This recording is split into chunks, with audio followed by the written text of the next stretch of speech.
For those of you who have been here for a little while, wondering where the commentators are, we've been muted. We've been here. We've been sitting, talking. So I'll take a moment then to introduce ourselves. My name is Robert, and I'm joined here in the booth with Ruby. How's it going, Ruby? Hey, it's going. Hi. Hello. Hi. Only the best production value here at Romancing the Stones. We'll talk for our own edification. You guys just want to watch Magic anyway. You probably have us on mute to begin with, so we're just one step ahead of you. How's it going? It's going good. Yeah, this first round was really good. I'm learning a lot. Before we realized we were unmuted, I was telling Rob that I'm not really new to Vintage. I have played Magic a little bit, but Vintage is a whole other world. It is. So you were here playing the old school event yesterday, right? Yes, I was, yeah. How'd that go? It was, I didn't do too great, but it was fun and I learned a lot. I've been playing for about 6 months, but I've known Magic for about 8 of those 8 years because my husband does play. Wonderful. But it's been fun. I've learned a lot. Like the friendships that I've made, the community that we have here is great. So it's always a fun being around these festivals and tournaments. It is wonderful, and it's nice too that we're able to put on something like this. So for those of you who don't know, who are just tuning in, we are live for the Festival of Friendship here in Austin, Texas, and we're coming to you from Tweety's basement at Tweety's Bar. So we are doing the basement stream, and so we have basement lighting with basement noise. It is wonderful. Basement background. Basement background, yes, wonderful. But it's lovely. It's a great place to have Magic. We are blessed that our very own Tweety happens to have a location that is easy for us to host and stream from. It's wonderful. But it's great. So we're happy for anyone who is tuning in today to hang out with us and watch some Vintage action. We'll go ahead and check back in with our players here as they finish sideboarding here. But it's been great. The old school event yesterday, we had 26 players. 26, yeah. And we played 6 rounds. We didn't cut the top 8, so we just had fun. It was a charity event. We raised, I think, $260 for charity, is that right? I mean, if the math checks out, yes. That's true. $10 a head, 26 players. That's how math works. Yeah, unless somebody donated more, but yeah. It was wonderful, and what's great about it, if you've never experienced the old school format, the draw to that is really the community more than the Magic. I mean, Magic is fun. But between raising money for charity, we in typical old school fashion, we had plenty of cards to sign. So one of the things they do is you take a whole bunch of old school cards, and there's a lot of cheap ones on there that are only playable in old school, so they're very affordable. Yes. And we put them all on a table, and everybody at the event signs them. So everyone gets to walk away with some cool swag. We had some cool giveaways. Those giveaways were so nice. Weren't they? Yeah. One of our players donated some graded alpha cards, alpha and beta cards, a handful of those to give away. That was really cool. We had a player donate a stack of foreign black border old school cards. That was really cool. Oh, I didn't even notice. I was too busy playing that I didn't realize that was our one of our Romancing the Stones, a regular Ian. Ian did that. Oh, Ian did that. Nice. Yeah, it was very nice of him. So the format is great, but the community is even better. And what we're trying to keep that community strong by having the second day of our event today and bring you Vintage. Now, this event's a little bit different. This one is not for charity, so the winners of these events do get a cash prize, but more importantly, they do win a spot in our end-of-year invitational.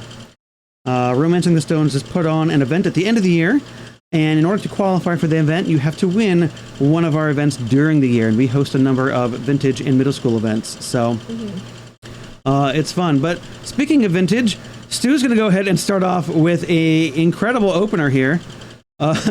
We've got 2 Moxen, the Mana Vault, and a Lotus. And Lotus is immediately going to try to get Mindbreak trapped, which is a great play for Tweety.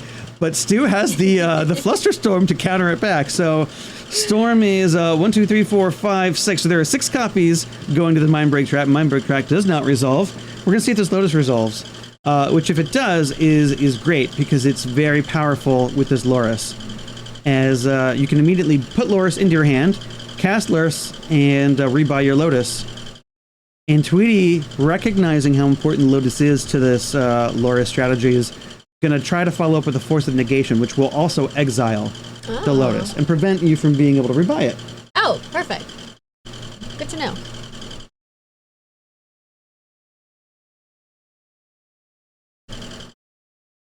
And it looks like this one might stick.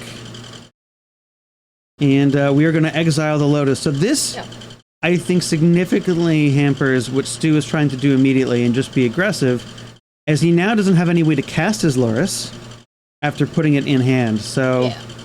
Tweety has his own Lotus. There you go. And Tweety also playing a Lotus deck, so we may see something similar here if we can find a way to put it into our hand. Looks like Tweety kept the hand based off the strength of Lotus Mox and double counterspell here. No other significant follow-ups, but that's okay. Both players not playing any land. Ooh, what card is that Stu just played? That is Thoughtcast. So that is a great one out of Mirrodin. It is a 5-mana spell that lets you draw 2 cards. It's a sorcery, but it does have affinity for artifacts. So because Stu has 3 artifacts, it costs 2 mana. So he was able to cast that off of his Emerald and his Sapphire there. A very good card in a deck like Stu's, because it's a cheap way to draw cards very quickly, as his deck is very artifact heavy. Yes. It looks like Tweety decided to cash in the Lotus and cast another Force of Negation. So Tweety had a very counter-heavy hand, but doesn't seem to have much action following that. Now may actually be Brainstorm locked. We'll see. He did not draw a land, did not draw a fetch. All right, so we see Stu play half of his combo there. That is the Time Vault. Oh. And if his lists are anything like they were for the Invitational, he's got 2 keys. He's got at least 1 Voltaic key Gotcha. and 1 Manifold key. And any of those keys can activate the vault, or am I mean? That is correct. Okay. Yes, any of those keys will do the job here. And the reason why you play the split is for cards like Pithing Needle or Pithing Needle styling effects that stop you from being able to activate abilities of a named card. Oh, okay. So Pithing Needle is a card that is very common in a lot of these lists because you can fetch it off of Urza Saga, so it's very easy to get a hold of. But when it comes into play, you get to name a card, and that card activation abilities cannot be activated. Okay. So that means you can stop Time Vault from being activated, or you can turn off one of the keys. It's good against the Dredge decks or the Bazaar decks because you can turn off Bazaar. Oh, okay. Because Bazaar can't activate its ability. Yeah, I know a couple Dredge decks that are going to be played today. Definitely. We've had a Dredge deck take down one of our Invitationals before, so definitely a mainstay here. We're going to see Tweety activate ability of Lorien Revealed.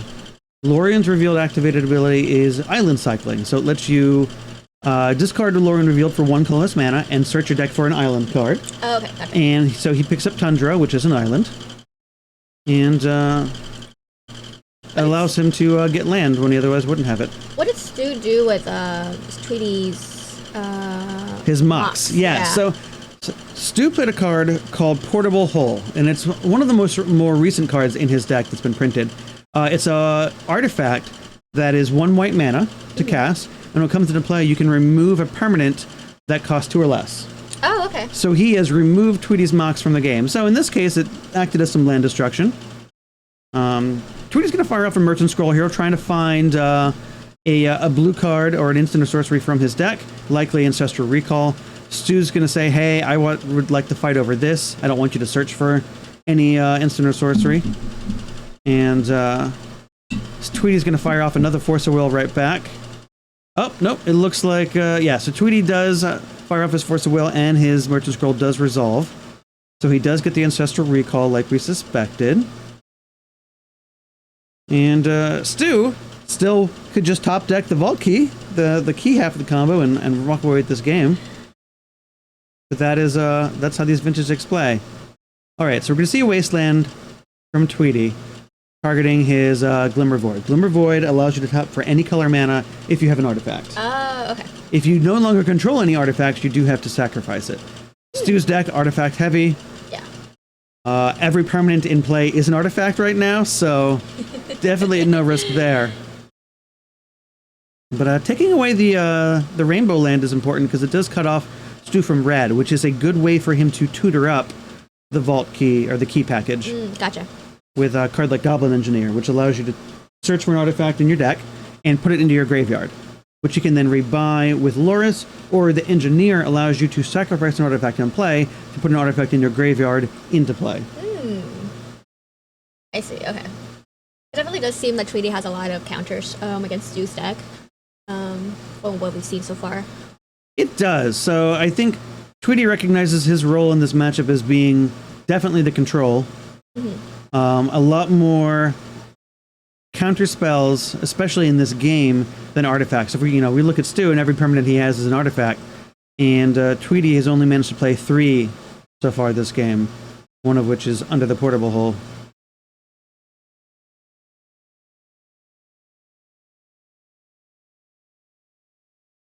So Tweety doing a good job of trying to keep Stu in check. We'll see if Tweety can deploy any pressure here. Looking for something like maybe an Urza Saga. Oh, and now we see Treasure Cruise. Treasure Cruise is a card that costs 8 mana, 7 colorless, 1 blue. 8 mana, yes, but it does have Delve. And so Delve allows you to use your graveyard to cast the spells and pay for mana instead. But the card text is, draw 3 cards. So if you have a full graveyard, it becomes your own Ancestor Recall. Okay. It is restricted in the format for that reason. Makes sense. Yep. So, but that's okay. Tweety going to go ahead and remove quite a bit of the spells he's been casting, making sure to leave his Lotus, which no doubt he will later try to rebuy when he can deploy his Loris here. And this is good for Tweety because it's going to allow him to kind of rebuild his hand, maybe find a threat, which he did with his Urza Saga. Urza Saga, definitely a polarizing card since it was printed in Modern Horizons for the Vintage format. It is a Saga land. So Sagas have chapters. Chapters, tick up every turn. They come into play with one, page counter on it. I believe it's a page counter, time counter, some kind of counter. Okay. And each time it ticks up, it does something. So when Urza Saga comes into play, it gets 1 counter. The first counter gives it the ability to tap for a colorless. Oh. Cool. So it's a land. Yeah. That makes sense. Is that what all that text is on the side? That is what all that text is. But the next counter, the next chapter, gives it the ability for 2 mana and tapping the land. You can create a 0/0 construct token that has power and toughness.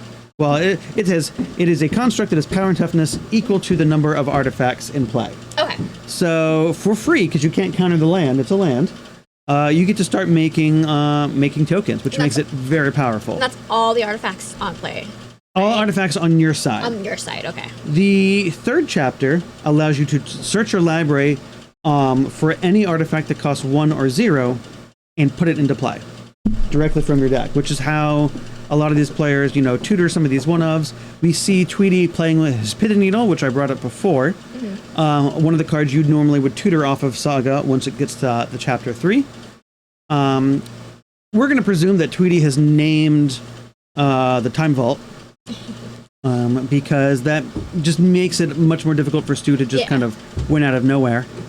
And it looks like Stu hasn't done too much of anything afterwards. Tweety was able to untap, tick up the Saga up to 2. And now we see Stu play the Goblin Engineer.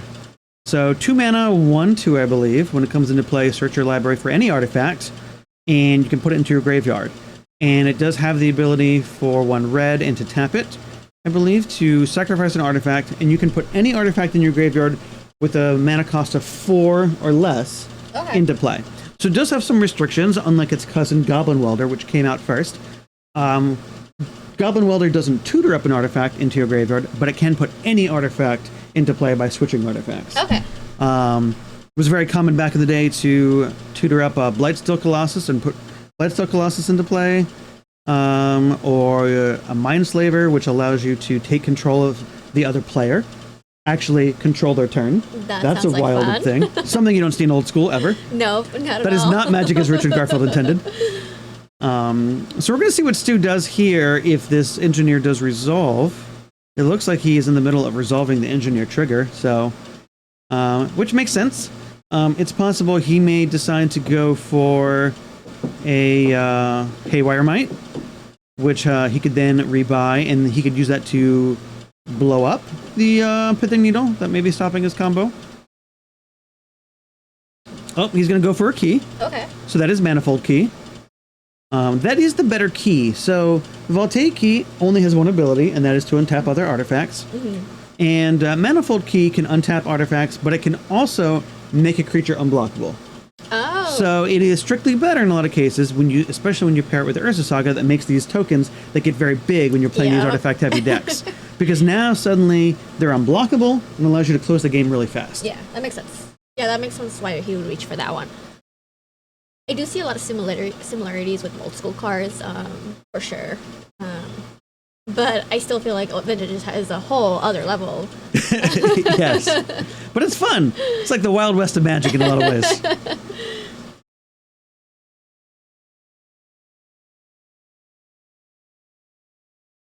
Tweety's on play, right? It does look like it is Tweety's turn. He is untapped. Although his Saga hasn't ticked up yet, so he's waiting. Some of the play that you can do is your Sagas do tick up during your main phase. So you do have the option to respond to what they do, and that it looks like that's what Tweety was doing. He just didn't tick up his counter. So when the counter goes up, the trigger goes on the stack to sacrifice it. That's what happens at the end of chapter 3. Okay. And before it sacrifices, you can still tap it to make another token. Oh. So traditionally, or what usually happens with the play pattern is Urza Saga can make up to 2 tokens. Okay. And if you have a couple artifacts, those tokens get very large, and it represents a lot of power very quickly. But you can respond to sacrificing it to make a token. It looks like that's what Tweety did. So he does have 2 construct tokens there. And now he's tutoring his deck for another artifact. With the Pithing Needle in play, I don't know what he's going to get. It might be, a Mox for some mana, maybe a Soul Ring for some extra mana. I don't know what other action spells he's got. Okay, he's going to go ahead and grab a Mishra's Bauble. Mishra's Bauble is a 0 mana artifact that you can sacrifice it to look at the top card of someone's library. And then at the beginning of your next turn, or next upkeep, whether it be your opponent's or yours, you draw a card. Okay. So it is, that effect is called a bauble, costs 0, and kind of cycles itself. Very effective with a card like Lurrus, which allows you to play a card from your graveyard every turn. Because now you can play it for free and just draw an extra card every turn for free. Looks like Stu went down to 2, and Tweety's still at 19. Yeah. I know he's been losing some life from his Mana Vault there, but it looks like he did take a big hit from the token. Yeah. Which makes sense. We've got, let's see, 1, 2, 3, 4, 5, 6 artifacts in play. So, yep, the math adds up. So, Tweety's going to reveal what looks like to be a Spell Bomb off of Stu's top of the deck, which is not going to help him here. So for that card that Tweety played, only he can see the top of the card, right? Not correct. Your opponent. Interesting. Yeah, so Stu doesn't know what that card is. Tweety does. Stu will see it when he draws the card on his turn. Yeah. But we know now that Stu doesn't really have anything here. Yeah. He's going to have to really hope that the card in his hands are valuable here. He's going to have to be able to play another creature that can block, potentially. Because he's got 2 construct tokens staring him down.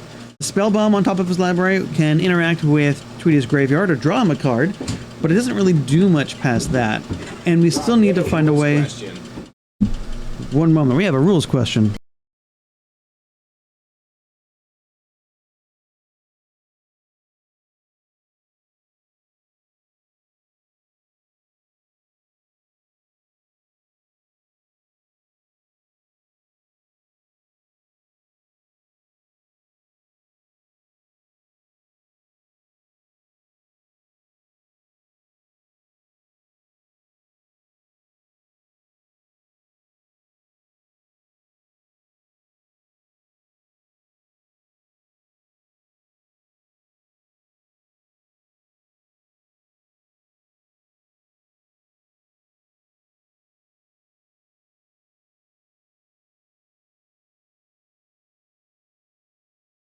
We were pausing one moment while we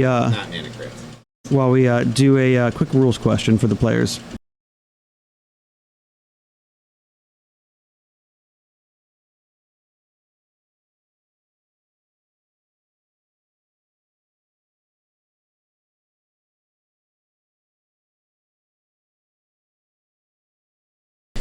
All right, so we just settled a rules question about Mana Vault for the players. Let's bring that up on here. Mana Vault. So the question that they just asked was, when is Mana Vault going to actually deal damage to Stu? Does Stu have an opportunity in his upkeep to sacrifice it to his Goblin Engineer to not take damage? And the answer here is yes. Mana Vault only deals damage during the draw step. So we do have the opportunity to prevent that damage, which is helpful. So that way we don't, lose when we tap our Spire of Industry here for 1 red mana. So Stu's going to go ahead and not lose this turn. We'll see if that happens next turn or not. And interestingly enough here, it appears that Tweety has not named Time Vault. Or maybe he has named Time Vault here. Because we untap the Time Vault, but we are not immediately tapping it to take an extra turn. Oh, there we go. We were tapping it to take the turn. So, Stu now has infinite turns here. Oh, he did it. And and Tweety's gonna pack that up there. All right, so Stu putting it together here at the last possible moment, finding a way to not die. He really thought he was gonna die, and then yeah, conceivably he's at 1 there off of his Spire, but pulls it out there, and Tweety's thinking about Tweety. I'm assuming that's what happened here. They're still shuffling. I think we're gonna go to game 3 here. Okay, making sure that was not a premature concession or something. Well, that was fun. Yeah, that's vintage. that is vintage. So, Stu assembled his combo. Tweety, all of his creatures were tapped out, could not block. And we knew that Stu could get to a win condition and get there. Yeah, as long as he had the right combo.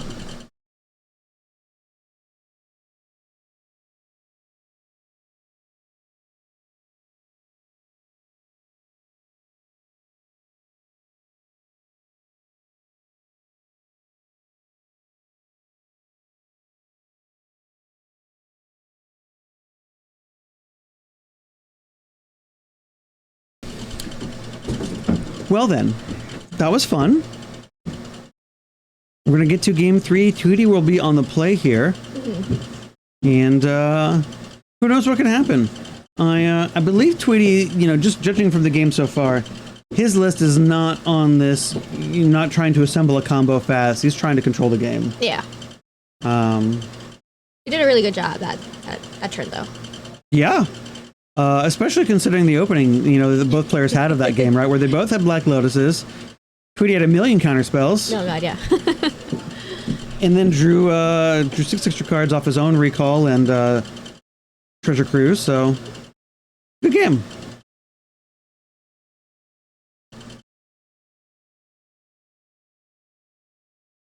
Definitely learning that expected and unexpected in vintage. Oh, yes. Most definitely. So now I'm very curious now what Tweety named with the Pithing Needle that he thought was more valuable than the Time Vault on the table, because I know Tweety has seen this deck before. We all know Stu. We've seen him playing this deck for a while. We knew that Goblin Engineer was always going to take to kind of win the game here. Yeah. And tutor up. So maybe he named another key. I'm going to have to... That's going to be a question I have after the match, because if he had named the Time Vault, then I don't know what Stu does to get out of that position, but clearly he did not name the Time Vault. As we saw. I don't know what Tweety was thinking about, too. Yeah. So one of the things, if you're playing a deck like Pithing Needle online, on Magic Online, and you get to name a card, well, Magic Online has to, support any card you could possibly name, which includes every card in Magic. Okay. So it gives you this big list of cards, from the game, and you can search the list and do stuff. But what is one thing that one of the things that people do for fun when it doesn't matter is they will name a random card.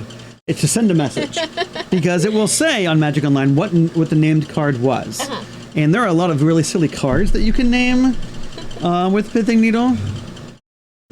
Chat, all three of you, if you have a fun card, what would you name? If you wanted to send a message to your opponent, what would you name with like Pithing Needle for fun? That's what I want to know. I'd probably pick Red Elemental Blast because that's the only card I can ever think of in my head. Or you're asking the wrong person here, but I don't know anything. I mean, there's some silly cards in old school. Like you could name Mon's Goblin Raiders. Honestly, I don't think I've ever like played against that card. I feel like every time I'm playing against a deck, it's always really, really important cards. I don't think I've ever really played against anything silly things. Yeah. Sure. Also, you're putting me on the spot. Like my brain can't comprehend all these questions you're asking me right now. No worries. Well, Tweety's going to start off with a Flooded Strand here and pass the turn, and Stu's going to go ahead and start off with a land Mox, artifact Mox, and attempt to cast this Lavinia here. I can't tell if it is resolving or if Tweety is fetching in a response with Lavinia on the stack. We'll find out here very quickly. If Lavinia resolves, that's very good.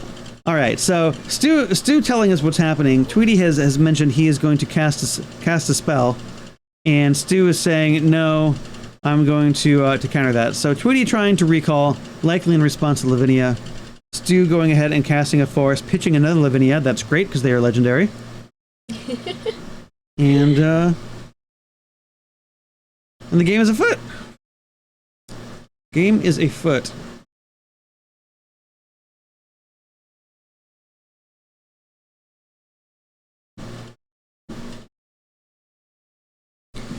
Tweety taking his draw step and going into the tank.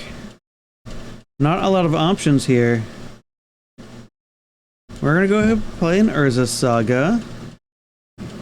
We're going to play a Serenity. Okay. What does that do? Serenity is an enchantment that at the beginning of your next turn, I believe you can use that to destroy all enchantments. We're going to pull it up here. Oh, okay. Because it's been a moment since I've seen the exact text.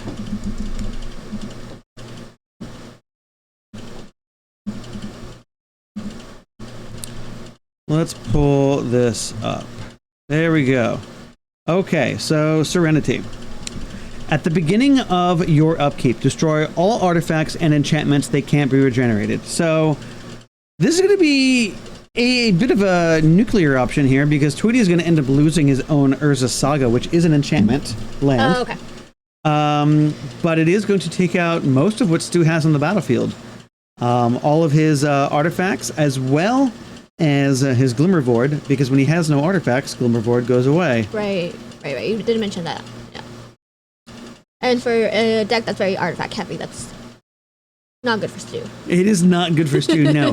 Now, conveniently, what is good for Stu is that Serenity does destroy itself, because it is included in its own text. Yes. So we're going to see that happen here. And they can't be regenerated. Nope. Tweety does follow up with Lore and Reveal to find another island. Now, Lore and Reveal does have actual card text other than cycling it for an island. For 5 mana, you can cast it to draw 3 cards. Oh. So it is, and you can pitch it to Force of Will. So it is, it does fill a lot of roles for a deck like Tweety's. Okay. Is there a community to have for him then? It is. It's kind of like a land that does other things when you don't need a land. Yeah, no, I understand that completely. I have a lot of those in my Armageddon deck for all. Yeah, exactly. Yes.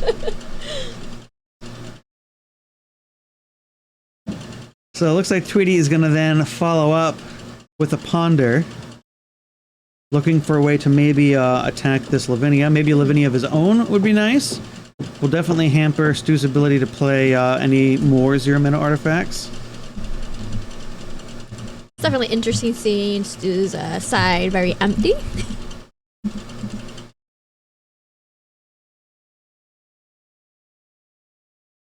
And Stu does play Steed of the Synod, which is just an artifact land that taps for blue. Mm-hmm. And casts a Mana Vault. So very quickly starting the process of rebuilding here. Mana Vault will tap for 3 extra mana when he's ready for it. And Tweety does find a Lavinia of his own, which is going to put a damper in the rest of Stu's play for the time being. Now, Stu does find another Rainbow Land there. Spire of Industry can tap for colorless or can tap for a mana of any color if you pay a life. Okay. So long as you control an artifact. And he does. He definitely does here. And so we can see him tap the Mana Vault for 3, put Lurrus into his hand, and then cast the Lurrus, which it looks like he's going to. He's going to take 2 to do it. Drop down to 17, and unless he can untap the Mana Vault, we'll start to take 1 every turn. And we've seen how that can eat away at his life the longer this game goes. Yeah. He's offering up the trade for Lavinia with Tweety, but it's not a good trade for Tweety right now unless he's got a follow-up Lavinia of his own, because Stu can just recast his Lavinia next turn, or even this turn if he's allowed to cast a Moxen. Oh, yeah.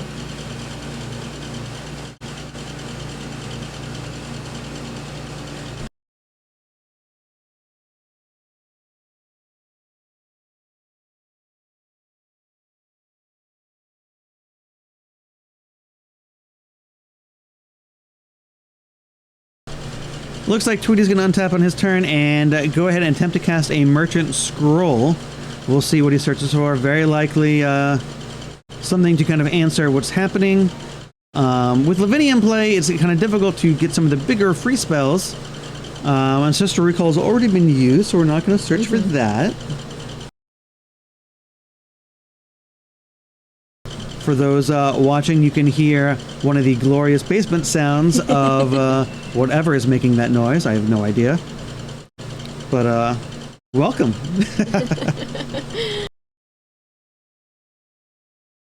We love being down here. It's, I think, part of the Romance into Stone brand now. Oh, yes.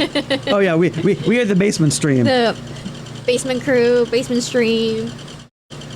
We need to make, like, t-shirts. We do. Yeah. You know, it's nice that we have the ability to bring this to you. We love being able to bring this to you.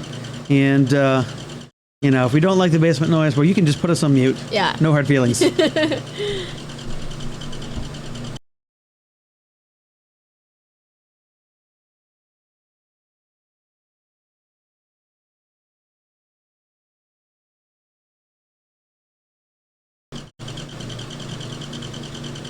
So it looks like we do have a follow-up land drop in the form of Wasteland.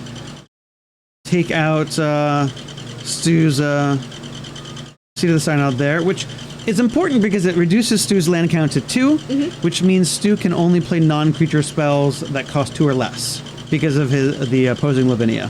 I know you mentioned that Stu's deck is very artifact heavy. Does he have any big creatures? No. So one of the restrictions of Lurrus, let's pull up Lurrus real quick.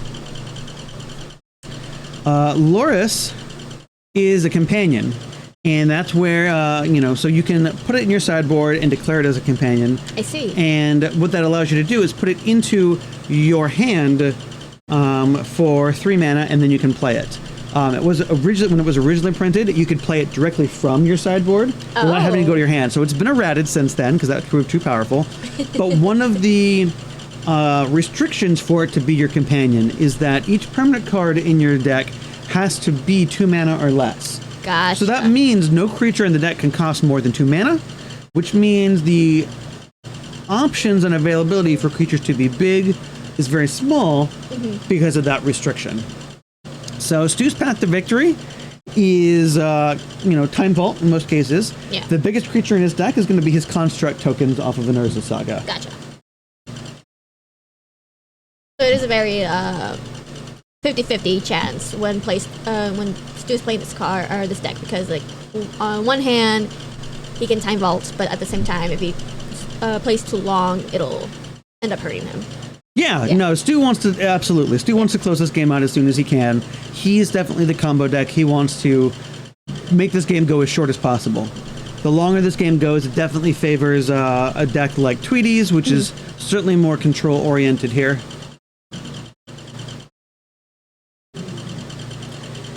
And Tweety does have the answer for the opposing Lurrus. We do have a Sword to Plowshares. Love that card. Yep. Send that kitty cat farming. Nightmare cat.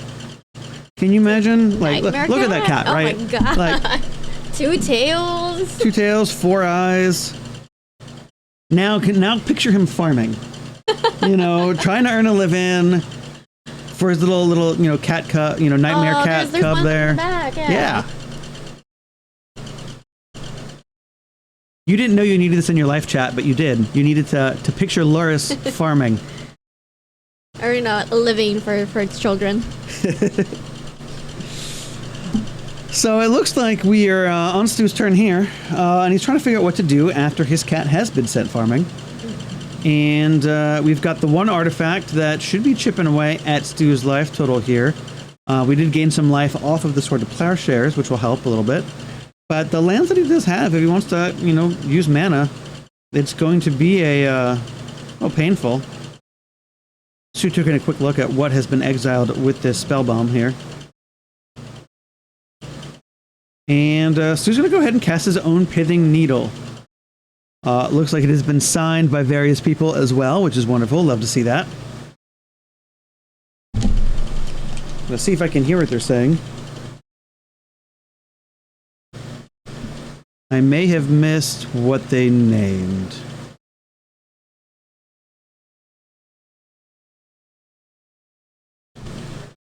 Well, popular options might be another Wasteland. If you, Pithing Needle the Wasteland, your Urza's Lagas can't be wastelanded or destroyed. Stu is going to follow up with a Goblin Engineer, which is great. He's going to go help find a piece of his combo. Curious to see which piece he wants. Yeah. I feel like this could be a really close game. Absolutely. We could even go for that portable hole that we talked about the last game. Oh, yeah. Do that. That can get his opponent's Lavinia. Potentially. So it looks like before we tutor, it is not resolved. Tweety is going to go ahead and cast a Brainstorm, looking for something to answer this Goblin Engineer with. I'm all too familiar with Brainstorm, unfortunately, even though I don't play Vintage. It's difficult not to. Brainstorm is a pillar of this format. Mm-hmm. So much so, well, it was a pillar of the format until it was banned. It is restricted. You can only play with one in Vintage. It is a pillar in Legacy. I think Legacy is the one I'm referring to because Storm is really big in Legacy, right? Or is it Vintage? Storm is big in both. I think it is definitely bigger in Legacy. I don't know. It's kind of a hard thing to. It's big in both. We'll just settle on that before chat wants to, come out with pitchforks, especially if they play Storm. I'm only asking because my husband does play Storm. He's been playing Storm for 10 years, and that's the only format he will. He's playing Storm in Vintage. He plays it everywhere. He does play it everywhere. This is true. So that's why I'm familiar with that card. Pitchfork. Well, Stu has picked up his deck, so that means Tweety did not find what he was looking for off that Brainstorm, and Stu is going to go ahead and search and tutor for a card. Now, one of the things to note on Tweety's side is he doesn't currently have a visible way to shuffle his deck, so that is important for a card like Brainstorm because we did put 2 cards back on top, which means we know what we're going to be drawing for the next 2 turns unless we have a way to shuffle the deck. So if we don't have any good cards, on the top of our deck or in our hand, Tweety, is going to be what we call Brainstorm blocked. And that's not a good spot to be when your opponent is getting to tutor up cards, that he may need. Stu's definitely regaining all his artifacts and everything from the initial blow that Tweety gave him.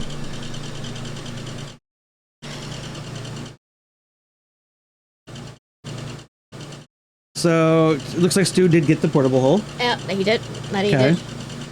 So that makes sense. We can go ahead and get rid of the opposing Lavinia. Now, what's good to note here is that with Lavinia, cards that are free get countered immediately, which means each player cannot cast a Force of Will or Force of Negation. Oh, okay. Because those, with their alternate cast, end up being free. Yeah. And so they get countered. Now, what's also interesting is that each player only controls less than 5 land, which means they can't cast Force of Will, the natural way either. Okay. So Force of Will is just off the table. Stu has 3 lands, so he could theoretically cast Force of Negation by paying its 3 mana. to just counter a non-creature spell, but that really means that, it's really good for Stu because he can kind of cast his spells without worrying if they're going to resolve, and Tweety doesn't have a good way to stop him. Such of things like Mind Break Trap as well, which is another free counter spell. Okay. So Lavinia is very good for both players. I think it's better for Stu in this case. Tweety is going to find an Urza Saga and a Soul Ring, which is great because Soul Ring does add the 2 mana, which does make it easier to activate the Urza Saga. Perfect. But does not resolve. Stu has a mental misstep. Oh no. Happens. It does. So mental misstep is restricted to countering a spell that cost 1, which is what's happening here. Yeah. And it has a Phyrexian mana in its mana cost, which means you can pay 2 life to cast it for free, which we can't do with Lavinia. Right now. But we can cast it off of our Spire of Industry. Stu will drop down to 13 to do so, drop down to 12 on his upkeep. And looks like Tweety has decided that he wants to attack into here now. Mm-hmm.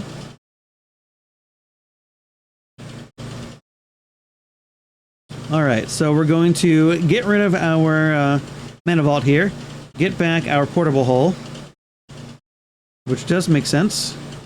Get rid of our opposing Lavinia, and now the game is afoot. We can cast some of these 0 cards that are likely in Stu's hand. It looks like we've got at least 1 Mox. Maybe that's it. That's all that we had. That's still good enough, because Stu can cast a counter spell now if he needs to. He decides to attack Tweety, get down to 2. Mm-hmm. 2 more damage. Let's see. We're in turns now. Okay, so that's what the dice is in the center. We're in turns. That's what that is. Yep. Going to turn game 3 here. So unlike old school, draws are allowed in this event. So we will not be going to orb flips to determine this match. Probably for the best. Probably for the best, yes.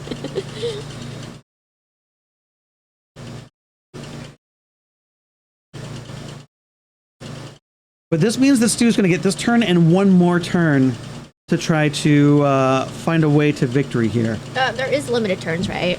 There is limited, yeah. So he's on turn 3. Tweety's going to get turn 4, and we're going to have 1 more turn 5. Okay.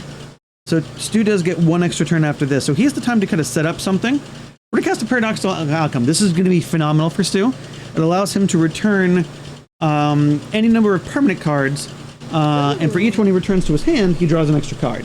Okay. So if this resolves, he can draw some number of extra cards, which is going to allow him to dig towards part of his combo. Gotcha. What is Tweety doing? Tweety is casting Flusterstorm. So we are trying to figure out how many copies are going to go at this thing and how much extra mana Stu might have to cast in order to play this. Okay. And they're trying to figure out what happens with the Lavinia and Flusterstorm copies.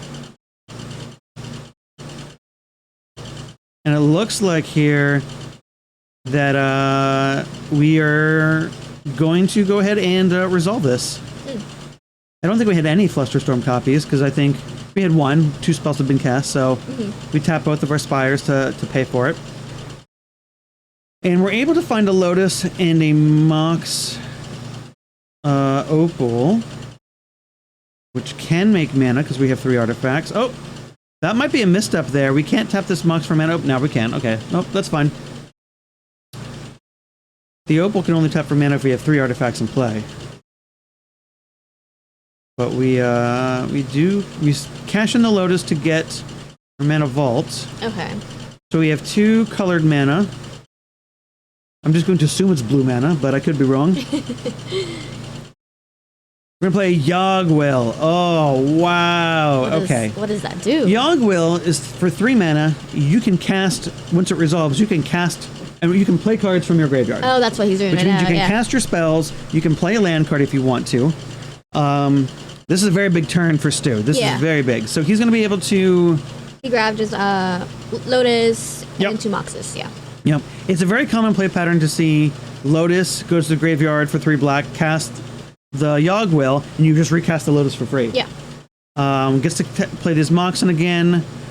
Now, Yogg-Will does have the added text that whenever a card goes to your graveyard that turn, it gets exiled instead. Gotcha. So you can't just keep casting Lotus for infinite mana. And it does mean something like Goblin Tinkerer can't tutor for a card, because as soon as it goes to the graveyard, it gets exiled. Exiled. So how many Yep. cards can you have of that, the one he just played? You can have one Yogg Will, Okay.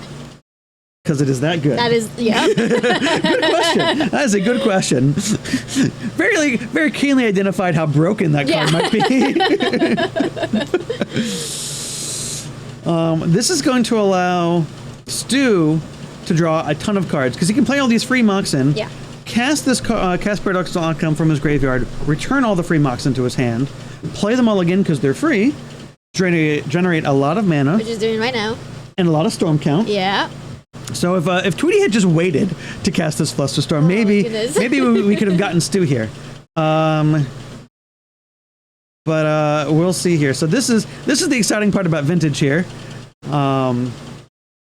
Now, Stu, technically Infinite Turns doesn't win it because we are in turns and don't have infinite turns to give. Yeah. So, but I don't think that's going to matter. I think Tweety is just going to give it to Stu because, we all know that if we had infinite turns, Stu would have gotten that, yeah. Yes. So it looks like Stu's going to pick that game up 2-1 in fairly epic fashion there in turns.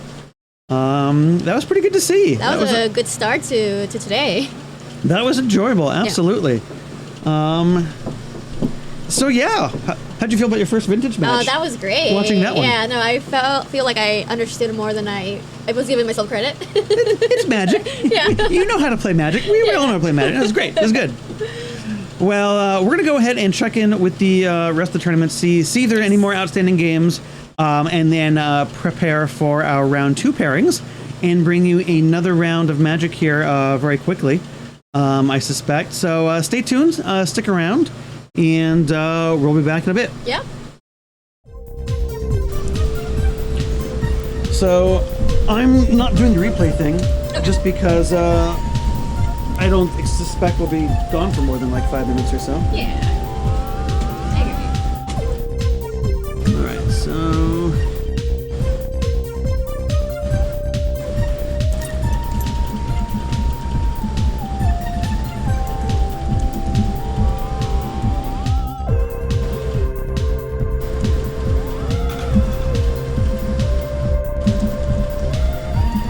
and then I do have like a little text blurb out here that I do have that sometimes I hide and unhide, so Ooh, okay. just to kind of let them know what they're waiting for. Yeah.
everybody, and welcome back to Romancing the Stones Festival of Friendship. Yeah, welcome back. I'm Robert. This is Ruby. Hello. Hi.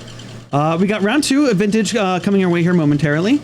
We've got some 2 players coming up. They were both 1-0. Patrick Vincent and Nick Patnieviot. I apologize profusely for mispronouncing your name dramatically. But it was fun. We saw some great Magic last round. I'm excited for more Magic this round. I'm very excited to keep learning. For those of you who are tuning in, I'm new to the Vintage scene, so I'm learning a lot today. But I love it. I'm really excited to be here with Rob and just with this community. I think we were talking about it earlier. Yeah. It's a lot of fun. I'm having a blast.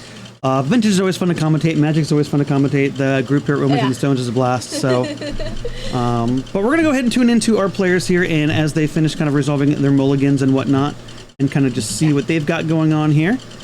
So we'll see Patrick here on the left, Nick here on the right. Kind of excited to see what they bring to the table. I know I've seen Patrick play everything from, control decks to tinker decks to dredge. So anything could be coming out of Patrick, even shops, maybe. So he's not new to experimenting with his decks. Not at all. But you know what? Nick's going to do us a big favor here at coverage. He's going to play Jataxian Probe for True Life here. And it allows him to look at his opponent's hand. So we're going to get to see what Patrick is doing. And we're going to see Patrick is on Oath. So the second card from the left there in his hand is Oath of Druids. That is a big card in this format. It is a 2-mana enchantment. And it is designed to try to make things fair. And every time Magic does that, players find a way to make it unfair. And what the enchantment does is it says at the beginning of your upkeep, if target player has more creatures than you do, you can reveal cards from the top of your library until you reveal a creature card and put that card into play. Oh, okay. So on the surface, it's like, yeah, everyone should have the same number of creatures because it's symmetrical. It affects both players. Right. Both players can do this to get creatures out of their deck. However, Patrick is not going to play it fairly.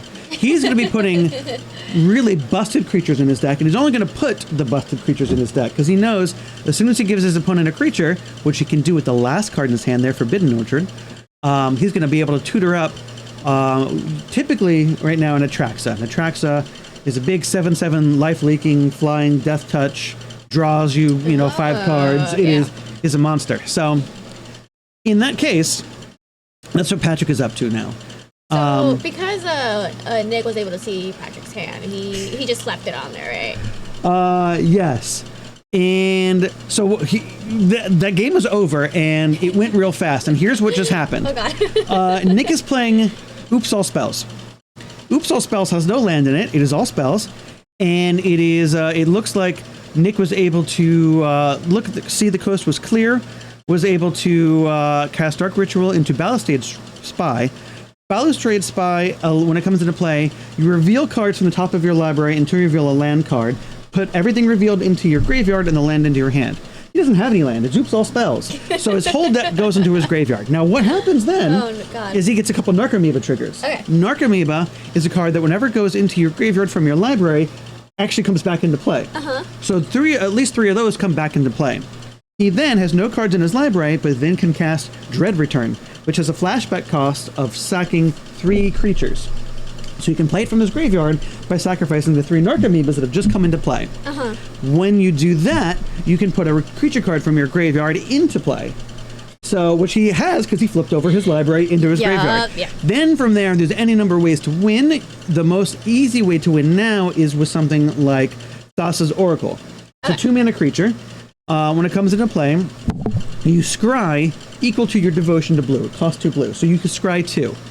If the amount of cards that you scry is greater than the cards in your library. So if you have no cards in your library or up to 2, you win the game instead. Oh my God. So he has no cards in his library. He just milled it all with Balustrade Spy. So what happens there is he wins the game on the spot. That was turn 1, right? That was turn 1. Patrick didn't even get to play. Oh my God. He got to cast a counterspell, which Nick saw. He played into it. Patrick did have the Force of Will, but Nick also had a Pact of Negation, which is a 0-mana counterspell that you can then use to counter any spell. But it does have a drawback, though. which is on your next upkeep, you have to pay 2 blue and 2 colorless. If you can't, you lose the game. Oh. But you know what? That's what Patrick. That's what Nick played. Nick played. To Gotcha. counter the Force of Will. Gotcha. Now, that's a big drawback. Losing the game is big. However, Nick didn't get to the next turn because he won that game. He did not. So chat's asking if he had a Mox and Black Lotus. No, he had a land and a Dark Ritual, which I believe got him all the way there. Mm-hmm. So accelerating off of the of the power of Dark Ritual, and immediately taking the game from Patrick. So about the best kind of opener for Nick that you can imagine, right? He has the Gitaxian Probe, which allows him to look at his opponent's hand. He gets to see Patrick hand. Patrick has 1 counter spell.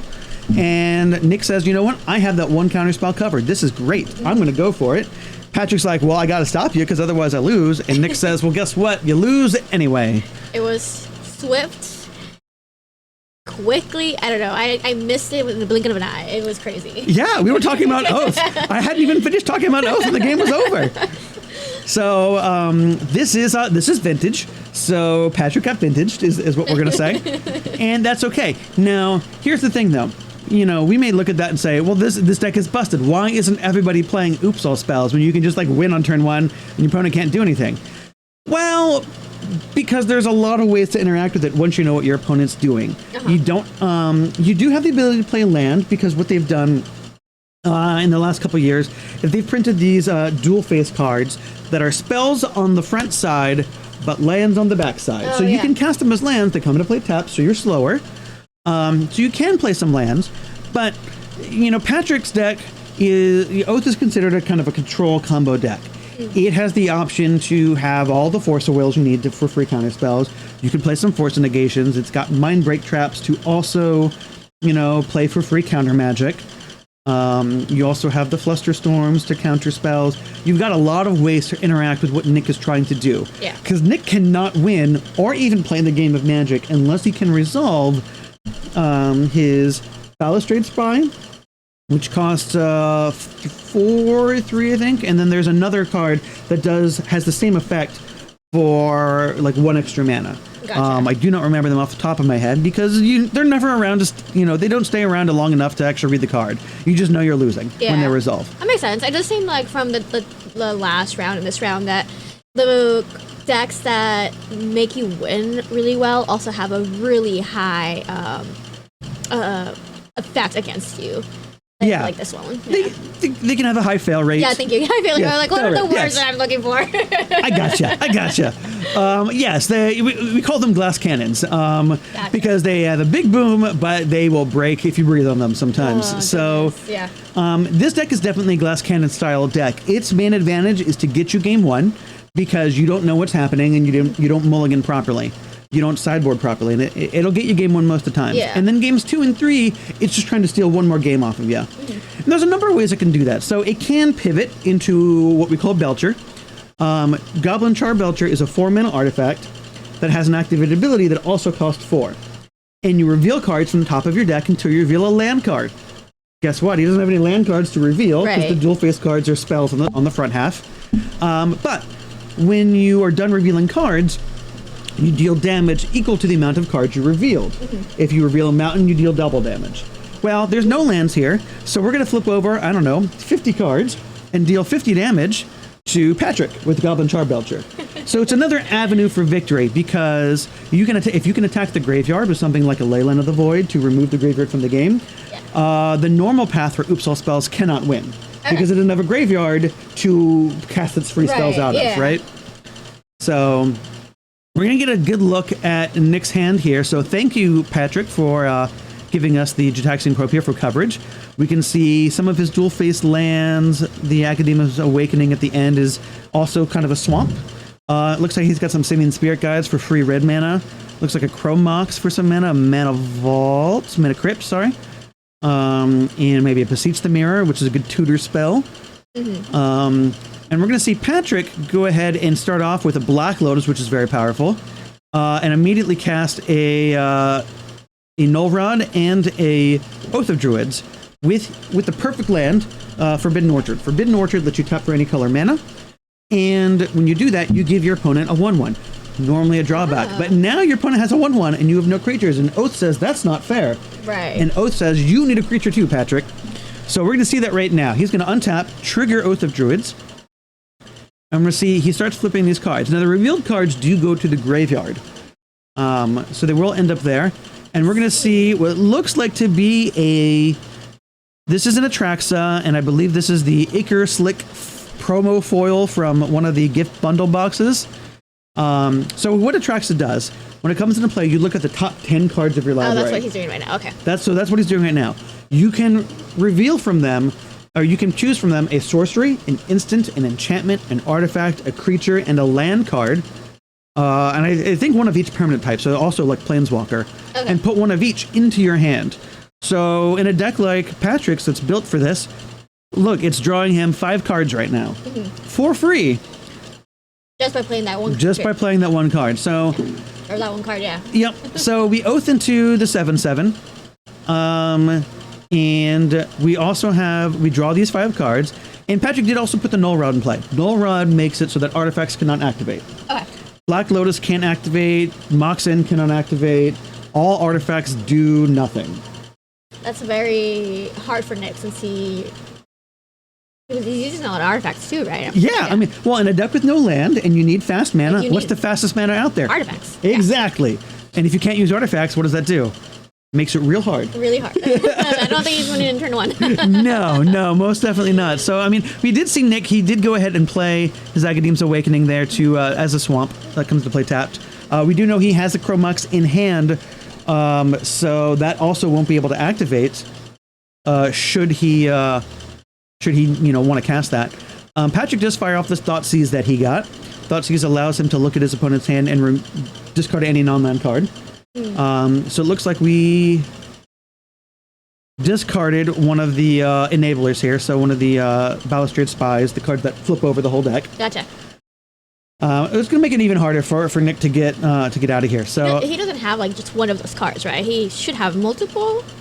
It's not restricted. it is not restricted. Okay. Yeah, so he can play with 8 copies of the card that effectively flip his deck into his library. Perfect. Or sorry, his library into his graveyard.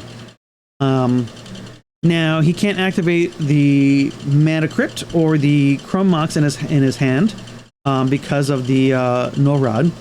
And we're going to see what Patrick's doing here is he's going to give Nick another token so that Oath triggers again. And he's going to flip into another Atraxa. Now Atraxa is legendary, so you only get to keep one. Okay. But what this means is you flip into Atraxa, you're going to draw a bunch of more new cards. And next turn, your opponent's still going to have 2 creatures, and you're going to get Oath again for free. These are both very fun decks. They both involve a lot of game actions. This is true. So Chad has asked, Ruby, is Paul winning? Oh, chat. Yes. So for round 1, he won. We're doing round 2 now, so he is 1-0. We'll see if he continues with that streak. Some updates from the field. Yes, from the field. For those who do know Paul, he is currently playing Liz. So Oh, good. good luck Liz, for both of them. Liz is on Dredge, I believe. She's on Dredge, It yes. is Dredge versus Beseech the Mirror Storm. Yep. So And then Paul was telling me that this is the matchup he did not want to be paired with. free counter spells and a fast clock. Yes, absolutely. So Patrick's going to take that game overwhelmingly. Game 2 there. So that's going to put Nick on the back foot here. But you know what? It's kind of what the type of match Nick has signed up to play. Yeah. In this sort of all-in combo deck, he's going to get to see what his opponent is doing, how his opponent is choosing to interact. Paul did have the Lotus and the Perfect Lotus hand to kind of combat Nick on this. So Are they sideboarding right now? they are sideboarding, yes. So we'll see if Nick has anything new to bring in on the play here for game 3. Null Rod is a good sign that maybe going on the Charbelcher plan is not a good idea, if that is something that Nick has access to, because it does get stopped by Null Rod. So you don't want to be all in on the Charbelcher plan, or even as a backup plan, if the sideboard cards Patrick's already bringing in against you is good against that. So. Yeah. But yeah, exciting. We've seen 2 crazy combo games here. Patrick did his thing. Nick did his thing. It's really exciting to see these 2 on play for sure, and against each other. Yeah. Yeah. I like seeing kind of crazy these sort of canon combo decks against each other because they go crazy and they go real fast. Yeah.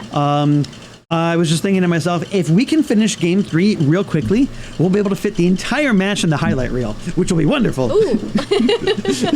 Wait, that would be great, actually. So, no pressure, guys. Last match did go to time. It did. We did finally find a Crown of Victor in turn 3 of turns. I do not suspect this match to go to turns at all. If we go to turns, something has gone terribly wrong on both sides.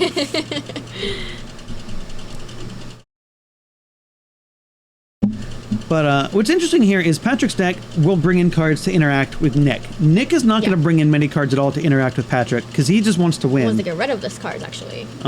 Exactly. Yeah. If he could ignore Patrick completely, he would. All right, so it looks like both players are going to keep 7. We're going to start off with a Chrome Mox. Shrug that does resolve, so we're going to remove a Beseech the Mirror, so now this Chrome Mox is tap for black. And we're going to cast a Dark Ritual. And we're going to see if this responds. It looks like Patrick does have a Force of Negation. We may just go ahead and stop this now. So we're going to go ahead and remove a Flash from the game. Nick is going to go ahead and fire off a Pact of Negation, so we do have a free counter spell here. And if this Dark Ritual resolves, this may be the game. The game may just be over. So, it looks like we're going to Mind Break Trap. So 1, 2, 3 spells have been played this turn by Nick. Mm-hmm. So Mind Break Trap expertly positioned there. You can only cast it for free when your opponent has cast 3 or more spells this turn. Oh. So it does have some conditions on it, and it allows you to exile any number of spells. So it looks like Nick is going to lose this game because we're going to remove the Dark Ritual from the game. Yeah. And let Pact of Negation resolve, which means Nick has to pay 4 mana next turn or he loses the game. He can't pay 4 mana. He can't pay 4 mana. Nope. So we gambled on the Pact and we didn't get there. So Patrick's going to take this 2 games to 1. Just on the strength of having some counter spells and the right thing, making Nick lose to his own Pact of Negation.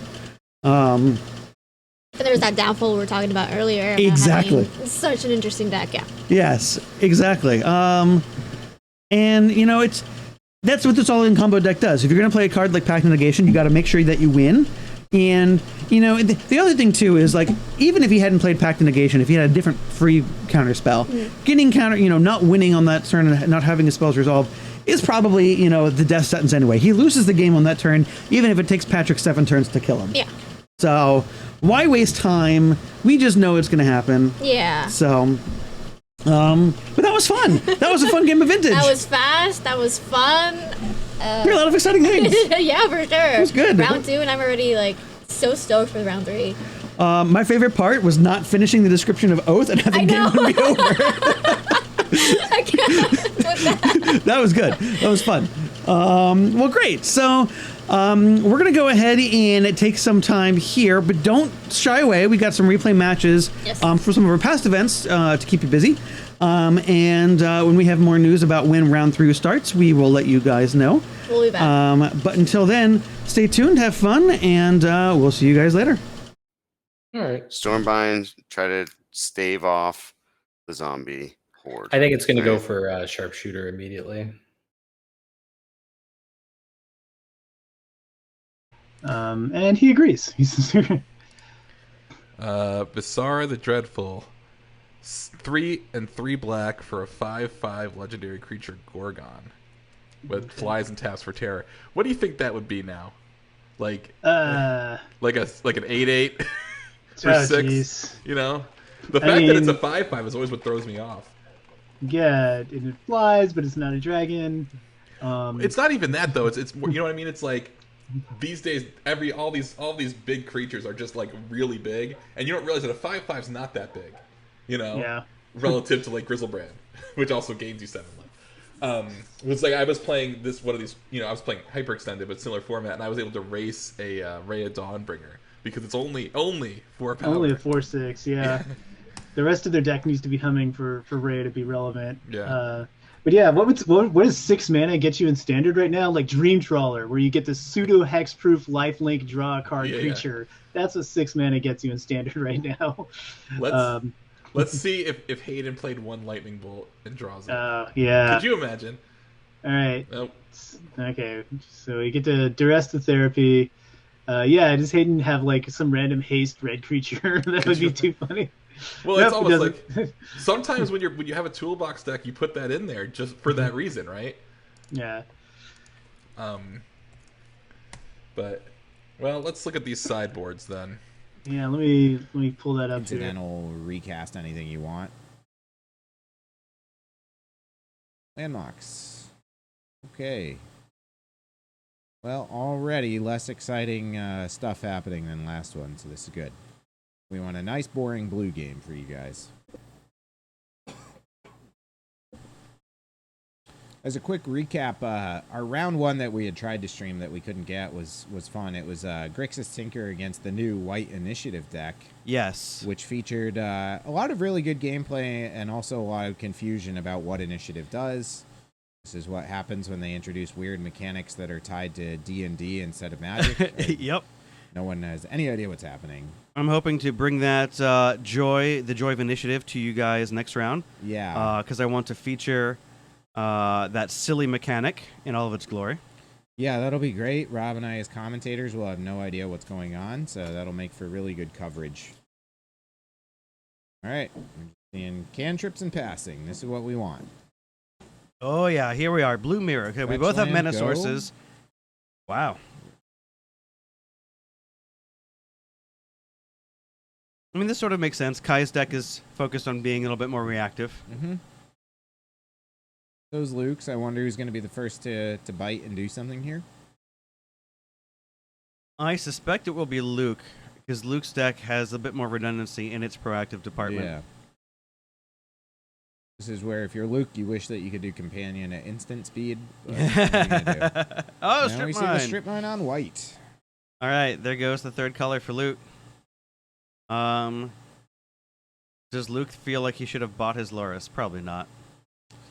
We're waiting to see what each other do. With all these Pyroblast and Flusterstorms, you really don't want to be tapping out for Luris. Oh, here's the Iconoclast. So Luke's saying he wants to get this going now.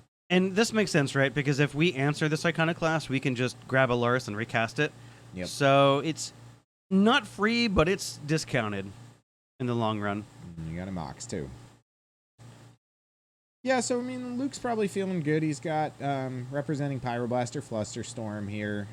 He's putting some stuff on the board. How big is Iconoclast body on itself? Is it a 1/1? It is it's a 2/1, I believe. 2/1. I'm going to look at the Oracle text here real quick. But the noticeable difference between it over Young Pyromancer is it is non-creature spell. So you do get to trigger off the Mox, which is what we see Luke do here. Also triggers a Bauble when he's doing the whole Luris Bauble thing, so that's nice.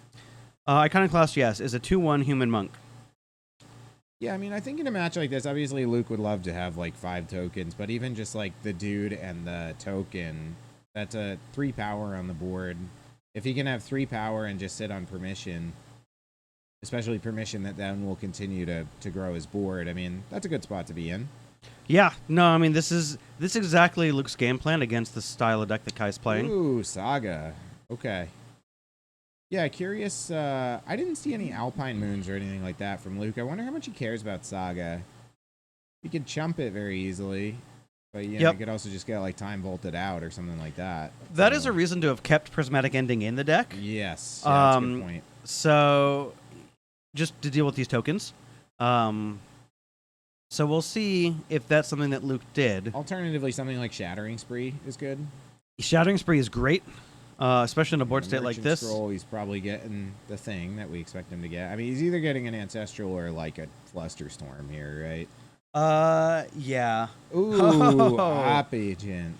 All right, the one of in Kai's deck. All right, so we're going to see either a counter battle or a... Oh, we've got the plow. Okay. Okay. That's good. There we go. So Let's see if we battle over the swords. I mean, oppositioning agent and merchant scroll is one of the scariest things you can have happen to you. Sure. But op Kai- agent in general. Kai could just go grab a Very good in tinker, these and then the matches. game, Yeah. Well, you can't get a tinker. You could get a mystical tutor for a tinker. Sure, Yeah. right. Well, I guess no, that's not how it works. Kai gets to do the merchant scroll on Luke's deck. Right? Yes. So he could get whatever Luke wants. So it's probably just getting like an ancestral for himself or a Flusterstorm for future counter battles. Yep.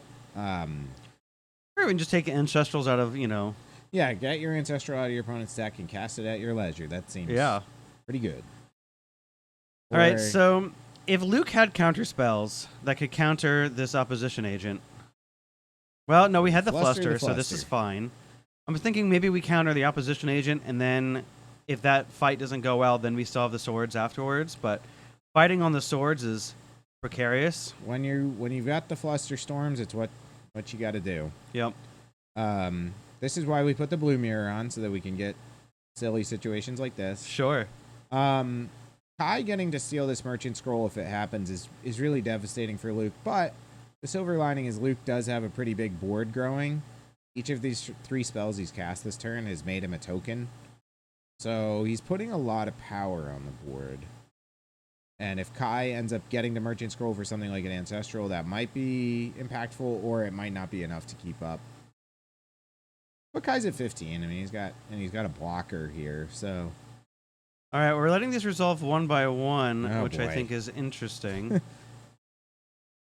I assume he was just putting them on different copies. So he has countered the plow, and it looks like merchant. Yeah, he was able to pay Scroll- for enough copies. Oh no! Yeah, it looks like Kai's getting his merchant scroll here.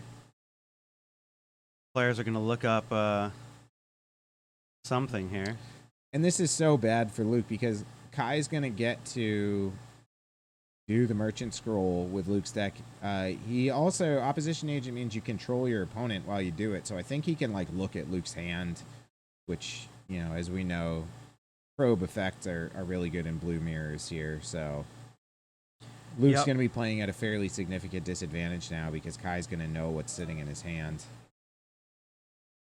Yes, you do control the opponent, which is important. Because you will get to look at their hand, because you control the opponent. And then you get to search the library. So, Looks like there was maybe a judge call or something up there. Which makes sense. Opposition agent is a weird card. Not very intuitive. yes, no, instant speed, I get to control you, is not a normal thing we do in the game. Yeah, and I think like a lot of people, if they were in this situation, would maybe interpret it as being like, oh, now I get a merchant scroll. I'm gonna go look at my deck. Not what it is. Right. Exactly. No, you control your opponent. So you search your opponent's deck. You resolve the search as normal. It just gets exiled, and while you control the opposition agent, you get to cast it yourself. It's a really powerful card. I mean, opposition agent, it's got a very high ceiling. Right now in Vintage, it kills 2 decks on the spot. If you opposition agent in response to a Doomsday, or if you opposition Yep. agent in response to a Goblin Recruiter, your opponent's just dead. Yeah, Rob's gonna go check in on them, see what's going on. But even the, this kind of mid-level effect here, where if you op agent your opponent and they've got a fetch land or they have something like a tutor, that's really good. And the floor of the thing is it's a flash blocker. I mean, it's a 3/2 with flash, so even if you're not getting any value and you're playing against something like Shops, although Shops it has some text against because of Urza Saga, but even if you're just flashing it in, it's still a guy that could either flash in and start attacking or flash in and block. Like, maybe if Kai was worried about his life total, he could put in the op agent and block the Iconoclast and end this. So we see it's resolving. He controls him, so Luke is showing him, I've got this Force of Negation and Force of Will in my hand that you can see because you're controlling me. Kai's looking through. He immediately stops at this Ancestral and says, that's probably the thing I want, but let's see what else he's looking at. Yeah, so checking with the players, that's exactly what they were doing. They were checking just to make sure that by controlling the opponent, you do get to see their hand. And yes, as the opponent, you get to access to all the information your opponent does. When Mindslaver came out, you could do that and actually look at their sideboard once upon a time. You can't do that anymore. The rules have changed. When you control the opponent, you can't actually look at their sideboard. But these are open deck lists, so that's not yeah, a big and deal. less relevant, but Just a little bit of info. yeah. So Kai is taking the Ancestral. I imagine he was digging through to see, like, oh, is there a Mystical Tutor I forgot about that maybe I want instead so I can get my Tinker? Yep. Or do I maybe just want a Flusterstorm? But I mean, Ancestral is almost always the thing. If you're casting your own Merchant Scroll, that's probably what you're getting. Like, drawing 3 cards, pretty good. So I'm going to take a note here, or take a moment to note that our events are proxy friendly. So you're Yes. going to see the power on Luke's side. They are very clearly not real power. They look nice, that is, though. they You look did a great. Good job with them. This is 100% okay. Our events are proxy friendly, whether it's vintage or middle school, and we encourage that because we want people to play the game. And so that's what Luke has chosen to do. He's proxied his power. It makes sense. Another So if Saga. you see that, that's what that is. It's expected. I think Kai's playing with some real power here. He's got some nice CE power that he's been collecting over the past few years. Sure. So Kai, he's looking to shift over into the beatdown here. Playing another Saga is good. I mean, what Kai can do on this turn is make a dude with his first Saga. Next turn, he, I think, has enough mana that he could make several more, and at that point, he's going to be looking at like 6 6s and 7 7s. Sure. Luke's got chumpers for days, so that's fine. But Luke's definitely not attacking anymore. Okay, so We buy Luke is, Loris, we he's- play the Lotus, get a token, and then we rebuy the Lotus, make another token. It's good. man. So while Luke did have a disastrous lose his own ancestral, he still has, 2 + 5 power that can attack this turn. We're just gonna jam, 5 tokens. All right, so we see Kai making a guy.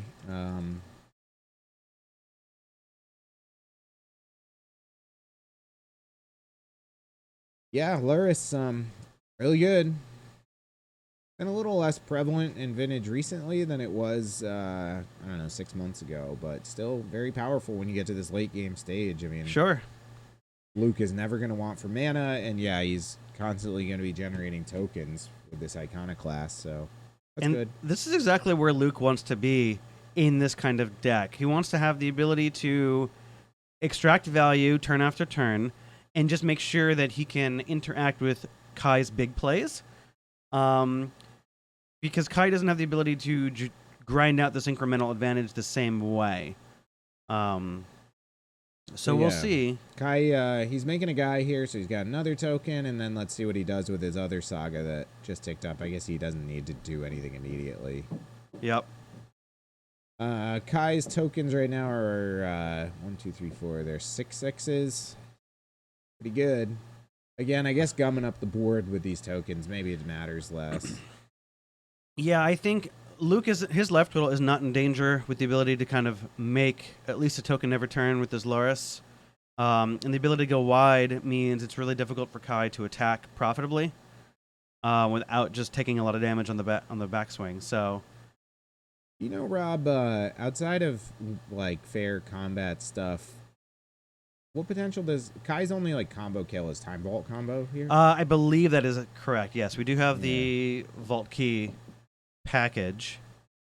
So Luke has to be a bit concerned about that, but I guess maybe I overstated how good Kai's position is here. Well, Yeah, at least. we're just one Saga trigger away from having half the combo, right? We can go grab our key, and then if we can just find a way to get to the Time Vault, that's all that we need. Now, it'll be interesting because if Kai has to use Tinker to get that Time Vault, then he'll have to find a way to hardcast his Sphinx to win because we have infinite blockers for this opposition agent. Well, Kai's basically already got hardcast Sphinx mana. He's got black, blue, white, and he's got we're 7 very mana. close. He needs 1 land. Oh. All right, so we're going to make another token. Well, Yeah, Sphinx would be nice. we don't need Sphinx if we have all these giant creatures, so there's that. But we're going to lose the Saga. It's also possible that Kai boarded out Sphinx. He's playing against a plow deck. He knows, and also Tinker is a little risky in these games, so maybe Sure. he didn't keep it in. He might have. I mean, if Luke doesn't have his plows or he took him out, then Yeah, I'm not Sphinx is sure what really I'd want to good, do. but- I feel like it's the only real way I have to kind of combat these tokens in a fair way. Yeah, Well, fair being Tinker, but yeah. Yeah, Iconoclast, really interesting card. You know, again, as noted, triggers off any non-creature spell. Pitches to Force of Will, which is nice. The flip side is it dies to Pyroblast, but when you're playing against these Esper decks, like, who cares? Right. You have so many pyroblastable threats that you can't pyroblast them all. And sometimes you need the Pyroblast for the counter battle, and then you can't Yep. go after the Iconoclast, and I guess it'll run away with it here. So I don't know. Game's far from over, though. We got 12 to 17, plenty of life total here. Guy's got this top, so he's not gonna whiff too much. Absolutely. And our tokens are big. We can start crashing in with at least one token every turn, I think. And that might be enough. Because the attack for Luke isn't free. If we leave back 3 real blockers, we're going to attrition these tokens away pretty easily, even with the Lurrus in play. It is funny with the Lurrus, though, because he could even attack with his Iconoclast if he wants to. Just like rebuy it. So Oh, I can't do this turn. We've rebought the Lotus, but rebuying the Lotus is good. It gets you a guy every turn. Yep. Shout out Luke for bringing tokens that are actually what Iconoclast makes. Yep. Slops Kai for playing upside down cards as his tokens. Especially because I know there's a construct token at the table Right. that I put there for him. We'll have a word about Kai with this later.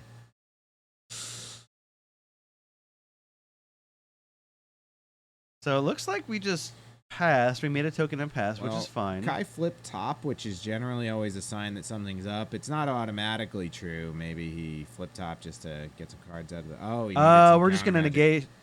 negate. And that's good. He's getting the Lotus permanently out of here. Yeah. Which is really good. That stops the automatic token every turn from Yes. from Luke.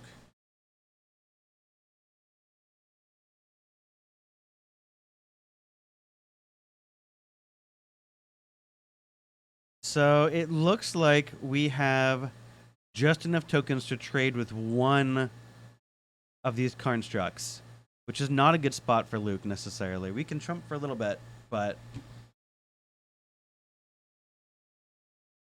oh, and then we play the top. So now we have now I don't even have enough tokens to chump trade. So Yeah, so we know Kai's got a Mana Crypt in hand. I can't tell if he has anything else. Luke has at least something in his hand. And this is a situation where the top decks here are going to be really relevant. and when you're in that position, you want to be in Kai's seat with the Sensi's Yeah. top. Yep, the top goes really far. So a good draw for Kai might be something like Mentor too, right? And if he could start making his own tokens and competing. Yep. Because Mentor tokens are significantly better than Iconoclast tokens. Quite. So it looks like Kai has just the one card in hand, which is this Mana Crypt, which we cannot afford to play. And we see him attacking. I mean, this makes sense, right? Because we can't trade with any of these tokens. I mean, this looks like a time walk to me. Yeah. Yeah, It's that's happened, Time Walk, man. Yeah, there we go. Called it. I mean, that's good. Get rid of 2 tokens. And again, losing that Lotus for Luke is noteworthy that he could perpetually add to his board guaranteed up until now. And now it's like he's got to draw spells that he can cast to do it. Yep. And something like a Bauble would be great for Luke, but again, that might be something that he cut. I don't know what they're trying to figure out right now. Kai aggressively flinging his Mox Jet at Luke as a show of dominance. The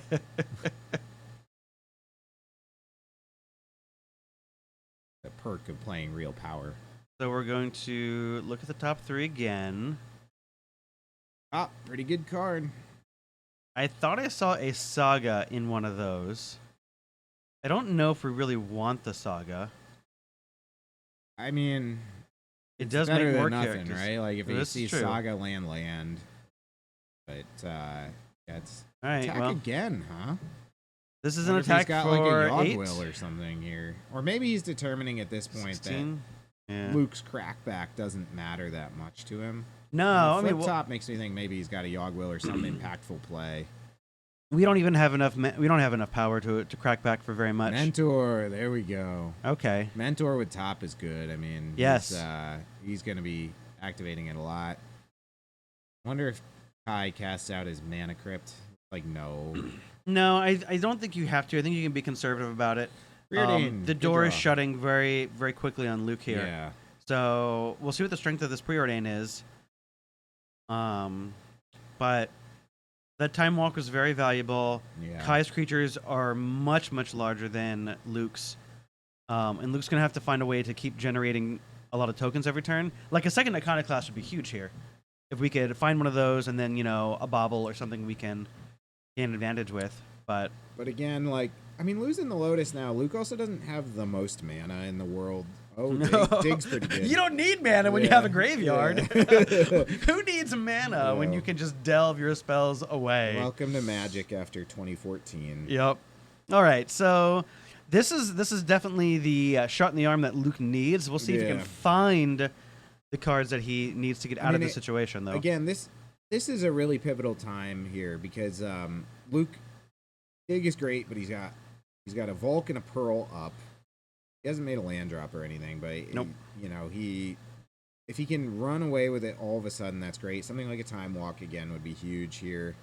But if Luke doesn't hit anything super impactful, he's going to pass back to Kai, who's going to be drawing a top that'll make a token, and he starts topping with a lot of mana in play. Got a Yep. Mana Crypt in his hand for extra mana. Like, An answer for Kai this. can potentially just win the game next turn if Yeah. he draws something relevant. Kai's mana is a little stretched just because we have to play top and activate top in order to see a new card. But we have the Soul Ring and we have the Mana Crypt, so that's probably fine. Well, yeah, he's got land, Mana Crypt, Soul Ring, Mox.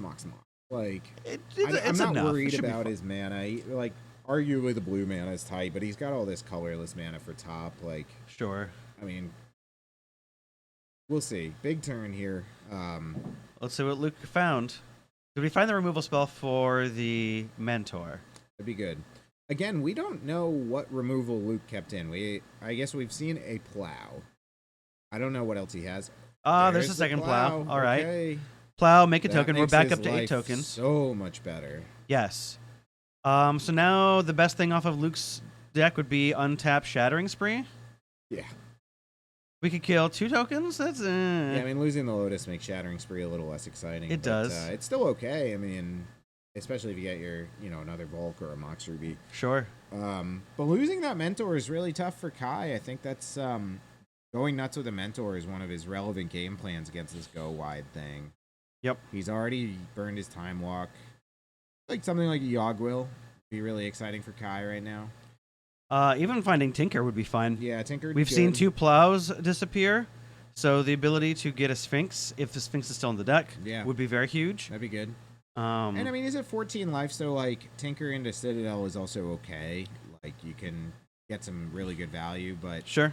without the Mentor, Tinker Citadel Yeah. doesn't as easily end the game as it used to. No, I mean, if we are going for Citadel, it is specifically to find our Vault Key combo. Now, we do have the top, so getting Citadel is great because we can just cycle through and find the exact Yeah. cards we need. With the amount of mana he has, he should be okay, but we'll see. Another noteworthy thing is like Luke's got this Luris, so in desperation, it's also a lifelinker. Yep. Luke's probably not going to die anytime soon, so No, we have the blockers.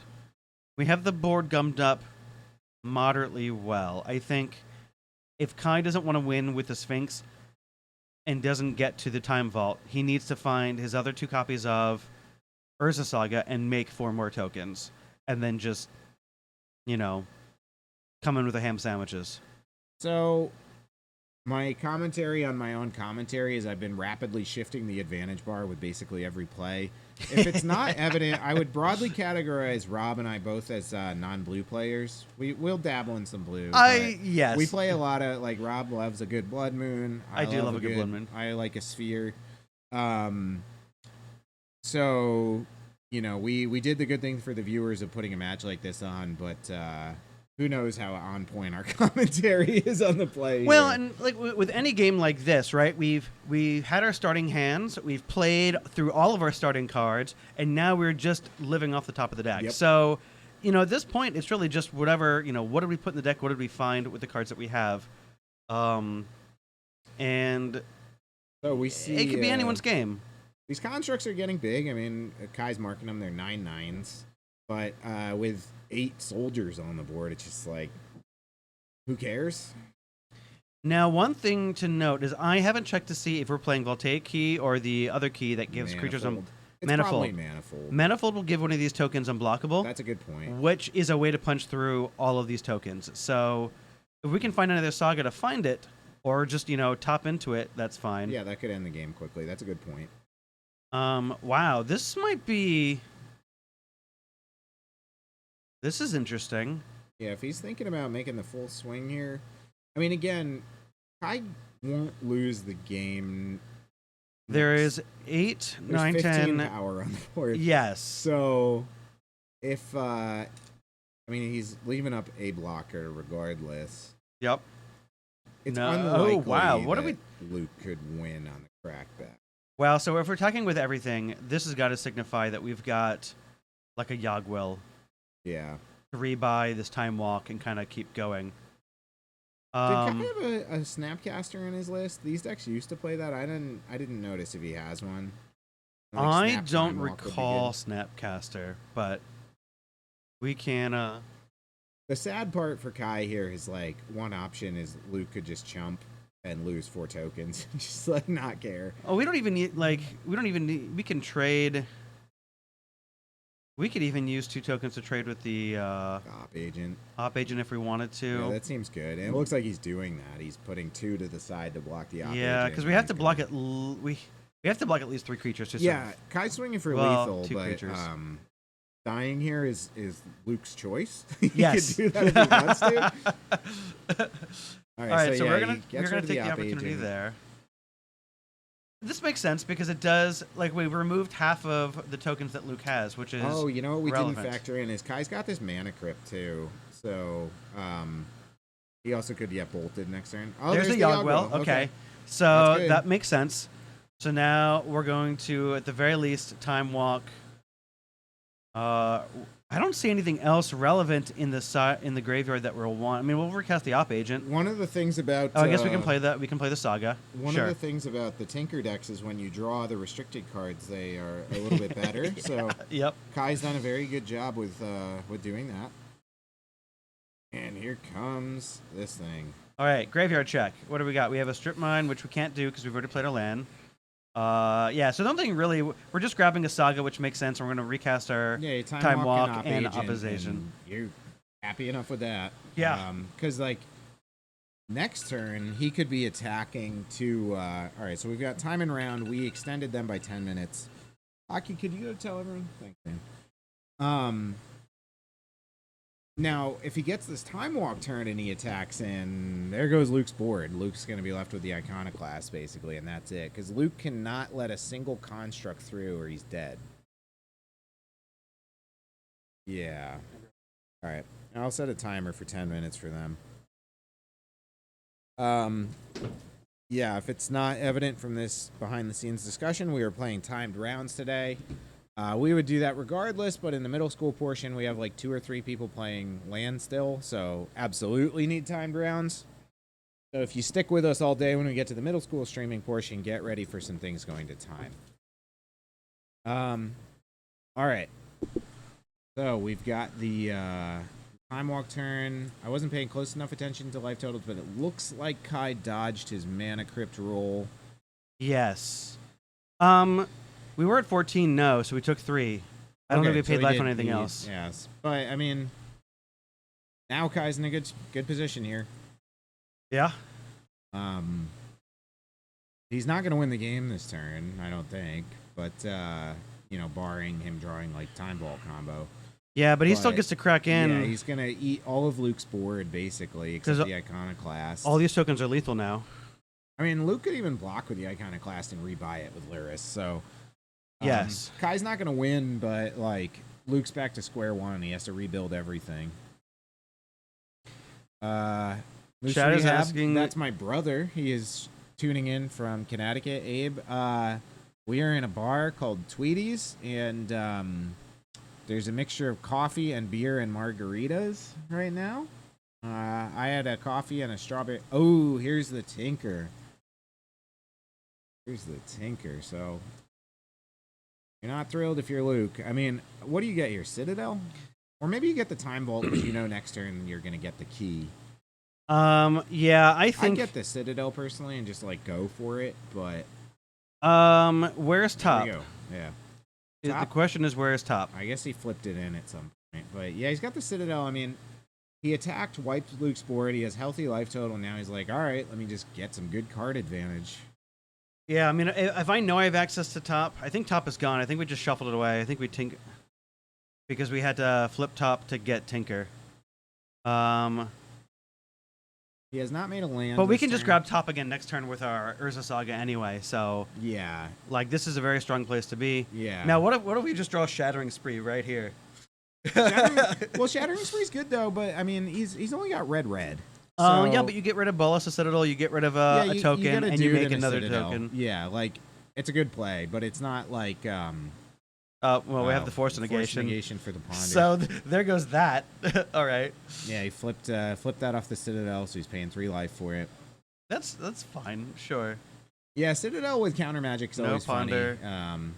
You feel bad when you can't go off, but like just having this thing sitting there that you can pay 3 life for is good. So what do we think we found the Ponder off of the Dig Through Time? Good question. I don't know. Maybe it was the plow. Oh, Shattering Spree! Shattering Here it Spree. is! You All right. called it, Rob. All right. Kai, you got anything relevant on top of your deck again? We got 2 copies of Shattering Spree.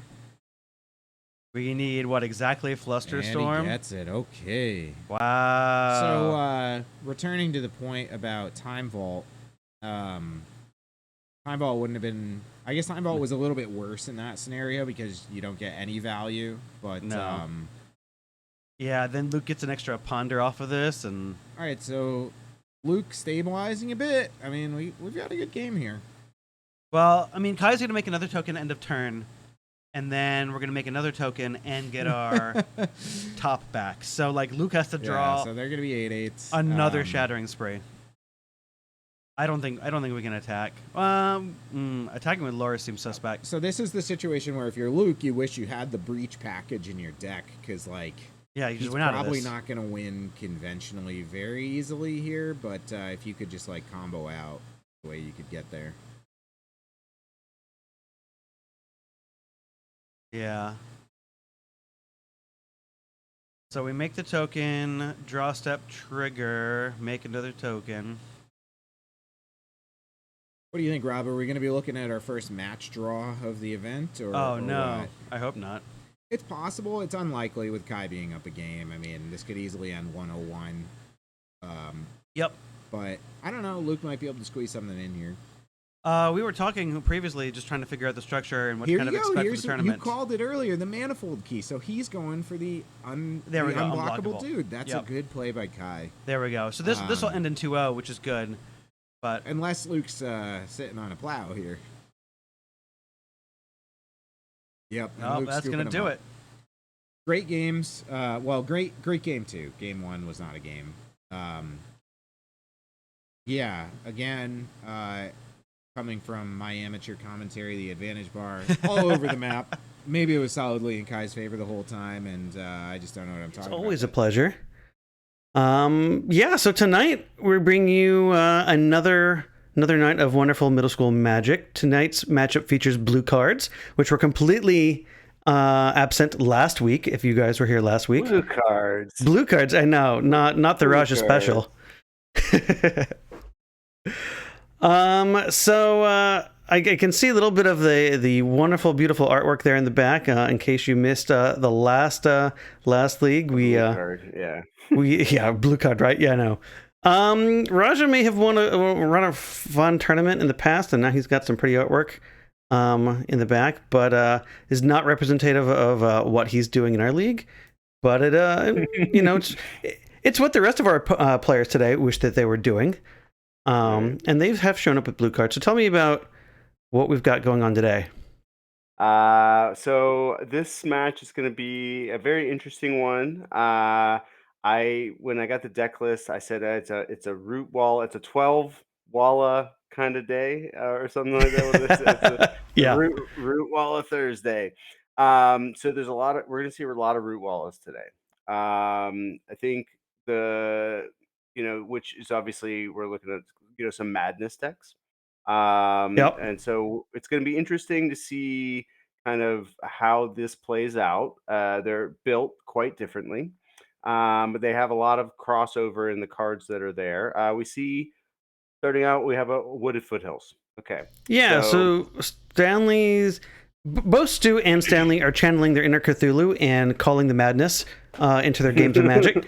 And Island. they are both on madness builds. However, Stanley's version has a bit more going on. Stu's a bit more traditional. And we see that already with a Wooded Foothills, which is Wooded Foothills, which wouldn't put you. I wouldn't say, oh, that guy's playing madness. He's playing Wooded Foothills.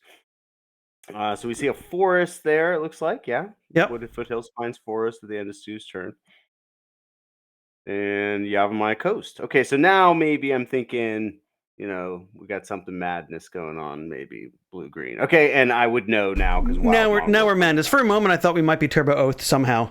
And Stu knows how. Stu knows that's an important card in this matchup. Okay, but he gets a Root Walla for free off of so it. He gets the foil. Does a really good Force of Will impression there. Saves a life. Plays a Root Walla there. Wow, that's great, Stu. That's a big swing. I think we'll see.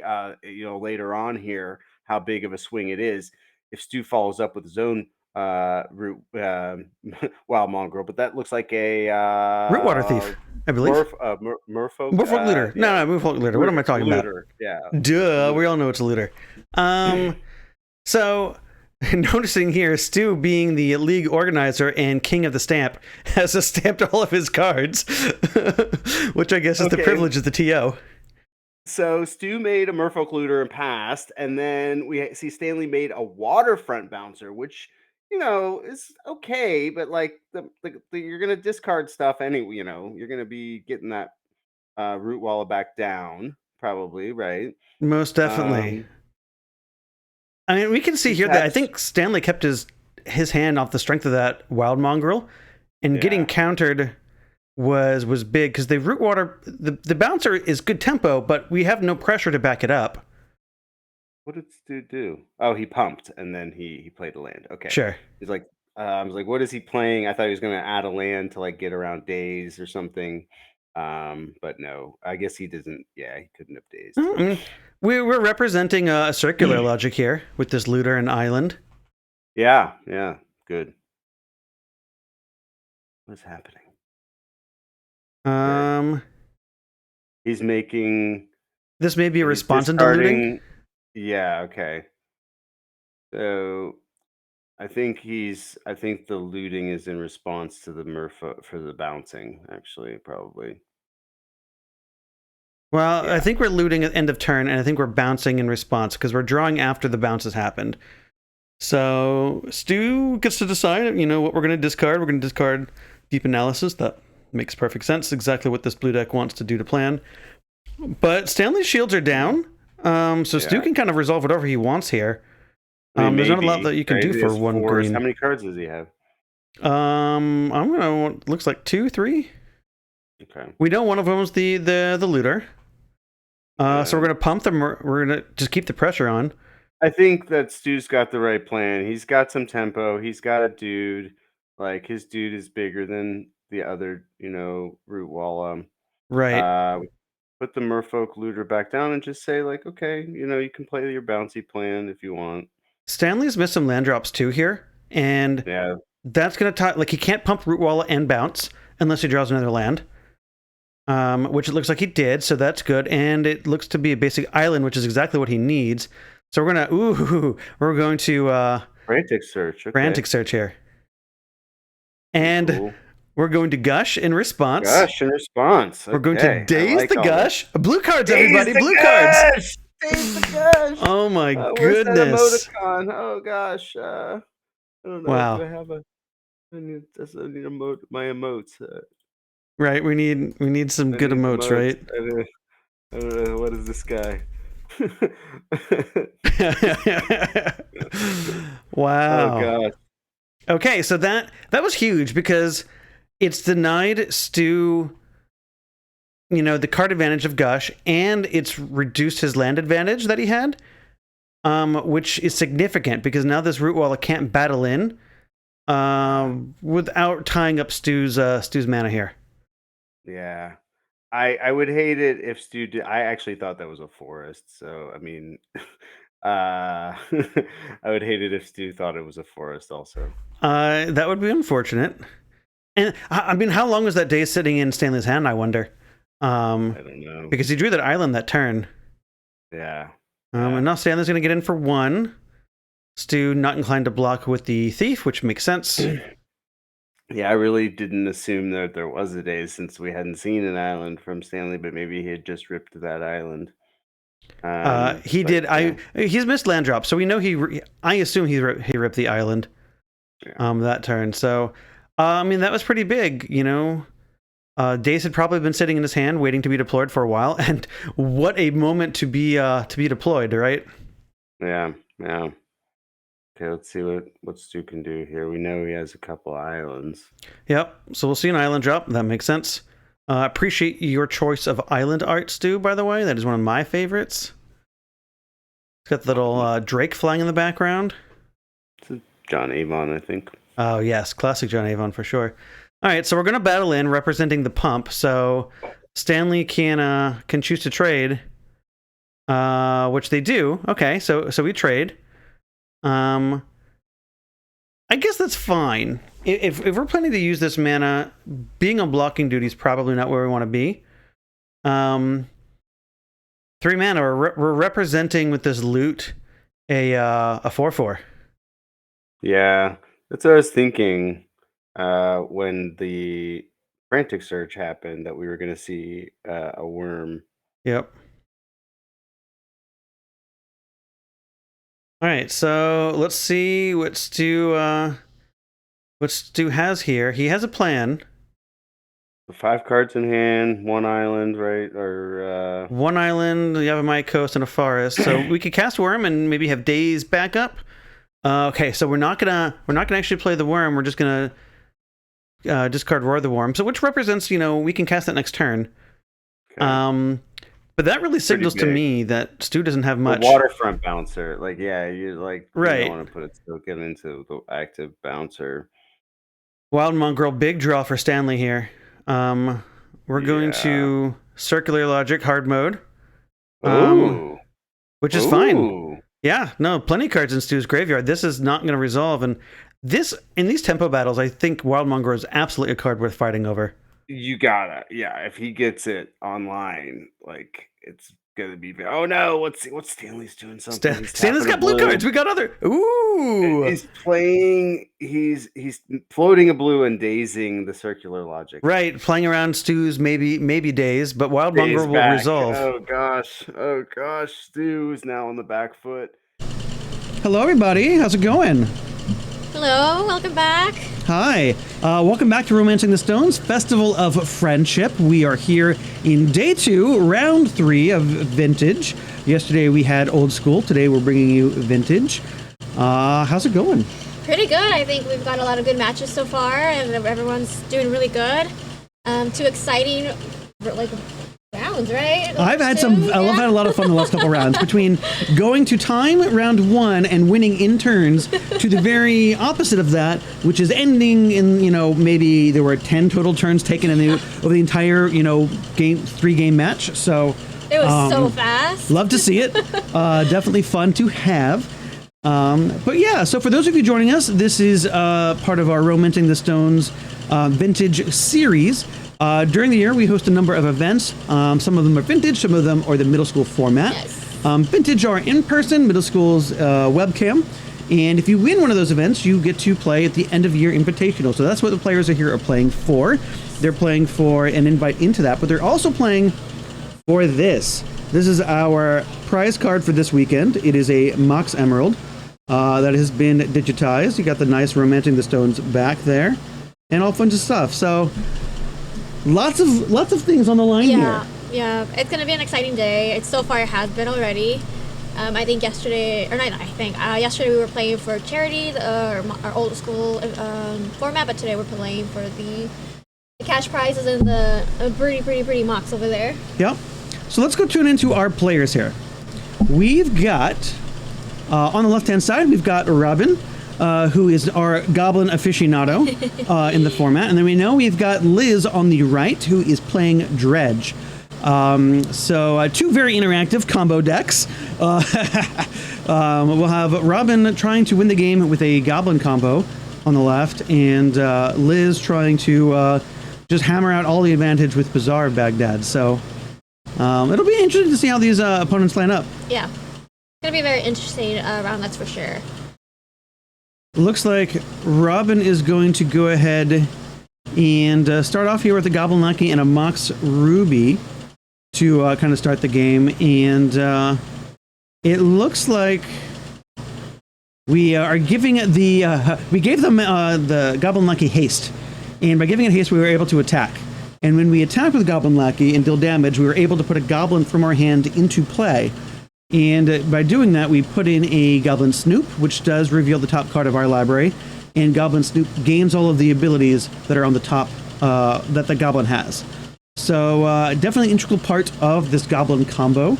Liz is going to take her turn and immediately start off with Bazaar, which is exactly what we want to see out of Dredge. Mm-hmm. And it looks like she has a very strong Dredge here. We have 3 Dredgers, one of which is an Imp and a Grave Troll, which are the strongest Dredgers that you can have out of this deck.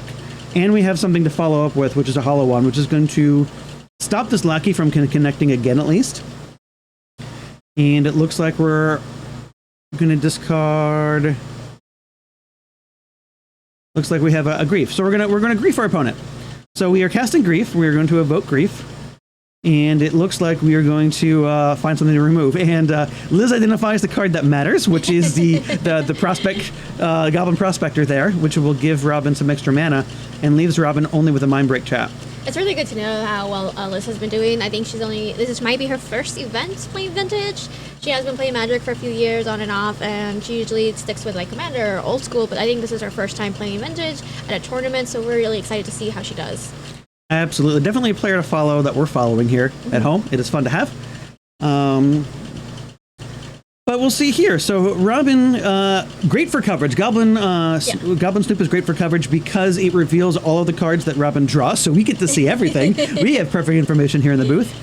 And so we see he does draw the Snoop, revealing a Muxus on top of his library, casts a Snoop, and just passes the turn.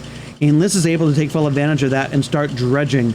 And with this Bazaar activation, we are going to Dredge, and we are going to end up putting a Nicarid here into the graveyard, and she's indicating that she needs to remember that Icarid's going to have their trigger here in a bit. And it looks like Robin wants to read Silver Smolt Ghoul. Ghoul can return to the graveyard into play under some circumstances, which will trigger some of these prized amalgams and other cards as well. So it looks like Liz is going to hit some Creeping Chills as well. And it looks like a really strong start for this Dredge deck. Already putting the pressure onto Robin here. And Robin doesn't have much else in hand. He's got a card he can't cast, and is probably not going to do much against Liz, because Liz doesn't cast spells in Dredge. And so how does Dredge work? If you can walk me through it. I know it's a really good deck. I just have never actually. How does Dredge work? Yes. So, if you learn the game of Magic, you know that you need to use mana to cast spells, and you can attack with creatures, and you reduce your opponent's life total to 0 to win the game. Half of that is true with Dredge. Okay. Dredge is kind of like a sub-game in Magic. It's kind of like playing Magic. So the Dredge mechanic itself allows you to, if a card with Dredge is in the graveyard, you can, instead of drawing, you can replace your draw with the Dredge. And Dredge has a number associated. So in this case, the best Dredger in the deck is Glular Grave Troll, has Dredge 6. So instead of drawing, you can return the Grave Troll to your hand instead, but the cost of putting 6 cards from the top of your library into your graveyard. That is what dredging is done. Now, when you pair it with a card like Bazaar of Baghdad, which lets you just draw cards for free, Yep. you now, you replace each draw with a dredge. But when you mill over, more dredgers and more things to do that trigger off of going into your graveyard. So it is a way to generate quite a bit of power real quickly and take advantage of some of these dredge cards and really abuse them. So we're using it to get Icarids into our yard, which allow us to get them into play for free. These Silver Smoke Ghouls, they come into play whenever you gain 3 life, which Creeping Chill does if you put it from your library into your graveyard. Gotcha. So we see with this one land, Liz has been able to put 3 permanents on the battlefield, or 3 creatures, without having to use any mana to do it. Yeah. Very powerful stuff, and Robin is already at 8. Yeah, I see that. So, So I did hear that Robin's deck is a really fast-paced deck. Is Dredge also a fast-paced deck, or are we going to see a lot of fast plays this round? that is a good question. So Robin is playing a combo deck. It Combo. primarily wins through a combo that uses the card Goblin Snoop, which he does have in play. By aligning different goblins on top of his library, he can kind of create these scenarios where he can create infinite, repetitive cycles. Okay. And a lot of that usually ends up with through infinite damage, which is a good way to kill your opponent. Liz's deck, Dredge, is a very fast-paced. We call it a combo deck. It's more of a synergy deck, as there's no infinite combos in there. But it's highly synergistic, and her deck absolutely moves quickly and puts on a lot of pressure very fast. As we can see, Liz has gained life to 28, Yeah. making it difficult for fair decks to compete, and putting a lot of power on very quickly. Robin's got a lot of goblins in play at the moment, so he can roadblock a little bit and block, but the more permanents he loses, the less of ability he has as assembling his combo. And we can see, he doesn't have much going for him right now. He's got a single mountain on top of his library, and not much else to work with. So I think the advantage bar right now is very clearly in the Dredge's favor with all the pressure that we're putting on. And we can see here Graveyard assembling more and more cards in here. It's a very intimidating deck to look at, that's for sure. Yes, yes. Is there any way Robin can come back from this? Absolutely. Seeing as his deck definitely can win with a combo, if he has the right card on top of his library, that could then help him set up the rest of his combo. And he could just combo out. So much like we kind of saw with some of the other games, especially in our first round, where, Stu was able to assemble like Time Vault and a key Gotcha. to just kind of take infinite turns and win out of nowhere. Theoretically, the same style of circumstance could exist for Robin. Okay. It gets significantly more difficult because Robin needs a few more resources to kind of line up the right way. Yeah. But we'll see what happens here. Liz is going to continue adding on the pressure. Now, interestingly enough, here, Liz is going to say, "Hey, you need to sign some blockers right now, or you will lose." And she is tapping all 4 of her attackers. For the creatures that can attack this turn. The Narcomoeba that returned to play from the graveyard can't attack yet, does have Summoning Sickness. But this is interesting because it does mean that there's only going to be one blocker theoretically on Liz's side. Right. Which could be worth pointing out because there's a Goblin Lackey on the other side. And there's 2 Goblin Lackeys. And if those Goblin Lackeys connect to Liz, Robin gets to put goblins into play. And he's got a very big one, Muxus in hand. Muxus will allow him to just reveal goblins from the top of his deck and put them into play directly. Okay. Which could just accidentally make Robin win. Yeah. Reset those game counters, sorry. So we'll see here. This might be a misstep because I don't think we needed to let Muxus hit the field. But it also looks like Muxus is going to miss. Goblin Recruiter is a very big deal, though. Yeah. Goblin Recruiter allows Robin to stack the top of his deck with goblins, which is part of how he wins. Now, he doesn't have any Goblin Snoops anymore, which is also part of the combo. I don't know if this is going to be enough for him to win this turn, which he has to do. He's at 1 life. Yeah. And Narcomoeba has flying. And it's a 1/1. Oh man. And That could be it. that could be it. Yeah. Fly right over the goblins.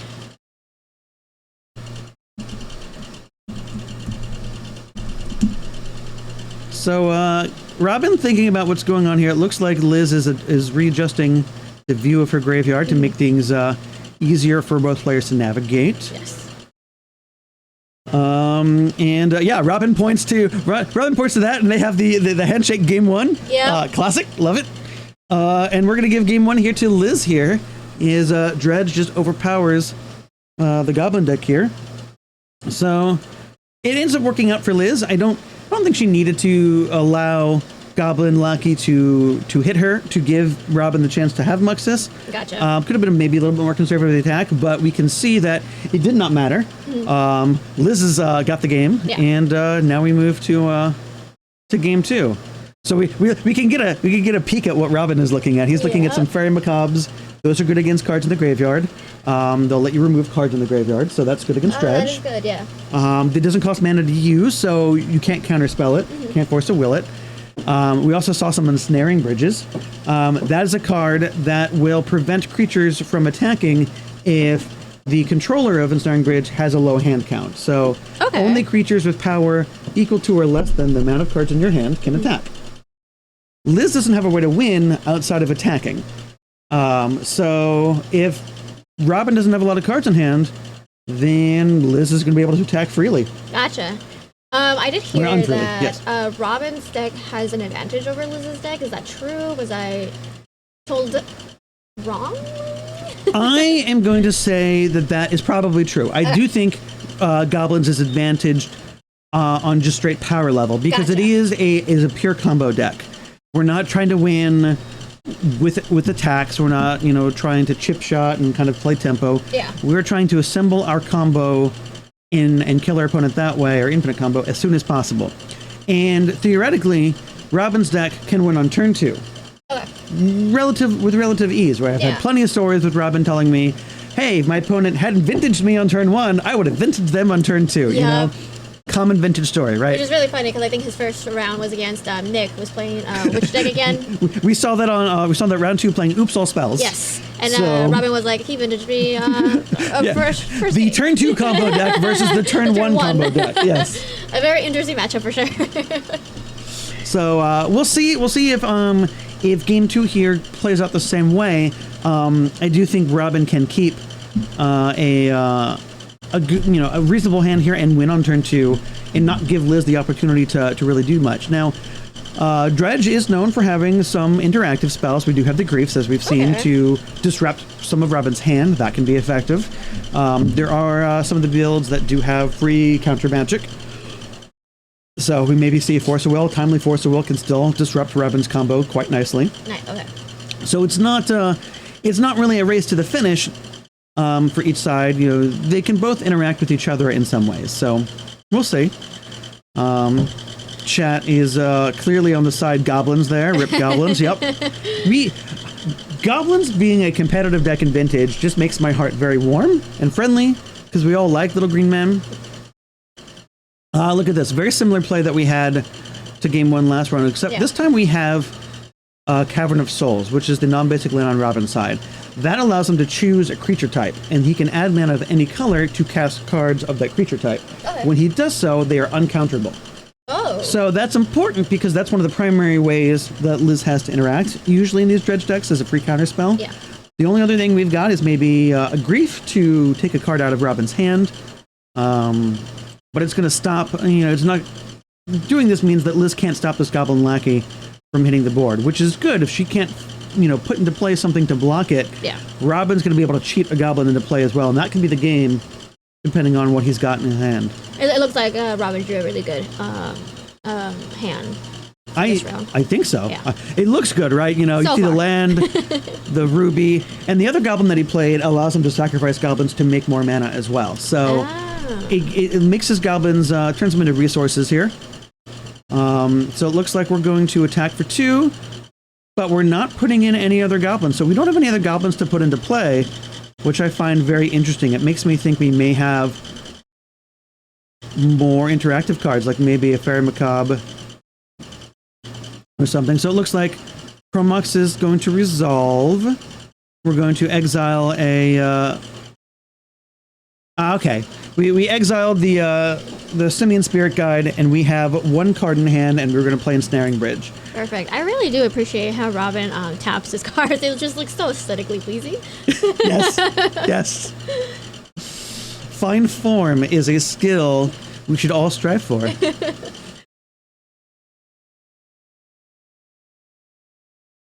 So this is good. Now, it looks like here. Okay, so Liz has picked up that this is a bad card for her, and she said, you know what, I don't think I want this to resolve. So she's going to go ahead and pitch the blue spell Narcomoeba to her Force of Negation here, and exile this Ensnaring Bridge. So it's possible Robin kept this hand on the strength of Ensnaring Bridge, and it getting countered. Maybe all the Liz needs to do to take away this game. Now, notably, her Bazaar activations have not been nearly as powerful. She doesn't have the Dredgers that she had game 1. So She did a mulligan for this game, right? I don't believe she mulligan, no, which is something you definitely see happen a lot in the decks with Bazaar, because you have to mulligan to find Bazaar. Because the deck doesn't do anything without Bazaar. So it's very common to take a lot of mulligans or use serum powders to kind of get free mulligans, per se. How many Bazaars can you have? You can have 4. So it is banned in every other format, but it is legal as a 4 of in Vintage. It's a pillar of the format. It's a staple. So it's a card that is definitely too powerful in a lot of ways, but it is part of the format, and it's why we like Vintage, because the card exists. That's for sure. Yep. You can play with them in Old School. I do play with one of them from Armageddon. There you go. So I do know how to use it, and I know what it does. But it's very interesting to see 4 in a whole deck. Yes, and you play it very fairly in Armageddon. Yeah. In Old School. This is not a fair deck. Dredge is not a fair deck. Game. No. Or a fair card to play in this. We'll put it this way. Liz is not going to use mana to play anything in her deck, and it's all going to come out, for free, more or less. Yeah. If that doesn't tell you it's unfair, then... Well, we always like free stuff, so... So it looks like Robin's follow-ups here are, a little anemic. I mean, we do find the Snoop, and the Snoop does reveal Kiki-Jiki, and Kiki-Jiki is an integral part of these combos. So Robin is threatening potentially running away with this game next turn, depending on what is revealed on top. Because right now, the Snoop, which is untapped, has the activated ability of the card on top of the library, which means it can be tapped to make a copy of any non-legend creature. Gotcha. So right now, Robin is threatening a lethal attack, because at the end step, Robin can make a copy of Capricious Snoop, which will have haste and the ability to copy itself over and over again.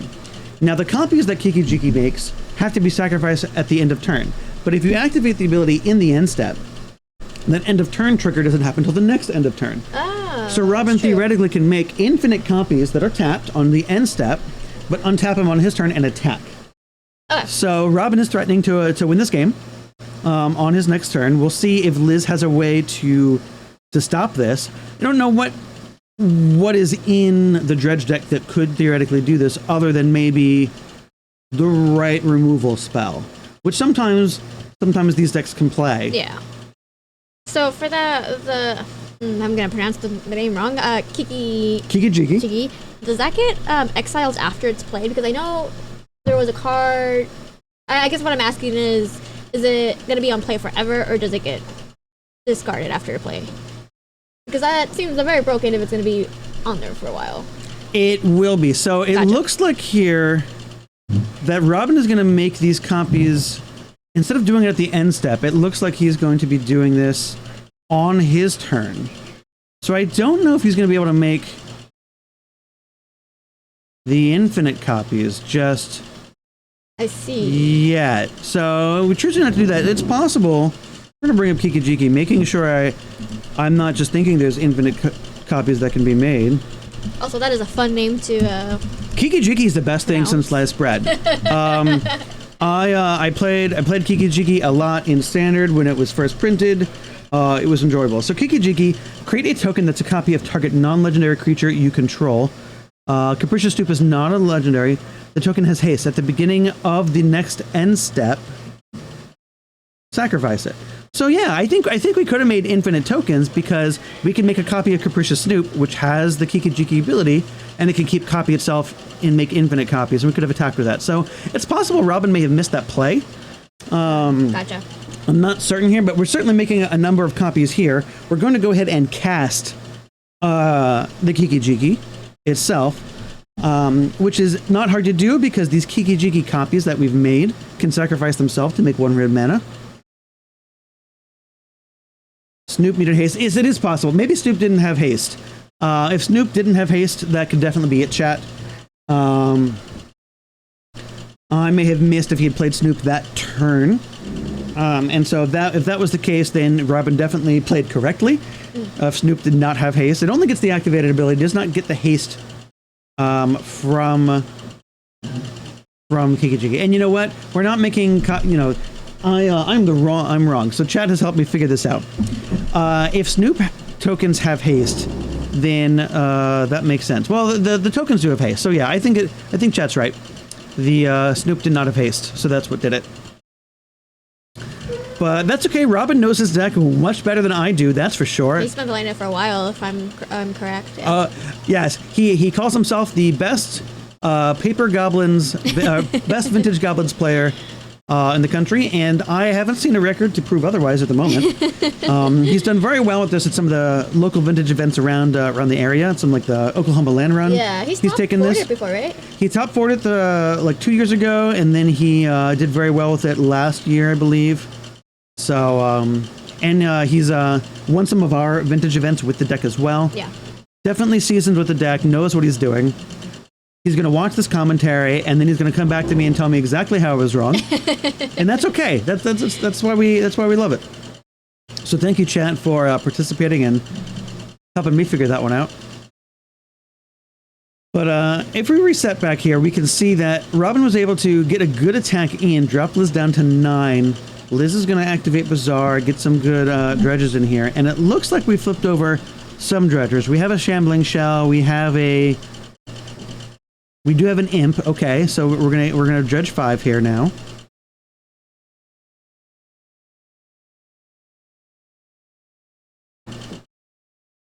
And we flip over another Imp, which is good.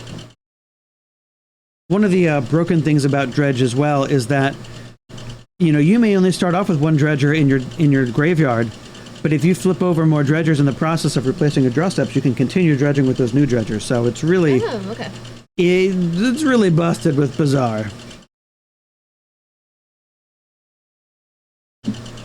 Liz examining her graveyard, making sure she's aware of all of her triggers here.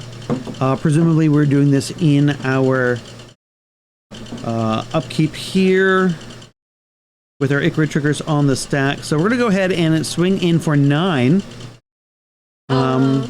which is going to bring Robin down to 5 here.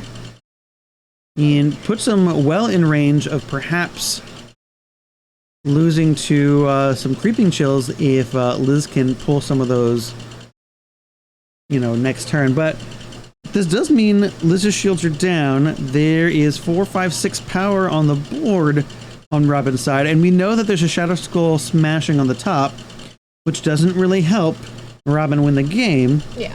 So he doesn't have lethal yet. We will see what happens.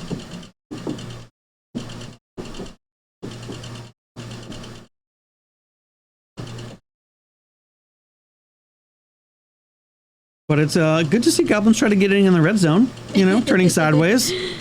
That is magic as Richard Garfield intended. Who created magic? Ah. Yep. Now, fun factoid. Richard Garfield also designed the dredge mechanic, so dredge is allegedly how Richard Garfield also intended magic to be, so, there's that. Robin is going to reveal a mountain after drawing Shadow Skull Smashing, which definitely means he's not going to win the game this turn. Chat calling shame on Paul for for you not knowing that Richard Garfield created Magic. Shame on And, Paul. you know, I'm pretty sure he's mentioned it before, but I have the brain of a goldfish. I will forget. We can throw Paul under the bus. He's not here to defend himself. That's fair, right? That's true. So Robin going to start trying to figure out what he's going to be doing here. I think we may be seeing some. Let's see. We tapped the Snoop. Was the Snoop the attack? Maybe we just attacked with Snoop. I think that maybe just all that we did, which makes sense. We can get him for 2. And we're probably going to use a Kiki Jiki token to block and maybe block with the Prospector and a Lackey to kind of make sure that we've got at least 3 blockers here. Now, there could be up to 4 attackers because there's 3 Icarids in the graveyard here. So we're going to Bazaar with these Icarid triggers on the stack. And we're going to reveal... Ooh, there's the Grave Troll. That's really good. Now we can dredge 6. I think Liz is looking for a Creeping Chill. If we can hit 1 Creeping Chill, I think Liz gets it in this turn alone. Because we were going to have 4 attackers. There's a Creeping Chill, so that's what Liz needed to hit. And that's going to give Liz 4 attackers against only 3 blockers. And I think that's going to seal the deal here.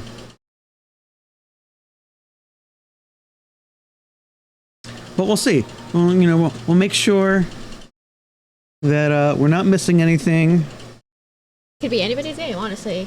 I've learned a lot that Vintage is wild. Vintage is wild.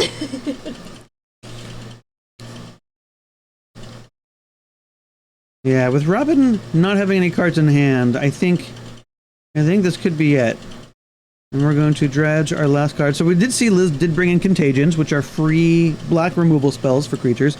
And we hit another Creeping Chill, and that's the game. Oh. So Liz is going to take this game 2-0 against Robin on Goblins here. And Robin had a few opportunities that if his cards had lined up, may had squeaked out a win. But it looks like the power of Dredge, the villain, because Dredge is always the villain. Sorry, Liz. Has gotten it over the little green man here. So I enjoyed that. Yeah, That didn't go exactly as I expected it to go. I expected Goblins to snag a game off of its combo. Yeah, I think a lot of people expected Goblins to do a little bit better against the matchup with Liz. But we saw that Liz really had it, like, she knows what she's doing, and she's, like... Yes. She knew what she was doing, she had it. she definitely navigated all that exactly the way that it seems like she should have, which is great. Took it, interacted the way that she needed to, when she needed to, found the right cards at the right time. Her dredges lined up fairly well against what was happening when she needed it to, so it worked out very well for Liz there. You know, we hope to see her at the top tables later on in this event. Yeah, that's going to be exciting.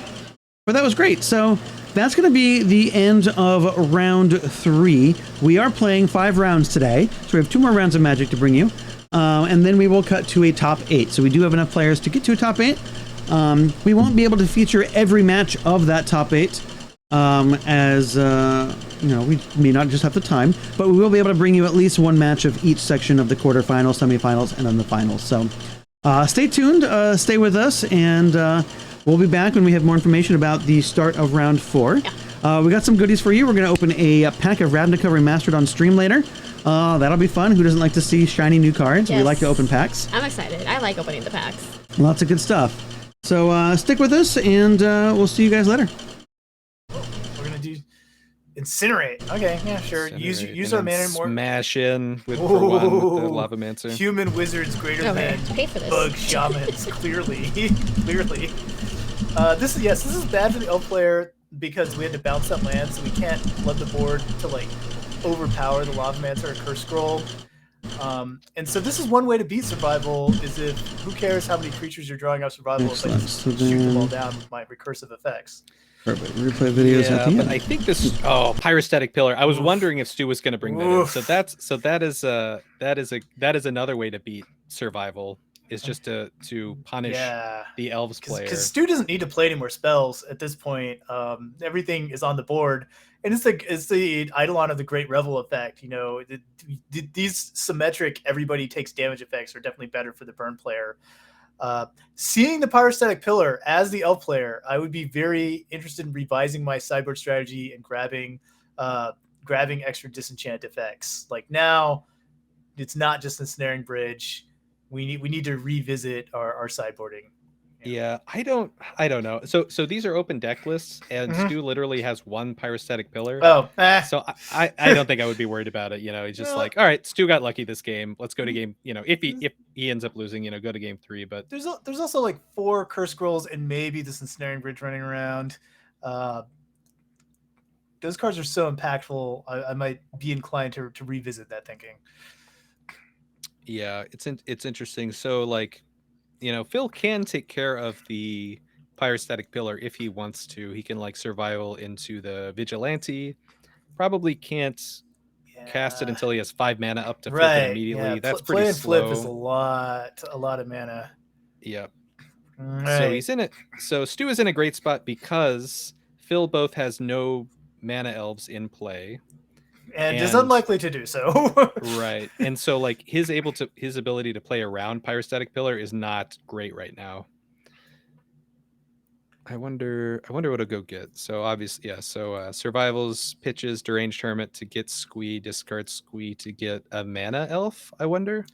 It might be a mana elf, even it sucks to play it and, you know, dome yourself for 2 off the pillar, sure, and then have it, you know, gunned down by any of these other things.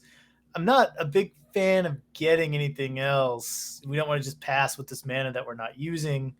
Okay, Genesis. Okay. All right, so we're setting up, you know, for this really long game. Mm-hmm.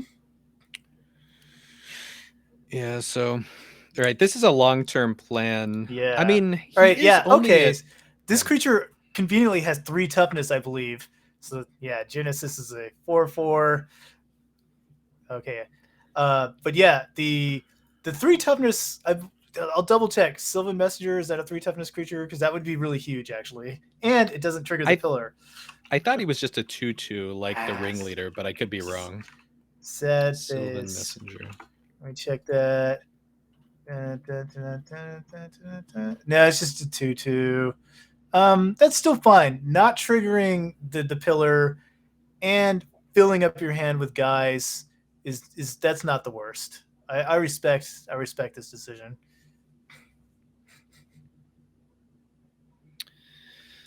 All right. So you get some Squee action going, pretty slow. So yeah, the elves is definitely slowed way down with Pyrostatic Pillar. Yeah. Otherwise, you could just kind of like poop out a bunch of mana dorks and at least gum up the board a bit. But now that's going to cost him 2 life every time he wants to do it.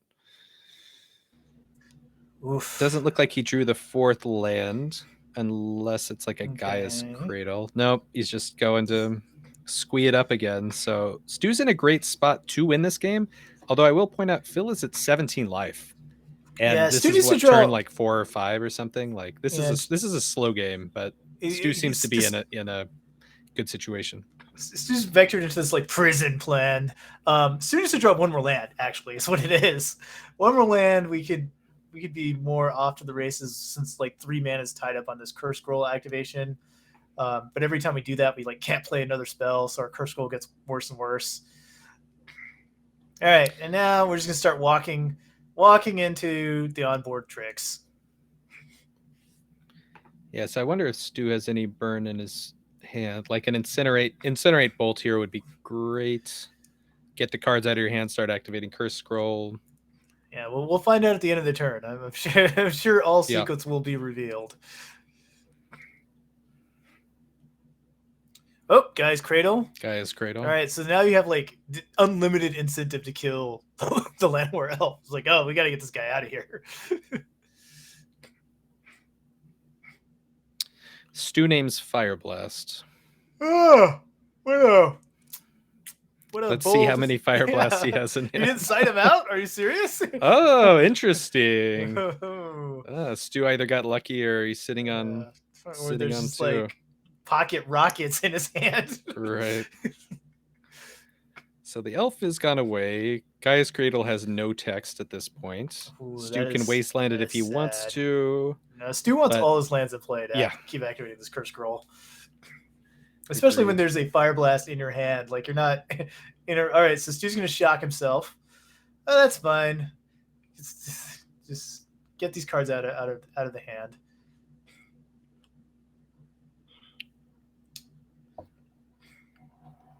So Stu passes with Lavamancer up, which means that he's planning on just using it end of Phil's turn. Otherwise, he would have attacked for 1 if he had something else he wanted to do with that mana. Yeah, basically, yeah, we can't let any elves like go to the untap step, make the cradle better. So I'm trying to think if there's like a modern elf that like fights when it comes into play. I'm sure there is, but there's definitely not in this format. that would be pretty great though. All right, just pass. Oof. Pass. Okay. So yeah, we're just trying to get the 4th land for the messenger. We're drawing all these extra cards. They're just not translating to things that we can keep on the board. All right, so let's see. Right now, Phil is at a virtual 9 with the seals, a virtual 7 with the Lavamancer activation, a virtual 3 with Fire Oof. Blast. So Yeah, if he this has is- exact, no, he can't do it this turn. But Stu's very close. Yeah, that the clock is definitely very real. So this is actually an interesting thing. Because the other elf deck was splashing white. I wonder if it had something like Rule of Law, which the other elf deck does not. But if I were splashing white, Rule of Law would be something I'd think about to like get out of these lock situations. Because right now we're kind of frozen out. Typically, if you're playing a typical green deck, not an elf deck, you would get out of this by playing a 4 toughness creature. You would play a Ravenous Baloth, but no such option exists in the confines of the elf deck. Yeah, I mean, I could see Ravenous Baloth in the sideboard, like a 1 or 2 of in a Survival Elves deck. That seems like a reasonable card. I mean, you can also play Well-Wisher, which is weak to Yeah, you need burn, to untap. and unless you're playing Angry Elves, in which case, like, you can activate it immediately. Yeah, that would be great. If we had a mountain and anger in this deck, then we could actually just explode out of nowhere. That would, yeah. Okay, so that's one way to get out of this lock.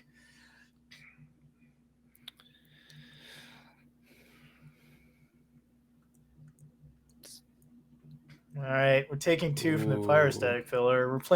We're playing with fire, like literally. All right, whoa. All right, so Stu finally Wasteland wastes in in response. Yeah. Okay, so yeah, that's a very strong signal from the burn player that they think the game is over. Yeah, I mean, it Stu's got 10 damage on board right now. It was bait. Second guy's cradle. They always have it. Wanted you to wasteland me. Oh man. Assuming that Stu has 2 Fire Blasts in hand, then he will need something off the top. But I think he'll get here. I mean, Phil doesn't have any kind of a clock. So Right. literally, if he goes Grandma Lavamancer end of turn, is that it? 2, 4, 6, 8, 12. Yeah. Yeah. So he literally wins on his turn. So All right, 2/2 morph, which yeah, also yeah, does he's 2 dead. damage. So He's- we're dead. the game We're is dead. over. The game is over. Dobbs. The game was over anyway, but Yeah, it is now it's especially like over. extra over. Yep. All right, Stu's not missing it. It's like, nope, Right. we're not shooting the elves. We're going upstairs. There's nothing to see here, citizens. All right, so while Stu goes through the motions, we're going to mention that I feel like when in game 3 when the elf deck is on the play, it's going to be pretty hard for the burn deck to win because they have to the burn deck has to make a decision very early in the game to proactively do something versus just bolt every elf that shows up, and then they can get permanently behind and never get ahead on the front foot. So much so that I wonder if Jackal Pup will even be in the deck when you're on the draw. It does seem. And after that, I feel like the other cards in the sideboard are all reasonable. You I could would name probably put in naturalize the before dropping a survival. So you yeah, could so protect I your would put in survival. the monkeys probably, and the therapies. So here it is. Oh, survival. All right.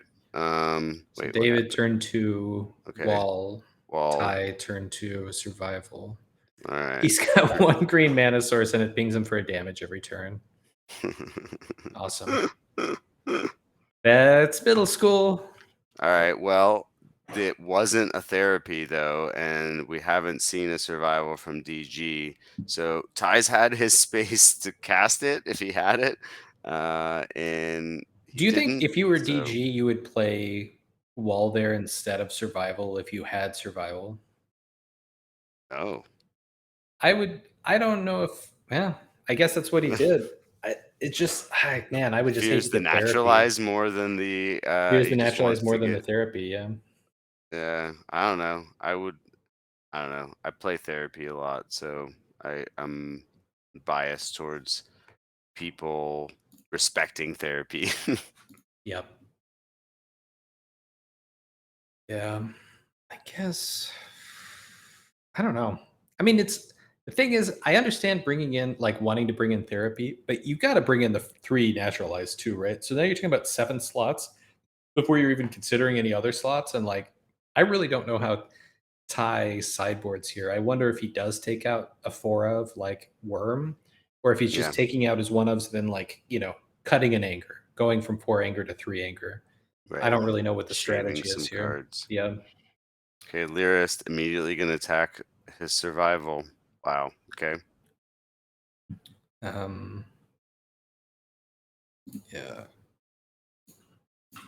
Gotta look at this Graphic Horror text.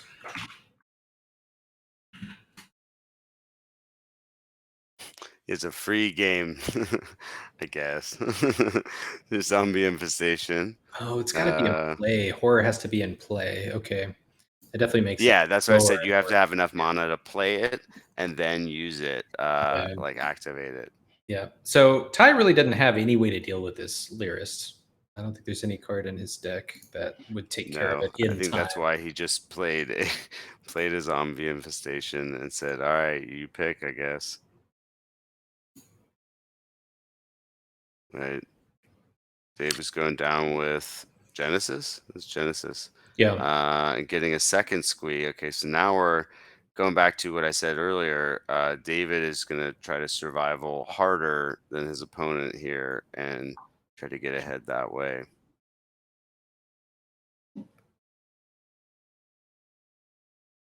Yeah. Tim, that's Tim, right? Texas Lurgoyf. Yeah, Sharpshooter was going to clear David's board. He scooped to it. Sharpshooter turns out as a good Magic card.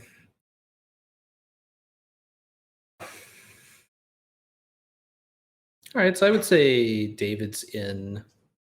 Stu is Texas Lurgoyf. I thought that was a different crew. That was maybe I'm confused.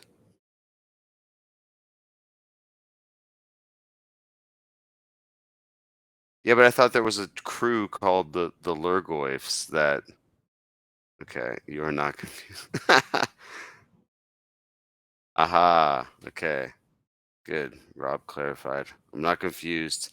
All right. No, what's happening in the Magic game is that David has played the Elvish Lyrist and passed the turn to Ty. So now Ty is untapping and got his turn. And he has 1 zombie token. He has a zombie infestation and a survival. Looks like 2 green mana sources. And Ty's tanking a little bit here, deciding what he's going to do.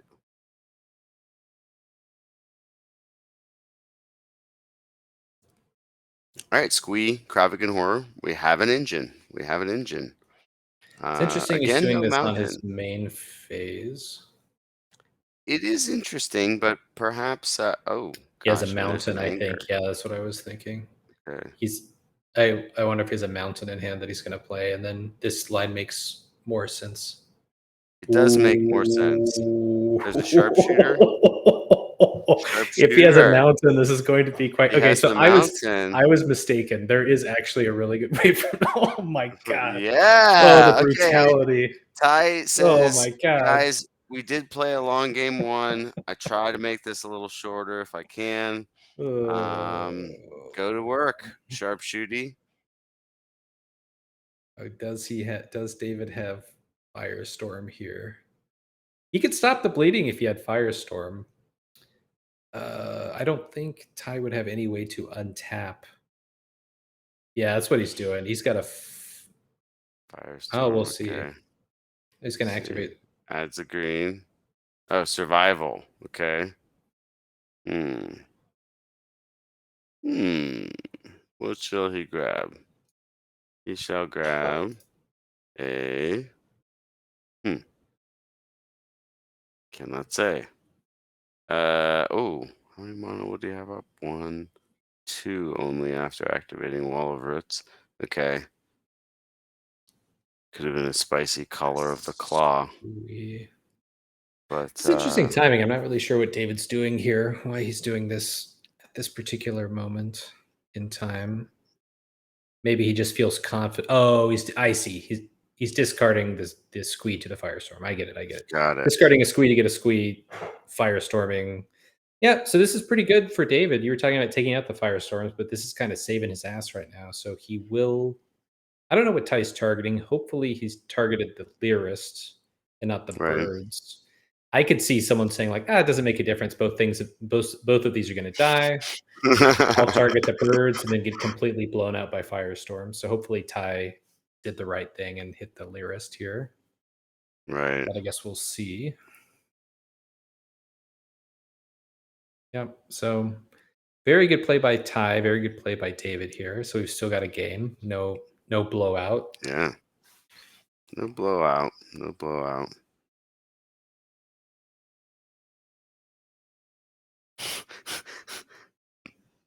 Did Angelo? The final match is tonight. We'll a have few to see. hours from now. One thing I was thinking is, if like game one had kept going on, it'd be like, all right, let's cut to the other semis and we'll just let David you and guys Ty play off screen. And then when that other semis is done, then they will be done as well. But, right. All right. So Ty didn't get greedy or he made the right decision. He targeted Lyrist first. So, pretty keeps both enchantments. Yeah. Pretty good. Game's still alive there. Yep. He does keep both enchantments. David gets to keep his birds and not just get blown out by a living sharpshooter.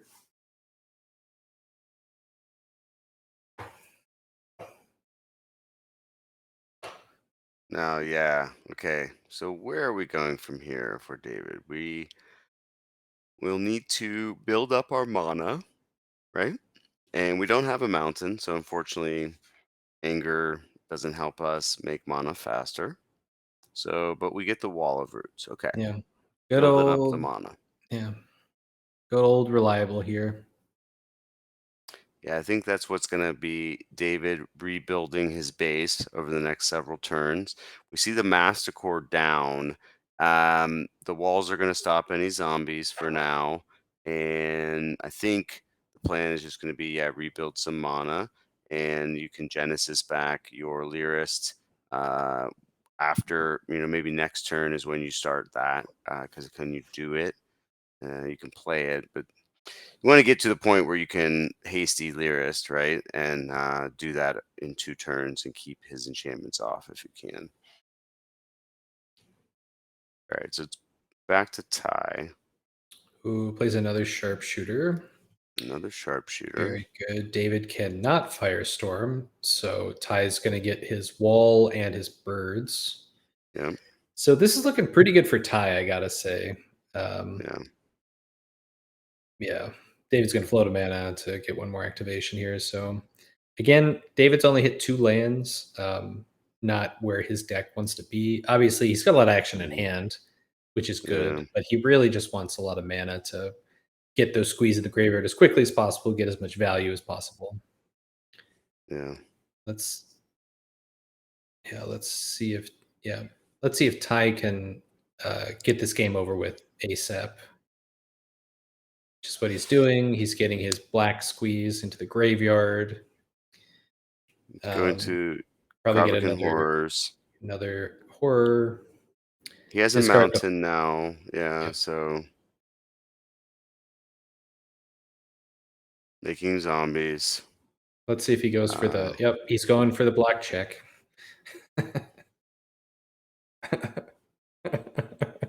He realizes it does not matter. It's going to get blocked by the wall. Yeah. Should get blocked by the wall. It's not, the wall isn't low enough that sharpshooter could take care of it, even if David activates it into Ty's turn. David's probably not going to be attacking with anything. Yeah, exactly. He's a dumb zombie. That's what a zombie would do. Let's all be honest here. That's what a zombie would do. Yeah. Would do that. Stupid zombie.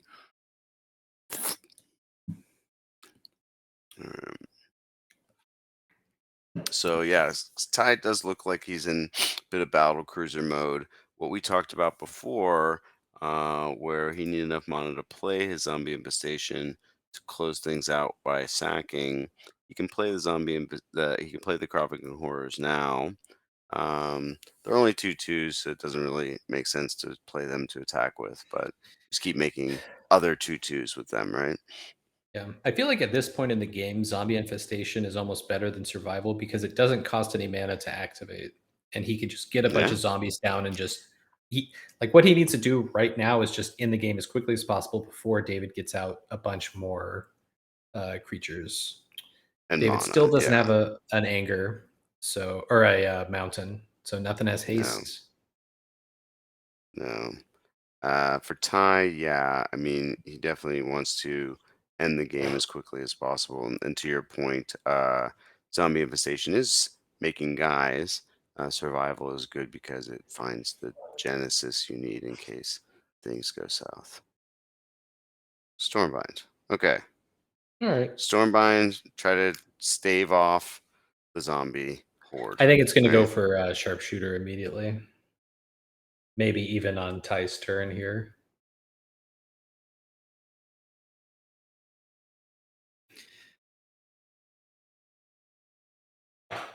Because I think cards in David's hand, yeah. A lot of David's lines are cut off with Sharpshooter in play, so I think that's probably going to be the first thing to go. Just he can do it on his upkeep. You mean like with the walls? Yeah, exactly. Yeah.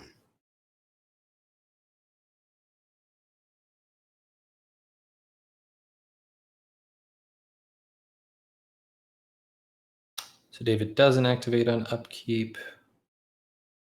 Maybe he's got some more survival stuff he wants to do to kind of set up the next turn. We'll see. Yeah. You don't have to do it on the upkeep. Growing. The zombies are growing though. I wouldn't want to leave the sharpshooter around though too, because then you can't really block profitably. Oh, he did play a Kravikan Horror because now he can start throwing the zombies at things. Awesome. Love that.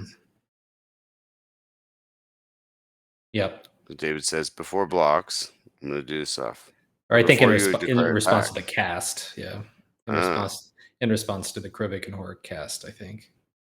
So yeah, David gets rid of the sharpshooter.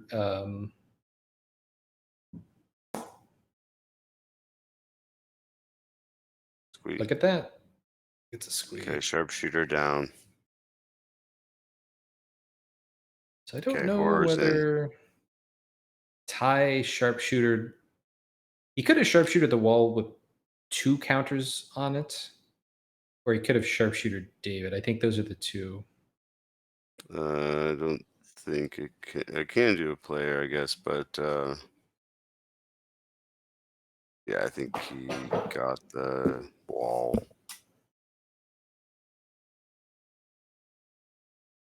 David asking about the text of Kravikan Horror. For some reason that's a card. I feel like that there's a handful of cards that I just like always kind of forget what the text is. For old school, it's changed to Mephistopheles. I'm like, what is that?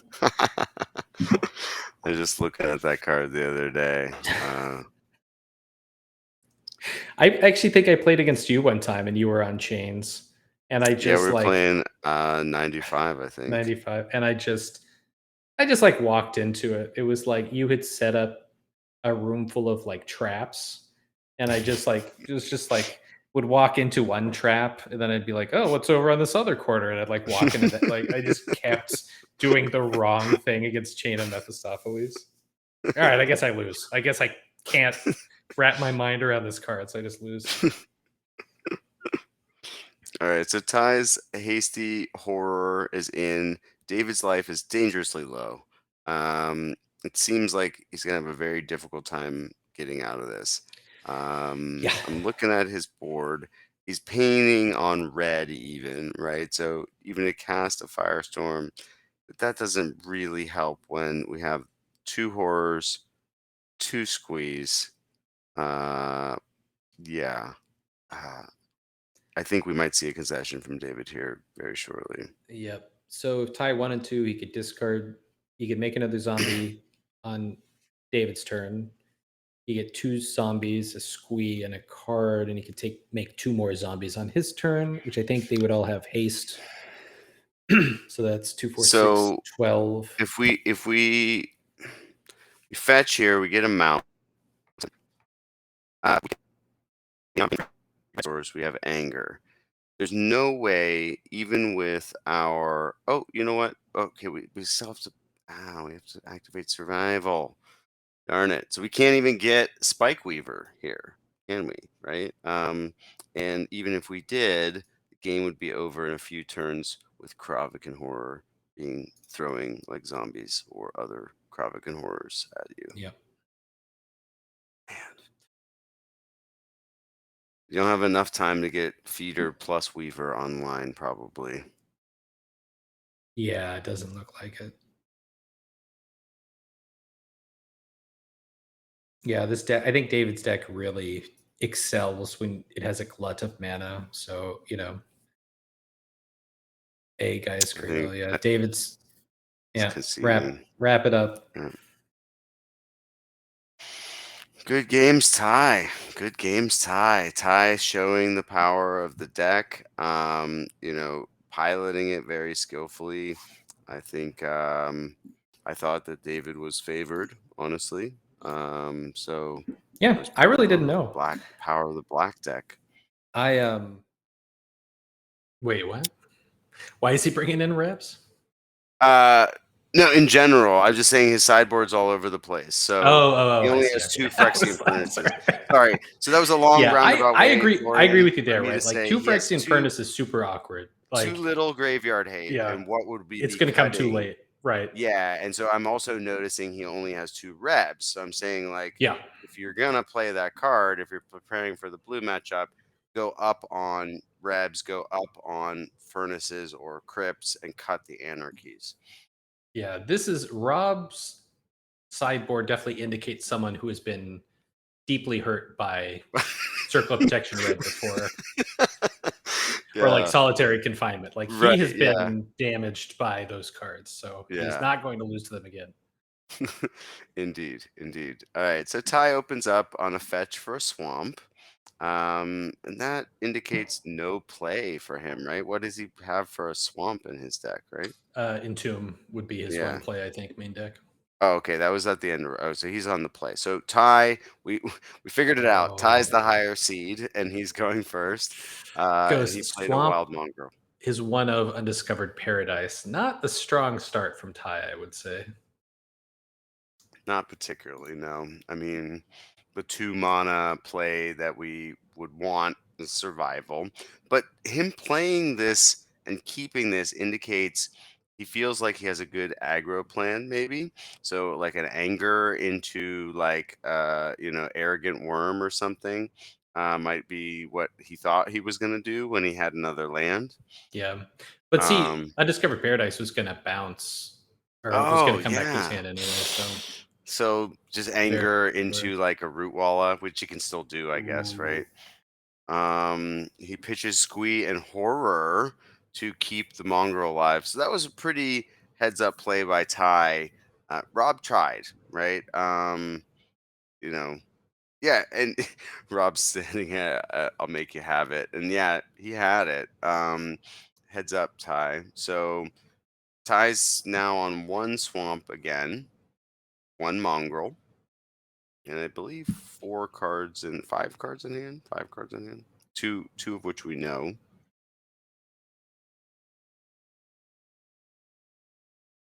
So yeah, I guess Ty's trying to decide, like, do I play a land here? What's my follow-up play? Whatever he was gonna do, he was gonna do with 2 lands.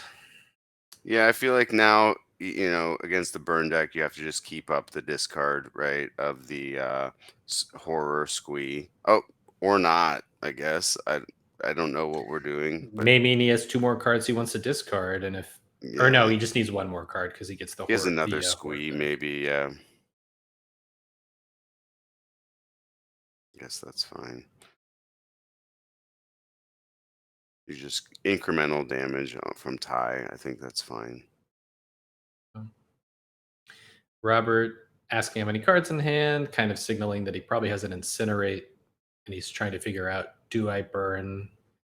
Do I use this Incinerate now? That's damage that Ty won't be able to chip in next turn and kind of run him out of cards. Maybe, but yeah. Yeah, Ty just has a good little engine going with Horror and Squee. Yeah. Yep. So he goes for the Incinerate. Ty's probably going to blow him out. Yeah. Yep. With the Horror, the Squee, perfect. Second Squee. Like that's the way you write it another up. Squee, right? Yeah. Gosh darn it. You just feel it. So. I mean, that's why you keep that opener, right? That was like strong on, why you would keep that opener. Yeah. Yeah, that's a good point. That does make sense. Like, Undiscovered Paradise, not the best turn to play, but you've got all these value cards, and like, Rob can't really beat a Wild Mongrel. Just gotta keep it alive. At this point, yeah. Like, you just keep, if you can, all those activations. Ty can just ride the Mongrel. Yep. And yeah, I guess in the end, if Rob ends up spending 3 spells on the Mongrel, like, I was like, okay, then we'll start from first principles. Yep.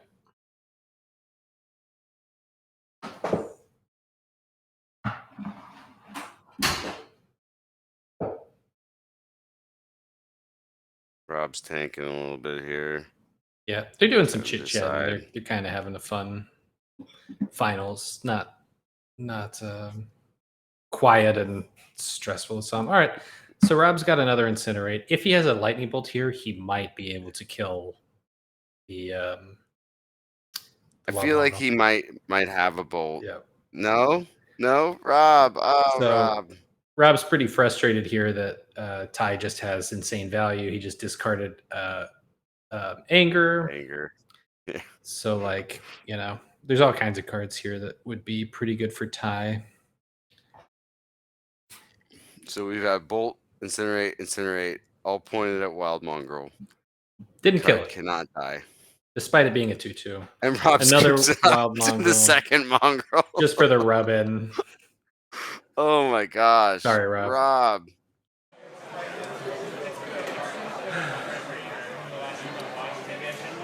I will keep this. Alright, good luck. Mountain.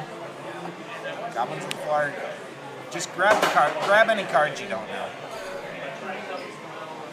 Okay. One turn.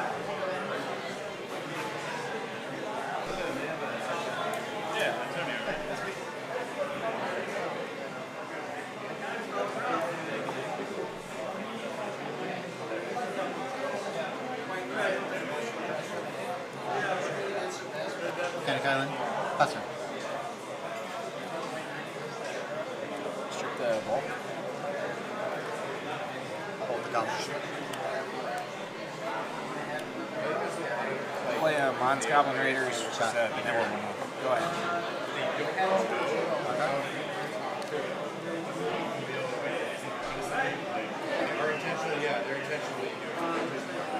And then pass turn. Hammerheim, it's just a mountain, basically. Okay. So 1. 19. Playing Iron Claw Orcs. It's a 2/2. It can't block creatures power greater than 1. Okay. Go ahead. Brian just texted that he thought it was on Sunday. What a fucking moofus. Like, it's not. Dude, I'm not even gonna respond to that. Yeah, whatever. Like, the next time we see him, we'll give him shit for it. Yeah. Like, should I just dot him? We posted infinite things about Dude, it. this is the most And then hyped go ahead. of all of our tournaments. Yeah. It's gotta be killing me. Isn't it? 3. Takes me to 16. Strip an island. Okay. And I'll chain lightning you. Okay. 13. Go ahead. Draw a card. Panic Island. Chain line. Go ahead.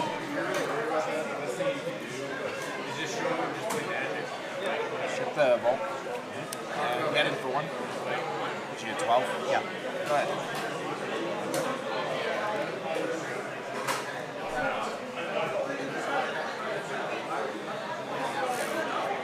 First factory.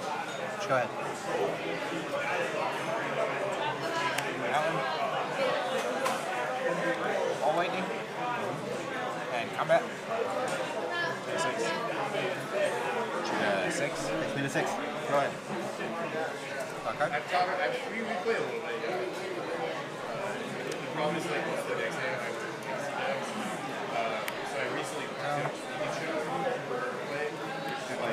Go ahead. All lightning. Swing it. Alright. 6.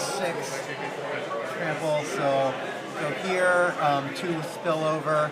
Plus 1 more takes me to 3. Go ahead. Draw a card.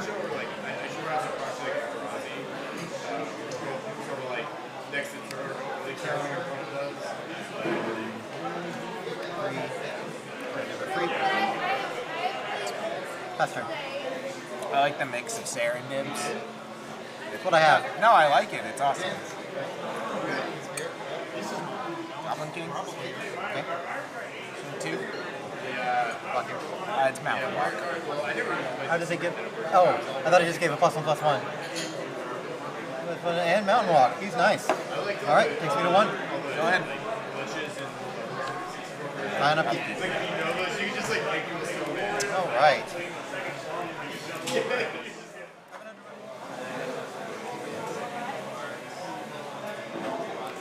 Go ahead.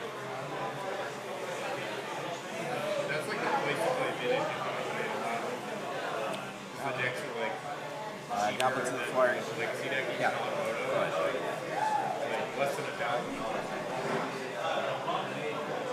There's my baby right there. Your baby. Oh, are they here? Oh, awesome. That's awesome. I'm so happy they came. Activate combat. Shoot. 18. If you like to mine Go ahead. spots, then it's like great. Or actually, it's actually really good if you don't have all the cards. Strip the plateau.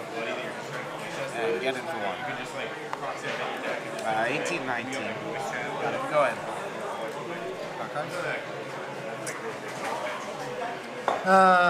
This is bad. Pass turn. Ooh, yeah, that's factory. Iron Claw. 18. Go ahead. Draw a card. Go ahead. Hi, I'm so happy you came. Pass turn.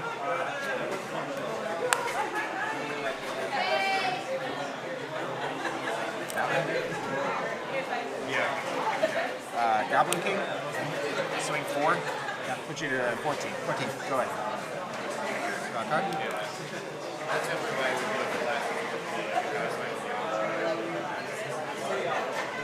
Like fucking strip mine format, right? It's the worst.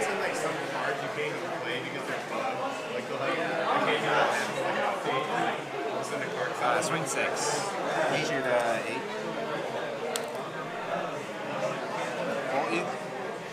5. And Goblin Grenade you for 3 more. 5. Yeah. Got it. Good match, man. Good match. Yeah.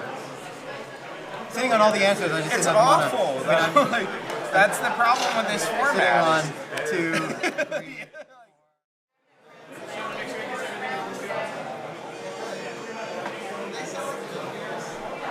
Alright, yeah, sure. Good luck. You too. Mountain. Yeah. Goblins on the flyer. Sure.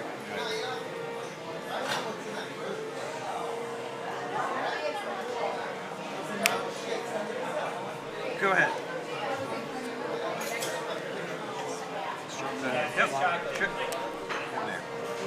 19. Pass back to you.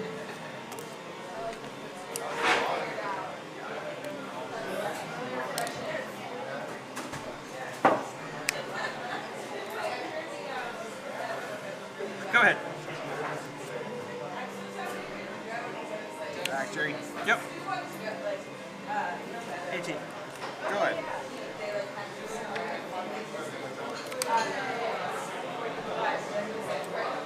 Him to turn.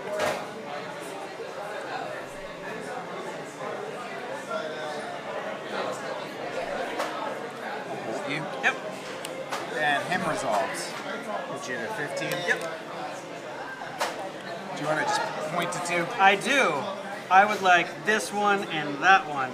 You got Goblin Grenade Mountain. Pretty good. All right, go ahead. All right. Let's strip a swamp. Yep. And get in there for 3. Yep. Go ahead. Cool. I got you at 12. Yep.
What's up, everybody? We're going to get started here with round 4 here momentarily, so please stick around and hang out. And we'll be getting you the next round of Vintage here started very soon. We appreciate you, those who are hanging out, and it's been great to have you. Stay tuned. We'll be right back.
What's up, everybody? Welcome back to Romancing the Stones Festival of Friendship. My name is Robert. Hello, I'm Ruby. How's it going? I'm good so far. Yeah. Good. We ate lunch. That was important. Oh yeah, Lunch is good. Feel revived after that. Absolutely, absolutely. Well, yeah. So welcome. We are coming up on round 4 of our 5-round vintage event. We have 5 rounds today, followed by a cut to top 8. So we'll bring you 3 additional games of Magic after the conclusion of round 5. But it's been great. Some wonderful rounds, wonderful Magic. Yeah, the last round took a little longer. It was against Paul and Stu. They made it to Turn 5? Turn 5, yeah. So we were waiting on the end of round 3 with Paul, who is about to be on camera as right now, against Stu, and they did end up going to turns, and Stu ended up taking it on turn 5. So we've seen Stu on camera once already, winning in turn 4, I think, or turn 3 on round 1. Oh yeah, I think it was 3. Yeah. So Stu demonstrating that he can go the distance and find a way to get there. But we're going to give Paul another shot at glory here on camera here momentarily. But before then, I want to talk about if you participate in our events. I've shown you some of the trophy cards that we get, but you also get a participation card. Yes. Ruby, show us what that's like. Yes. This is the participation. Participation card, perfect. Yeah. And it's just a token. What token is it? It is the. Oh my god, you just told me and I forgot. It is the Orc Army token. Army tokens featuring the orcs from Vintage and Old School, right? Yes, a lot of orcs from Magic's history for all of your orc armies. If you like to play the Orcish Bowmaster, that is what you want to do. You want to play with one of these tokens. But enough about that. Let's go ahead and tune into our players who just got the match kicked off here. We've got Paul on the left, and we've got Seth on the right.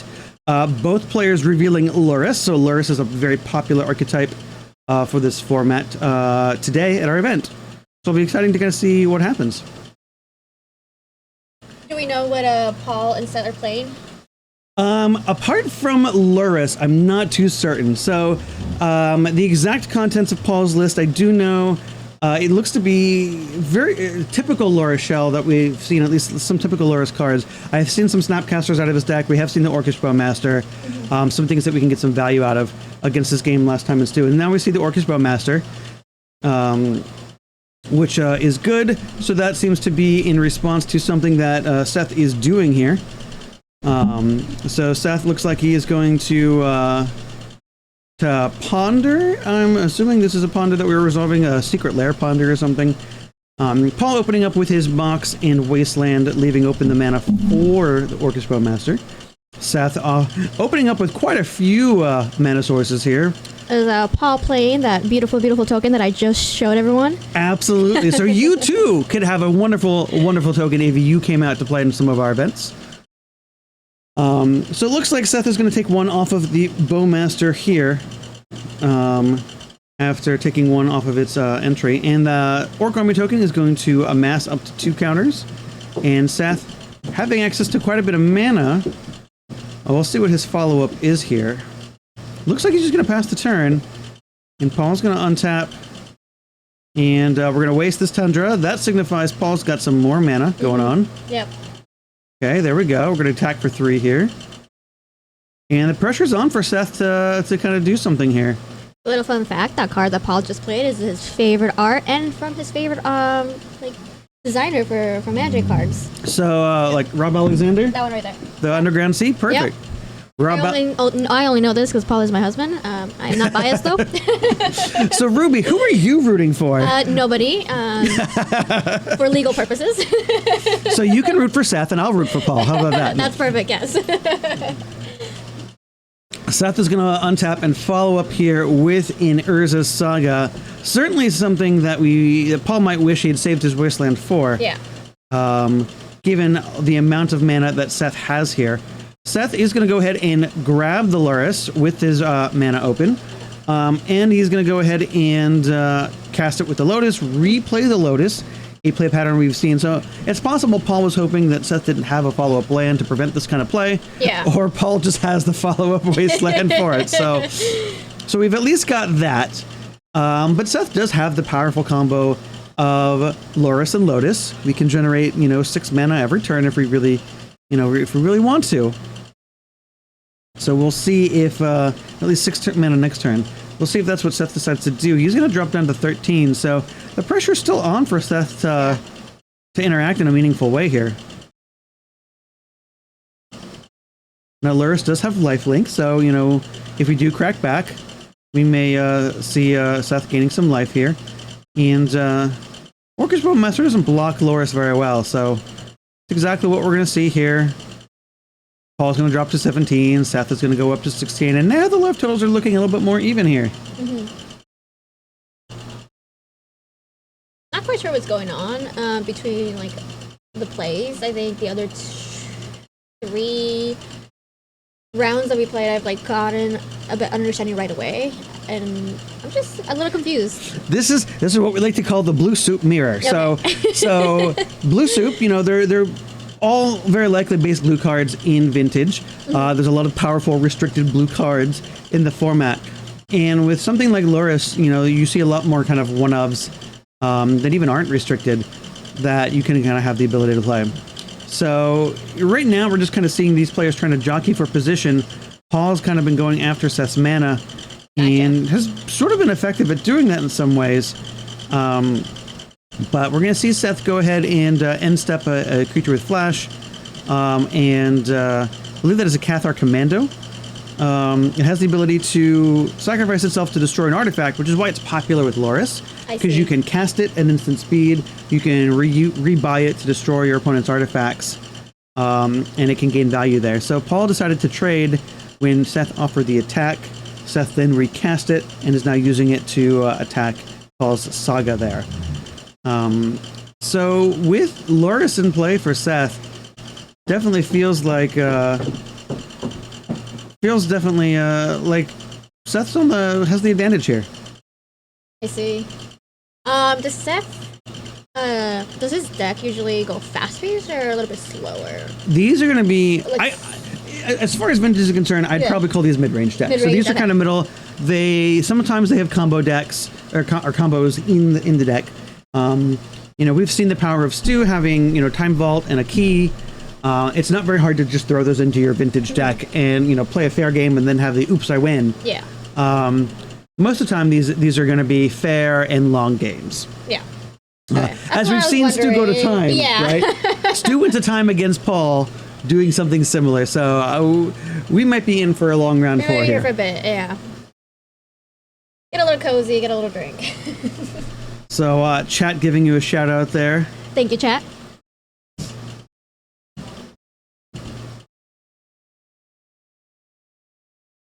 Paul's able to resolve a time walk here with a strip mine to just continue attacking Seth's mana here, but Seth can just kind of, you know, keep rebuying the value. And he's not really, you know, under too much pressure anymore. Now, the Bowmaster is going to keep Seth from drawing too many extra cards. Okay. Because it does punish you anytime you would draw, anytime your opponent draws a card. Orcish Bowmaster is going to let you deal 1 damage to target creature or player and make a token. And if you have the token, it gets its power boosted by 1. Okay. So if you draw a card outside of your draw step, like with Ancestral Recall, you're going to take 3 damage and you're going to give your opponent 3 extra power. I see. So if you're going to draw extra cards, it will snowball very quickly outside of your favor.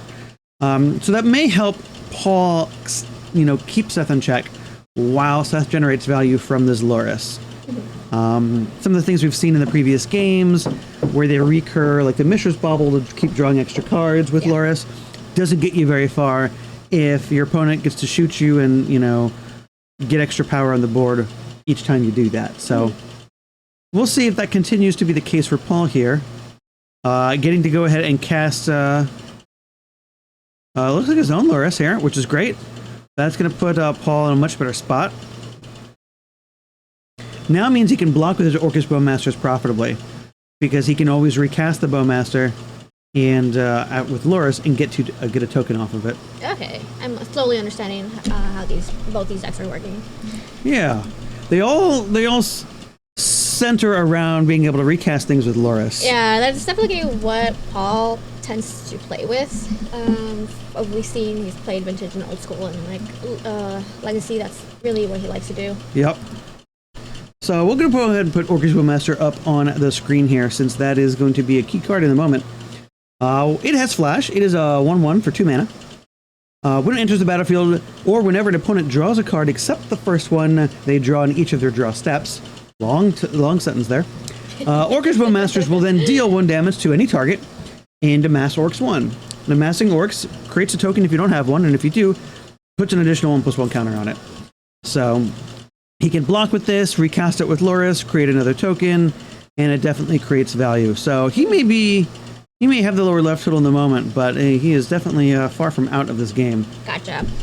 We're going to see Paul. So Chance just asked if Paul is not on Storm, and I want to say it correct. He is not on Storm, but He is definitely not on Storm. which is very so- surprising because that is the deck he usually gravitates or decks. Paul has been on a Beseech Storm deck, I think, the last 3 events that we've had. Really? Okay. I know because I was on the deck for at least 2 of those events, and I decided I was bad at the deck, and he was much better at the deck every time. But this event, he's decided to pick up Loris, and Loris is definitely a sign that he is not storming off. I do know that he was making last minute changes last night. So I don't know. Very, very Tweety like as well. I feel like this is a theme for everybody here in Reminds of the Stones. I think last minute changes is what we all do. We all obsess over our decks. Paul is not on Storm for once in his life. Yes, this is true. That is correct. Yes. That's why I was also surprised. Seth has decided now is the right time to cash in on this Black Lotus, and we're going to hard cast a Force of Negation to target this Treasure Cruise, and Paul responds with his own Force of Negation, and Seth then responds with a Force of Will, and ladies and gentlemen, we have a stack. We have a stack of Magic cards, and it looks like it's all going to resolve in such a way that Paul does not get to Treasure Cruise.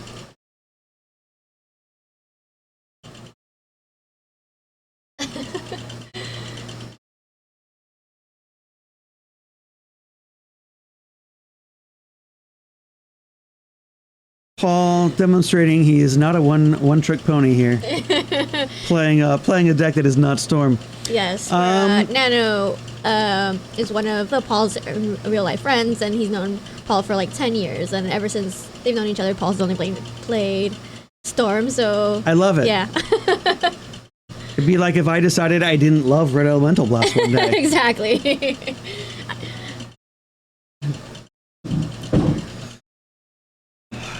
So Seth is going to recast this Cathar Commando. Oh, this is the second Cathar Commando, it looks like.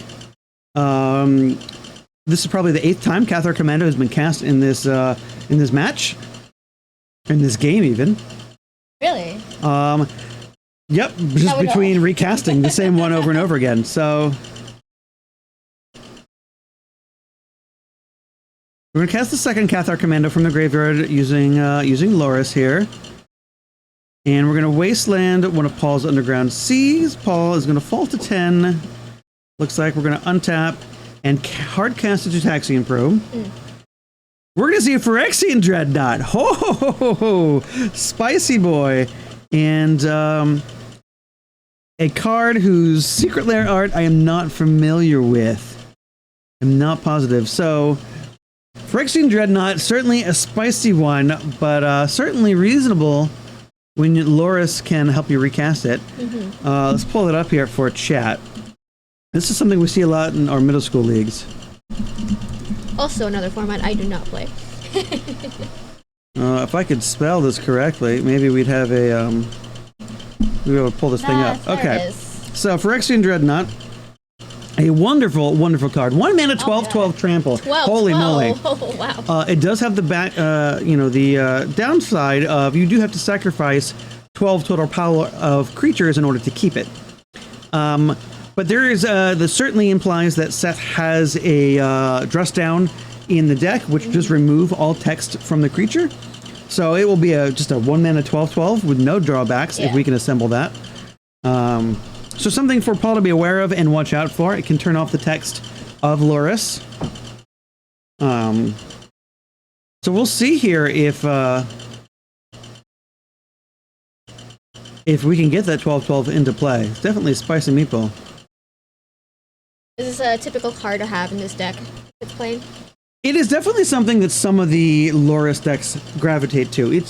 It's sometimes a win more, but the card that combos with Dress Down is such a good card in Vintage that it's not a hard thing to do to put it into your deck, because it's also tutorable off of Urza's Saga. Gotcha. So if you play this good blue card, and good blue cards are easy to put in your blue deck, and you can just kind of toss this in there as a tutor target for Urza's Saga, or just to have it. And here we have it. We have Dress Down. So Seth's saying, hey, guess what? Your creatures have no abilities. My creatures have no abilities, but I'm going to play this 1 mana 12/12 if this resolves. So Seth looks like he's going to draw a card off of the Dress Down cantrip, and he is going to cast the Phyrexian Dreadnought. And Paul's saying, hey, you know what? This is bad for me. And going to launch off a Force of Will, and Seth is going to force back, and Paul's going to win this stack this time with his own Force of Negation. All right, so Seth is going to say, okay, fine, you got me. Here's the second 12-12. Oh my goodness. Holy moly. So, all right, That is so not playing around. it looks like that's going to do it for game one. Seth has gotten it with the power of the 12-12 Phyrexian Dreadnought. Something you love to see if you like middle school. But because I'm technically rooting for Paul, boo.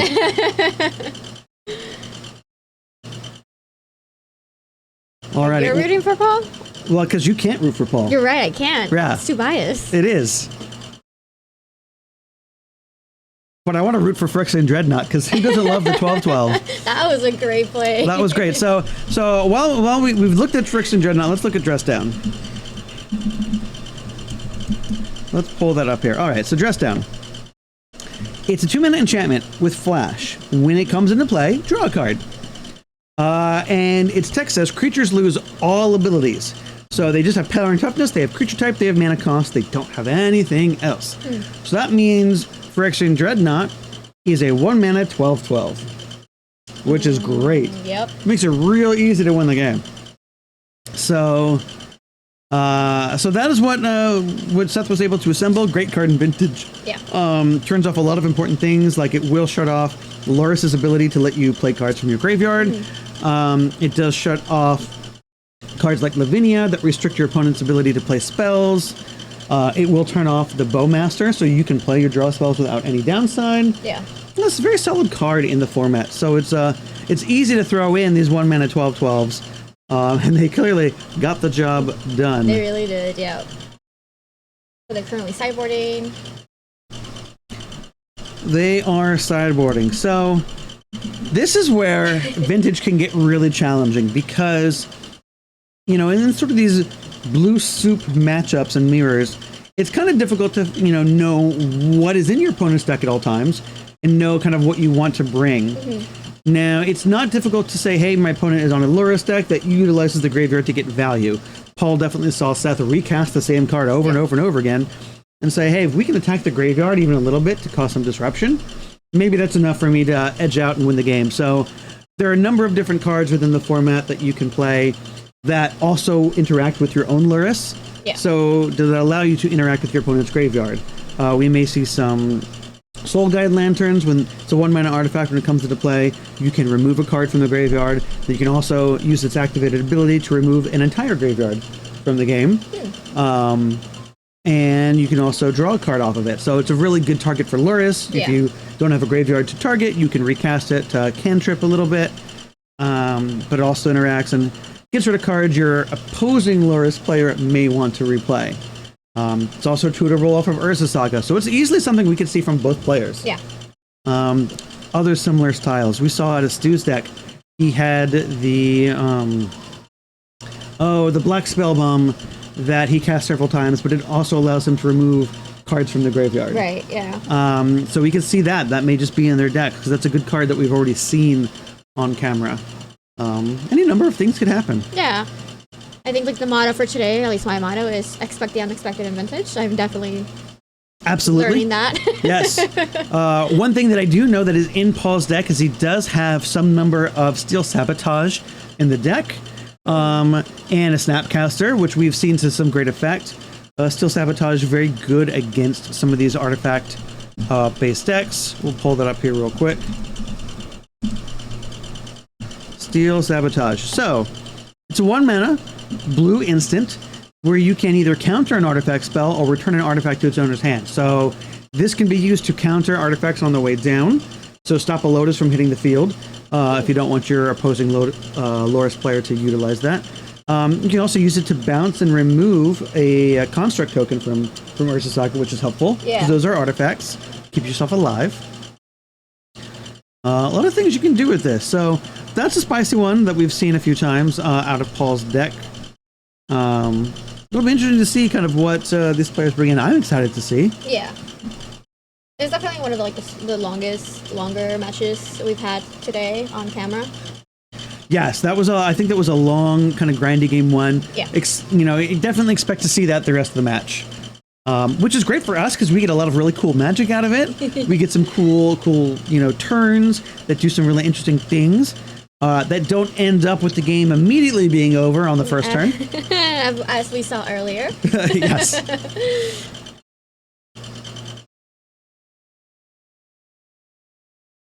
For those of you watching at home, if you were a Lurrus player, what 2 mana or less spell would you want to cast over and over again?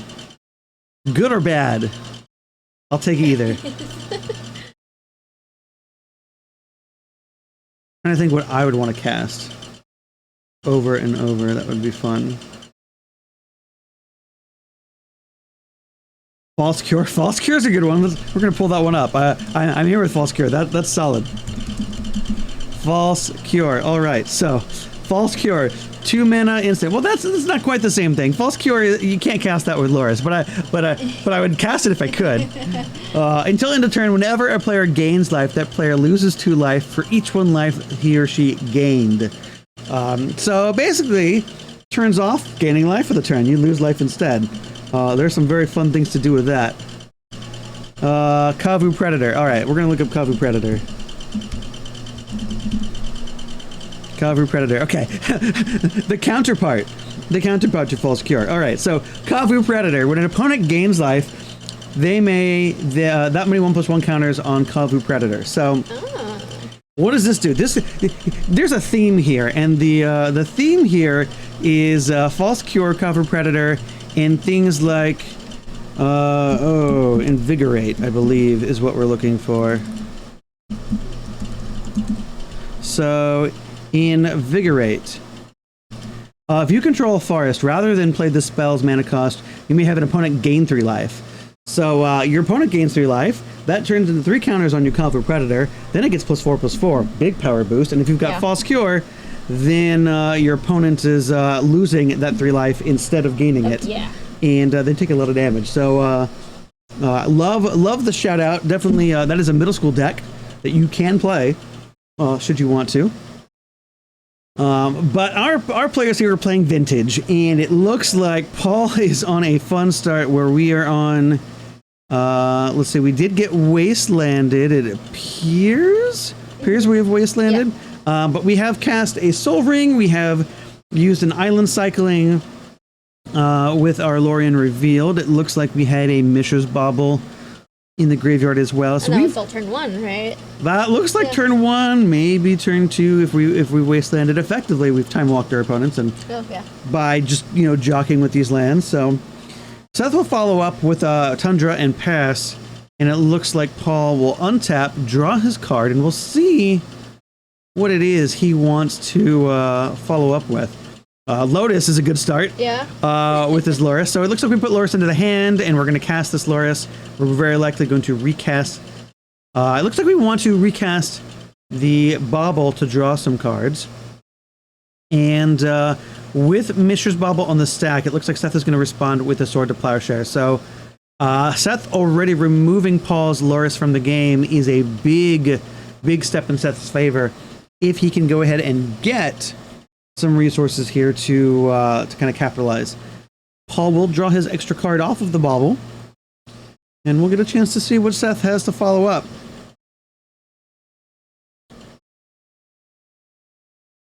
It looks like he doesn't have anything other than to pass the turn, so that is a clear sign of weakness in some variety, and it's going to let Paul kind of maybe draw out of this. Yeah. After investing his resources into the Lurrus and losing it. I wonder if we should have mulliganed. Seth should have mulliganed. I don't know. I mean, it's definitely plausible. We'll have to see. It may signify that Seth doesn't have mana sources, but he has counter spells. Yes. But he does draw a mana source in Urza Saga and plays a Strict Proctor, it looks like. And I believe that is a Strict Proctor. We're going to pull it up. Yes, please. That's a fun one.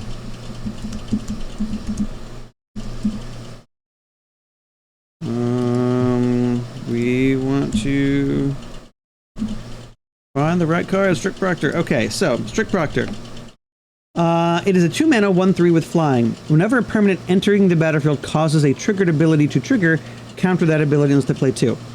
So things like Orcust Bowmaster's coming into play. Won't make a token, won't ping your opponent unless Paul pays 2. Okay. It can be very effective in countering and stopping some of these things. And it can be a very disruptive card. And we already see that is Paul's going to play Feed the Swarm to try to get rid of it. And Seth's saying, no, I think this card is very valuable. And he's going to go ahead and use a Force of Negation to counter the Feed the Swarm. Feed the Swarm, a spicy one as well. If you're an old school player and you play black, you're going to look at Feed the Swarm with envy. Because Feed the Swarm allows black to destroy target creature or enchantment. Black can't destroy enchantments. It's never been able to destroy enchantments until now. Huh. So definitely a good one for the black decks, a good pickup.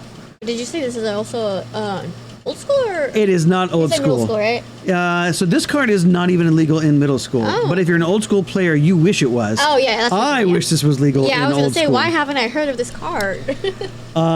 So what we can see now is in some of this time here, it looks like Seth has managed to resolve a Phyrexian Dreadnought. And this is important, and the reason it's important is because Strict Proctor allowed that to happen. Strict Proctor countered Phyrexian Dreadnought's negative ability. When it comes into play, you have to sacrifice stuff. Seth said, you know what, I don't like that, I'm not going to pay 2. It's just a 1-mana 2/2, or 12/12. So Seth got to resolve that, and now Paul is again on the back foot. We're going to go ahead and cast a Fatal Push, though. Fatal Push will answer that. It will destroy any creature with a CMC of 2 or less. If you have Revolt triggered, which is anytime you have a permanent go into the graveyard, you can then destroy something that costs 4 or less. Okay. So, Phyrexian Dreadnought cost 1. That is less than 2. Yep. We can push that off. So, if you like to imagine the Vorthos of all this stuff happening, imagine this gigantic big worm just being pushed off a cliff to its downside. That's what happened. And this kind of brings the situation a little bit back to parity. It looks like Seth is going to try to... it looks like we are going to lose our Urza Saga here. We are going to head to resolve the Urza Saga final chapter. We're searching up a Phyrexian Dreadnought, and with it on the stack, it looks like we are Fatal Pushing the Strict Proctor, which does get counterspelled. So Phyrexian Dreadnought is able to resolve as we want. And now we're going to see a third card. Now, what Secret Lair printing is that? Chat, you get a gold star if you can tell me what card that is. If I know you in real life, I'll physically give you a gold star. There we go. Well, this puts Paul back on the back foot here. Seth doing a real good job of applying pressure with very limited resources here. And it looks like Seth says, hey, you know what? I'm going to draw 3 cards. I'll take 3 off of the Bowmaster, but I am going to go ahead and, we'll put the counters on the thing, but that's okay. I'm going to attack for 12. Yep. Paul goes down to 8. It looks like Seth did not take the damage. The damage went straight to the Proctor. That does make sense. Paul does fall down to 8, and Seth is very much in the driver's seat at the moment with the big things. And he's definitely pushing forward. We are resolving Time Twister. Okay, so Time Twister, old school card. Time Twister. Each player is going to shuffle their graveyard in hand in the library, draw 7 cards. And what have we established with Orcust Bowmaster? What happens when your opponent draws cards? They take damage.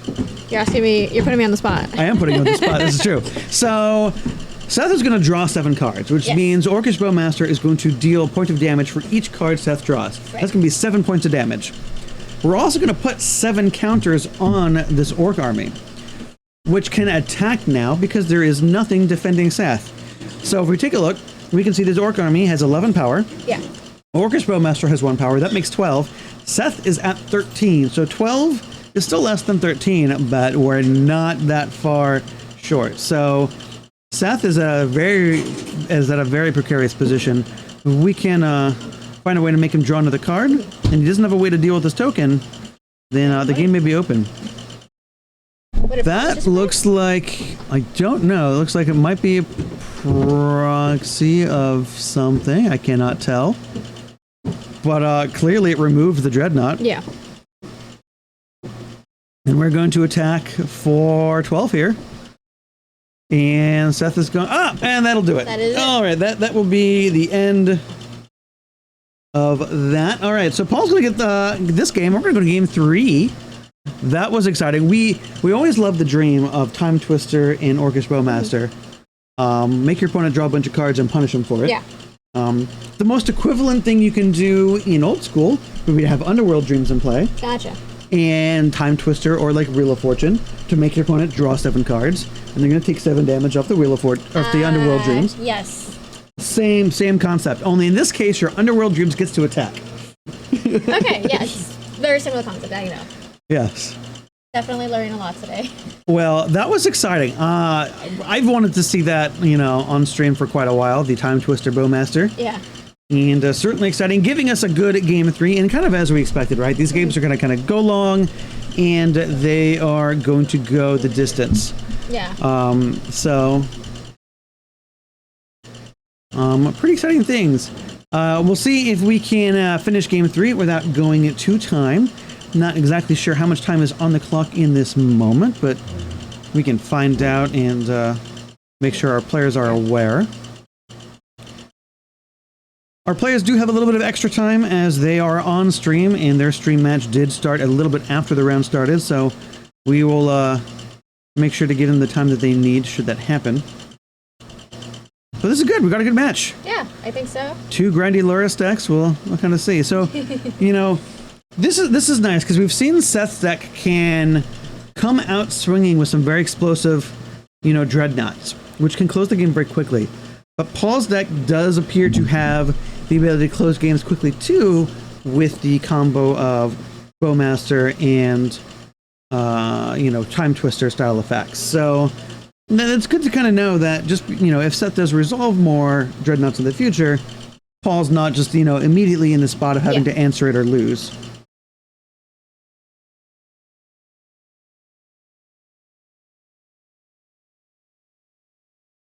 So we will see. Are they sideboarding?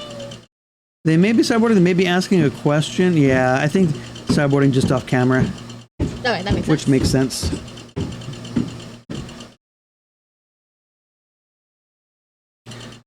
Well, this is good. This is fun. This is a good match. This is kind of what we want to see. Yeah. Setting things for the viewers. More highlight reels for footage down the road. Super excited for the highlights that come from this tournament. Oh yes, most definitely. We've definitely had a lot of good games on camera. Now my brain has gone back to thinking, what can I recast with Lurrus? That's silly. Trying to think of silly things I can do. There's lots of silly things with Magic, I'm sure. I wanted to have a cool ETB effect. It doesn't have to be good, but something cool.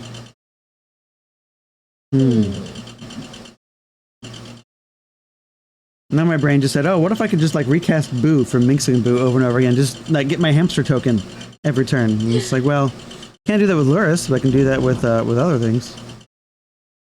Have you seen Minx and Boo? I don't think so. All right, since I said that out, Minx and Boo is a card from the Baldur's Gate expansion of Magic the Gathering, and so it does have its lore in Dungeons and Dragons. Love it. And if you can squint and read that tiny text, what it says is when Minx and Boo enters the battlefield and at the beginning of your upkeep, you may create Boo, a legendary 1/1 red hamster creature. Oh my god! It is trample and haste. So yes, you get your hamster, which is in the game of Dungeons and Dragons. They are a pair, named Boo. Right? So in the Dungeons and Dragons lore, as I understand it, which I could be wrong, so chat, please correct me if I butcher this horribly. Minx is able to Yes, go for the eyes, exactly. Minx is able to enlarge Boo, or Boo is able to enlarge himself, and he is his companion, and it supports Minx in his, adventuring endeavors. And that is captured on the card's, ability, right? So the +1 on the Planeswalker puts 1/1 counters onto Boo, so it makes him bigger. And you can only put 1/1 counters on something that has Trample or Haste, and you make Boo bigger, and his last ability lets you throw the hamster at the opponent. And when you do, you draw cards. Love this card already. Oh, it's amazing, right? Throwing hamsters at people. And of course, the big quote that Minx always has is "Go for the eyes." So definitely fun. So I think they captured this very well. Who doesn't like to have hamsters that you throw at your opponent? Unfortunately, though, neither Seth nor Paul have this card in their deck. It costs 4. It does not meet the requirements for Loris. And so we will not see any hamster action in this game. But it is you are able to play it in Vintage then? You are able to play it in Vintage, and it's not too bad. It will go ahead and draw you cards. It's a decent pressure. Chat just informed us that Boo is a miniature giant space hamster, which is even better. It is. This is true. He is a miniature giant space hamster. And I do appreciate being exact. It is important when dealing with Boo. So we're going to see some fun action. Both turn ones here, playing a few things. Paul's going to be able to wasteland Seth's first mana source here. We're going to see the attempted mental misstep, followed by, it looks like, a force of will of a card that, for whatever reason, I do not recognize. So we have a reader, which I cannot read, unfortunately. So, chat, if you know what this mystery card is, it was clearly important enough to misstep and to force back for. I have a feeling it interacts favorably with Phyrexian Dreadnought. It could be the foil on it that's making it really hard for us to read. Yes, I think it is. It's probably an alternate art of something. It may actually have been like a Ponder or Brainstorm or one of those things, as we've seen a lot of those recently, because it did look like Seth did draw a card off of it. It is in the graveyard, so it is not a permanent. I will take that. And that does make sense. That is easily something that I would cash in a mental misstep for, since there's only limited options to do so. Seth does follow up with a Urza Saga and a Lotus. Lotus is going to go ahead and get our Strict Proctor into play, which is exciting because it means we can cast the Dreadnought later, but we are going to play Pitting Needle. And curious to see what Seth names. We do follow up with a key. So if Seth can go ahead and find Dreadnought, he'll be in good position to close up the game kind of quickly. And we're going to get a good look here at what Seth is up to. Yeah. Paul is going to play a Probe for 2 life, and Seth has no cards in hand, which means we have perfect information, and so does Paul. The Saga token, or Saga counter, is going to go up to 2. We're going to see an attack from the Proctor here. And we're going to see a block from the Orcish Bowmaster. Maybe. It does stop the token. So the token doesn't get generated, does not deal 1 damage. The Strict Proctor stops that ability. This game is going a little bit faster than the last. It is going faster, this is true. And it looks like we might see the game close out on Seth quickly here, as a Wasteland for Paul is going to take care of this. Oh, nope, it looks like Wasteland may have been named by Pithing Needle, so... Which makes sense, as we want the Saga to go ahead and to resolve here. Because if the Saga, if Chapter 3 resolves, we get to search for a Dreadnought, which is very good with Strict Proctor, as we've seen. Yes. I am remembering some of these cards, recognizing them from previous plays and games, so... I have a better understanding on what is happening, but I still feel like I don't have a grasp of Seth's deck. Which is okay. I'm still new. I'm learning. That is A-okay. So what happens? So Chapter 3 goes on the stack, and before Seth can tutor up his Dreadnought to pair with the Strict Proctor, Paul did follow up with a Fatal Push. So that does get rid of the Strict Proctor before Chapter 3 resolves, and so now Seth gets to resolve it, but he can't just go grab the Dreadnought, because if it does, there's nothing stopping its negative ability from getting in the way. Gotcha. So it looks like they're confirming for us that Wasteland was named, which is kind of them. That does make sense based off the play so far. Very helpful to have that visual for me, for us. And it looks like Seth is going to tutor up a Mox Pearl with the Saga's Chapter 3, and it doesn't look like he has any follow-up plays. So I'd say the advantage bar is firmly in Paul's favor here, as we're going to put Loris into hand.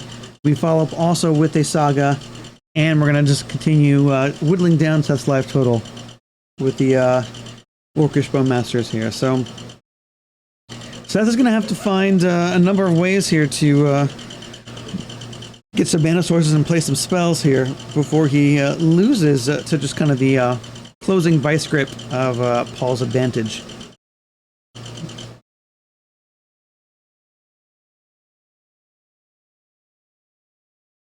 Saga's going to tick up to 2 counters, and we see Paul with the Strip Mine, which, now between the Strip and Wasteland, that puts Seth's mana sources on a very tight, roll of only getting to produce 1 mana once. Nice, right?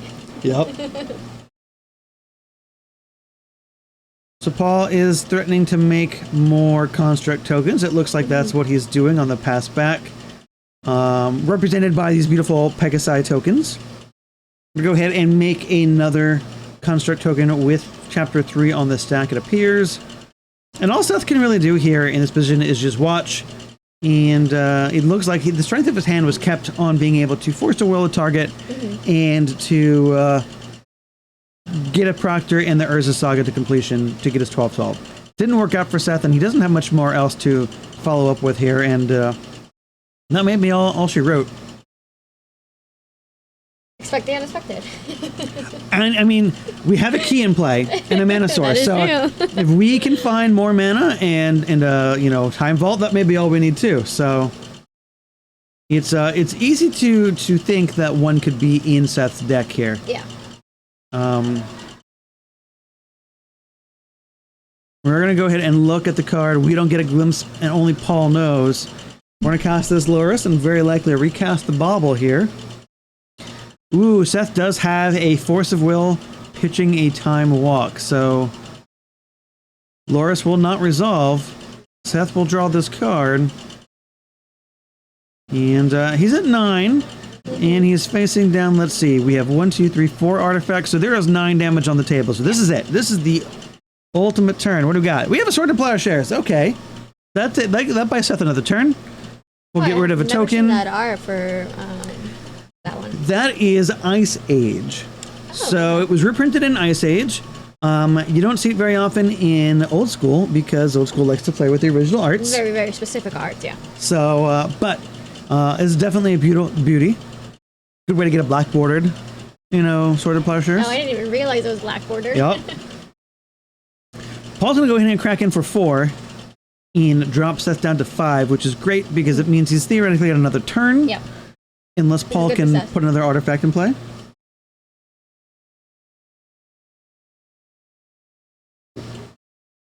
Alright, so we see Karakas. Karakas has the ability to bounce legends, which is what Loris is, but now we see the Time Twister, which, as we have established before, will deal lots of damage with the Orcish Bowmaster. Yeah. So that's going to do it for this game. Paul's going to win this one 2-1. I really thought Seth was going to beat out Paul, but no. Yeah. It looked like that for a while. The strength of being able to power out those 12-12s very, very quickly was pretty good. But Paul was able to navigate those situations very well, and we saw him able to do his combo, which the Time Twister with the Bowmaster. Yeah, no, that was perfect. Wonderful to see. Wonderful to see. Okay, so we've got some fun. Yes. So that is the end of round 4, but it's not the end of some stuff that we've got for you. So again, this is the Romancing the Stones Festival of Friendship 2-day event. Day 1 was Old School. Today is Vintage. It's the first festival of the year. It is the first festival of the year. It is a lot of fun. It is cold here in Austin, Texas. So cold. We're down in the basement and we're freezing. It is what we dropped. It's like it's below freezing outside right now. Yeah, It's, like you know, 20 degrees Fahrenheit or something. 20. Yeah, it's cold. We're having a cold snap. It'll be great. Maybe the power grid will fail. Who knows? You never know with Texas. Yeah, you never know. But so this event, the winner of this event gets this beautiful Proxy Mox Emerald that matches the fun little pixelated retro stuff of our stream. Yes. Which is nice and lovely. So winners are playing for that. If you've participated, you also get this cool coaster. That's This is a drink coaster. It is Circle Protection Black. Makes a dynamite drink coaster. This is wonderful, right? I need to get myself one. Whoever comes up with this stuff is wonderful. Yeah. But we got something fun for you guys. So before we break, we are going to go ahead and open up a collector booster of Ravnica Remastered. Comes out this weekend. And to do the honors, I'm going to hand this over to Ruby here. I'm so excited. And you're going to go ahead and get to open that out and read cards that you may or may not have ever seen before. Probably not. But And we'll see if this was worth the money I paid for it. We'll find out. do I like show it, open? I guess so. If you guys enjoy it, then it is worth it, right? Yeah. Opening the booster is hard, and this booster specifically was printed in Japan, so they have the different sealing of the pack at the top. Interesting. Have you ever opened a collector booster before? Not a collector. I don't think so. Honestly, I don't know. So they're all foil, or most of them are foil. They're so pretty. They're so pretty. Okay, so go ahead and let's start from the back. Let's start from the back Okay. and share because the rares are stuff are on the front. Oh. So go ahead and let's see, what do we have? So the first one, oh my god, pronunciation. All right, go. It's a creature with evolve, right? It's the frog crocodile. Okay, so this has got reach and evolve. Good thing for limited. Yes. Shiny. So shiny. All right, do you want me to like read it or just show it off? Yeah, that's I've fine. never done this before. Not a problem. What does chat want? Does chat want to know what these commons are? So it's got reach, it's got evolve, it gets bigger Yeah, it's a when you 1/3. play other things. It's so shiny though. It is fun. All right, so what's the next card? What else do we get? Then we have Glowspore Shaman. Shaman. All right, so just show it up on the Yep. camera. We'll see. It's nice and shiny. Collector packs are fun. Pretty. I'm like. There we go. There you go. All right. A 3/1 creature. And then we have Coiling Ooh, Oracle. Coiling Oracle. Okay, so this is a fun one. This is definitely a very popular card. That's so pretty. This one saw play in Modern and other plays because it's a 2-mana 1/1. But when it comes into play, it either draws you a card or puts a land somewhere. So it's definitely a popular card. If that one sees play, that's a nice one to hit. That's kind of fun. That's a nice one. And then we have Burn Bright. Burn Bright. It's a nice shiny red card. Who doesn't like nice shiny red cards? I love it. It's in your face. Yep. Stick with us, chat. We'll get to the rares eventually. Sorry, I'm a bit slow, guys. Here's a good one. Okay. Lightning Helix. Foil Lightning Helix. Okay, so Lightning Helix is great, and it's one of the more popular burn spells that exist because it also gains life. It's like a healing salve and lightning bolt put together. It'll gain you 3 life and deal 3 damage to your target. Yeah. But it is very famous for winning a Pro Tour. There's a Pro Tour when this was standard legal, and it was a very, very tense match. And in true epic fashion, it was a top deck, and it was the moment where the opponent was like, okay, the top card of my deck has to win me the game, or I lose the whole Pro Tour. Oh my god. Flips over the top card, and it's a Lightning Helix, which kills his opponent. Everybody freaks out. Definitely one to watch. So go search on YouTube, Lightning Helix Pro Tour. You'll find it. That's gonna be my homework for tonight. So good history, good card to hit. Now we have Civic Saber. Civic Saber. Okay, so Civic Saber was great when Ravnica actually came out in limited, so in draft formats, because there were so many rainbow cards and multicolored cards in the Ravnica set, because it was a set of multiple colors. And so Civic Saber was good. It gives it's an equipment. It gives your creatures boosts if they are multiple colors. Definitely popular then. No idea if it's any good in the current limited format, but hey, who cares? We'll figure it out. Then we have Guildmage. Perfect. Did I pronounce that first one right? You did. Is it? Is it is one of the Ravnica clans, houses, guilds, city of guilds. All right. And is it one of my favorite? It's blue-red center. They do lots of fun stuff for spells. Interesting. It's a lot of fun. Blue-red is a really good combo from what I've seen. It is. All right. So we have, what is this one? Can you help me with the pronunciation? That is Azorius. Thank you. Azorius Guildgate. Azorius Guildgate. So each that is a guild as well, and they each get a gate that taps for colors of the mana of the guild, so that's fun. Then we have Boros Guild Gate. Ooh, okay, so we have our first retro border card. So one of the special things in these collector packs are the retro borders. So we have a retro gate. That looks beautiful. Love to see that. So nice. It does. It goes back to some of the old border stuff. Ooh, this is a spicy one. We have Shattering Spree. Okay, so this is a vintage all-star. And it is retro. It looks beautiful. Oh, that's so nice. The colors are so vibrant. Yep. So Shattering Spree, if you look at it, it's 1 mana, destroy target artifact, but it has this ability called Replicate. And Replicate means anytime you pay the Replicate cost, you copy it. So for 1 red mana, you can keep replicating it and destroy all the artifacts. Wonderful. I had a lot of good times in Vintage for some time. That's a nice one to have. It is. And then we have another Ooh, Coiling. okay. Coiling So we have another Coiling Oracle. another one, right? But this one is retro border and foil. Let's take a look at that one. What's retro border? That one looks gorgeous as the retro. I love the way that looks. Border is it? Well, it's retro because it looks old, right? So let's get the other ones side by side, right? Where's the other one? Right here. Okay, so I see. Let's put these side by side, right? So I've got the new border, and we've got the retro border, and you can kind of see the retro border looks much better if you're an old fogey like me. And so that looks good. So that's kind of fun. I like that. Fun. I like being able to highlight that. All right, what else we got? We have Cinder Vines. We have our first rare, Cinder Vines. Let's take a look at that one. Cinder Vines is kind of a cool card. It allows red-green decks to deal damage every turn to somebody.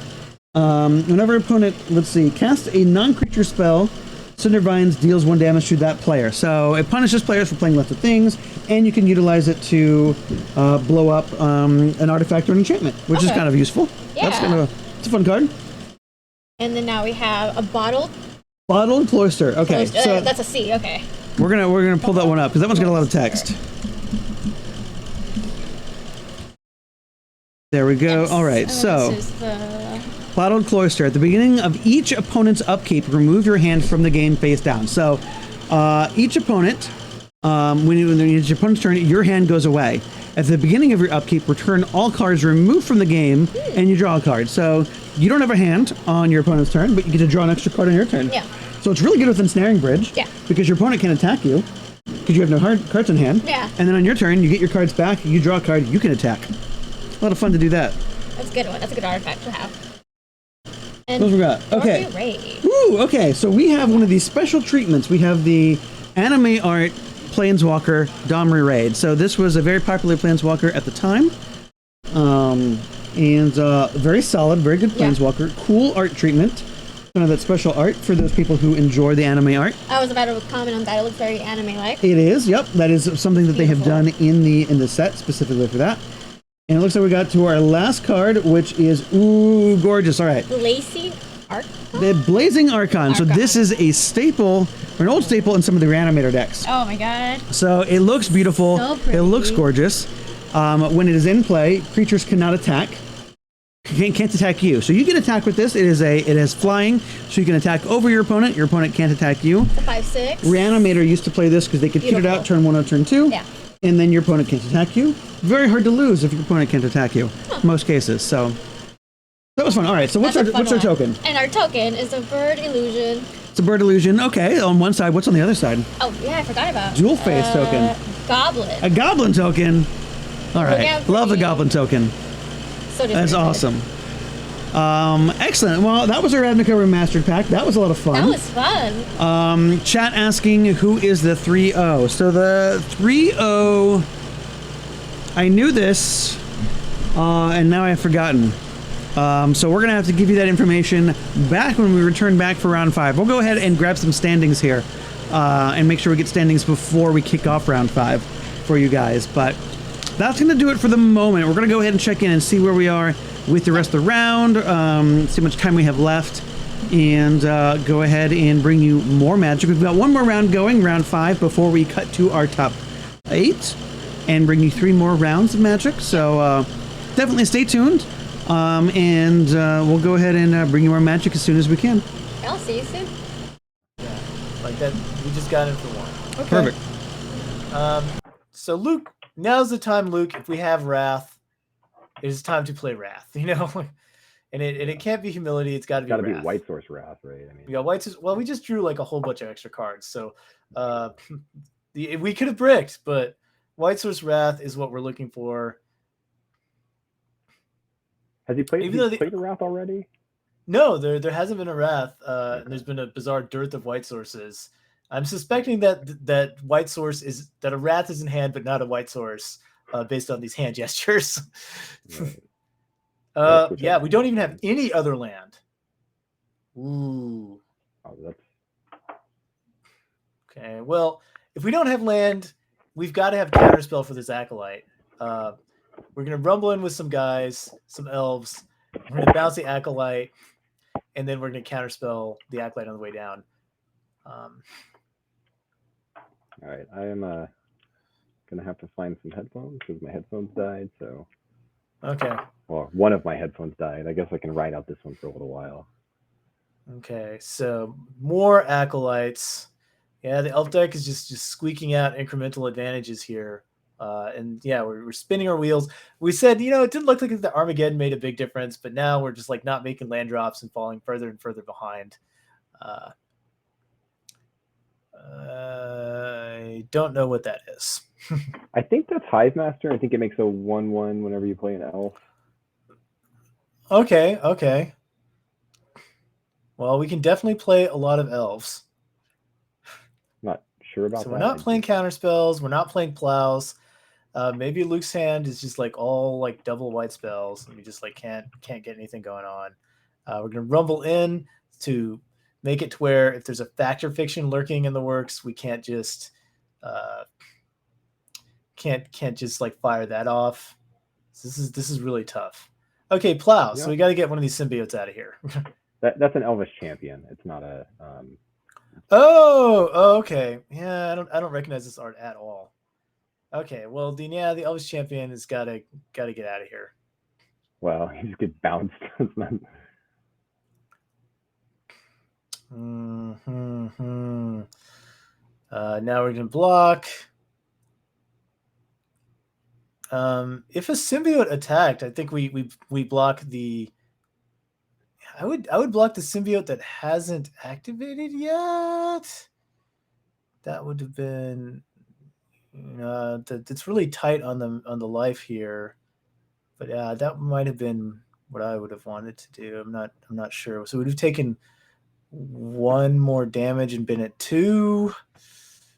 That's tough, especially clearly our out. It's like yeah, actually going into 2 is rough because that turns off Flooded Strand as an out. So yeah, we're kind of forced into this. All right. Well, we're not slamming land onto the table. I think we're dead. At 1 point. Okay. If another factory, I don't think that's good enough. I think we get Elfid. No sweepers. That's one way to lose to elves. That'll definitely happen. Yeah. I mean, he notably only plays 3, so I mean, it's not like you have unlimited. That's true, but we've cracked a standstill, and it's way late in the game. It's not unreasonable that we would have had one. And I think that we did. Never found we a just second never white drew the source second in white all source. of those cards. Yeah, like the first Yeah, that so- biorhythm it is still had the biorhythm. So yeah, I mean that's pretty crazy to not hit the second white source with how many cards he saw, because the Geddon hit 2 blue sources in a factory. 2 islands. in a yeah. factory. So there we go. Elf deck stays on mess. Hello, everybody, and welcome back to match 2 of Romancing the Stones Fall Semester Middle School League. My name is Robert, and I'm joined here in the booth by Hockey. How's it going, Hockey? It's going pretty good. I'm excited for a new match after that grueling grind we just saw.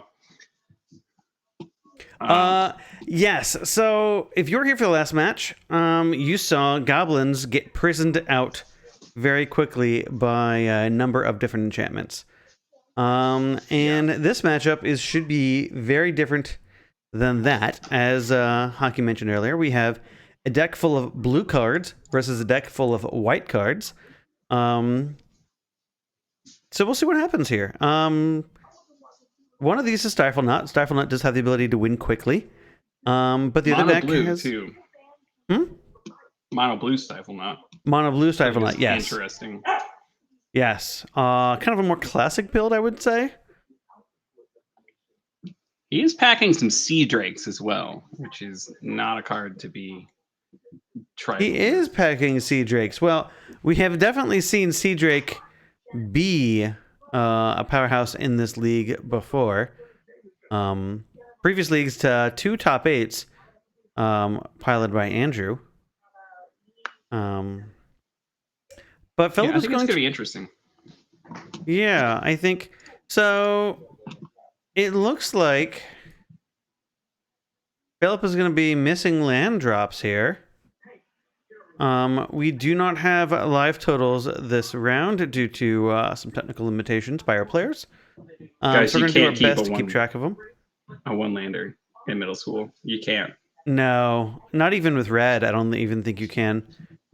Oh, snap. Look at this. Okay, so... Okay. Apply your guy. Hope you don't have a daze or a force of will. We did have a daze. All right, well... There's no reason to do it there, I don't think. I guess it phases out until his next upkeep, so he is kind of...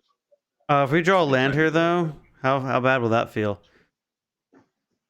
Nope, no land. All right, well, at least we don't get super punished. We're just punished by the one lander, but... I mean, he does have more plows and disenchants. But, yes, he does. So we have a lot of main deck what we answers need. to this card. We just need to draw a land to get there. He's playing White Weaving, but his curve isn't as low as I think he was thinking it is. He has a ton of 2-drops. He's got 4 Imperial Armor. That's a 3-drop. He's got Sultari Visionary. That's a 3-drop. He's got Cataclysm, which is and Worship. The Cataclysm seems very, very bad in this matchup. Yes, I would not keep Cataclysm in my main deck at all. All right, so Phil's got this turn to find an answer to this 12-12. And he does not have it. All right, so we're going to have a very fast game 1 here. All right, so lessons from that are we need to have at least more than one land. Yeah, you gotta have a functional hand. Yeah. I think the Like, ability to like have an ingredient in the ham sandwich. okay, fair. I'm on board. Sure. These are all ingredients for a ham. So is this just hamsandwich.deck? No, no, that would be like tap out control. Okay, so then this is more like a charcuterie board where you just have a bunch of little things that make the whole thing. Charcuterie.deck. No, Okay. I mean generally that dichotomy is more for describing like control decks. Sure. There we go. Seal of Cleansing. Let's fight. Are you gonna daze this? That's brutal. He did keep this Soul Warden, which just seems awful. Like I think the Soul Warden seems bad. In I his mean, deck, maybe you just decide you wanted a bunch of 1-drops because your 2-drop slot is overstimulated. I don't know. I mean, he's not playing Savannah Lions. This is true. We are not Soul playing Warden Savannah made Lions. the cut, but Savannah Lions was not a good enough. Nomads in Car also made the cut, and that is also that card's reasonable. I mean, if you know how banding works, it's like the same thing. I think maybe the fact that Savannah Lions was hard to come by in a black border may have entered somewhat into his considerations. So Imperial Armor is going to come to play on this 1-drop, which makes this curve very reasonable to keep the Soul Warden in. And Soul Warden's going to get +1/+1 for each card in Phil's hand. Which means Phil doesn't really have to do too much here. Attack you for 1,000 damage. It does. I don't know how many cards he's got, but I think we just took 5. Yes, we did just take 5. So we've got 4 cards in hand, 3 cards in hand. Okay, so we've got 3 cards in hand. We've attacked for 1, and then we just attacked for 4. So the pressure is on for Shet here. I'm looking in This blue deck. I don't see anything in here that answers this once it's hit the field. Yeah. You know how earlier I was talking about you shouldn't keep a hand with one land in it. You also shouldn't play mono blue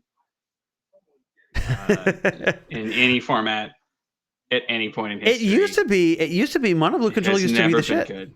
Used to be real good. Mm-mm. We're gonna stifle this. Wow, we just stifled the Sealer cleansing.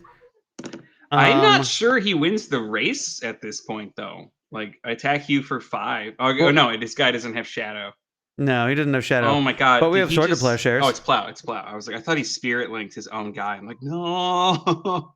Which we have Force of removal. Will. We have counter spell. We have Force of Will. All right. We're gonna tap out for a seal. No, we're gonna tap out for a knight. Silver Knight.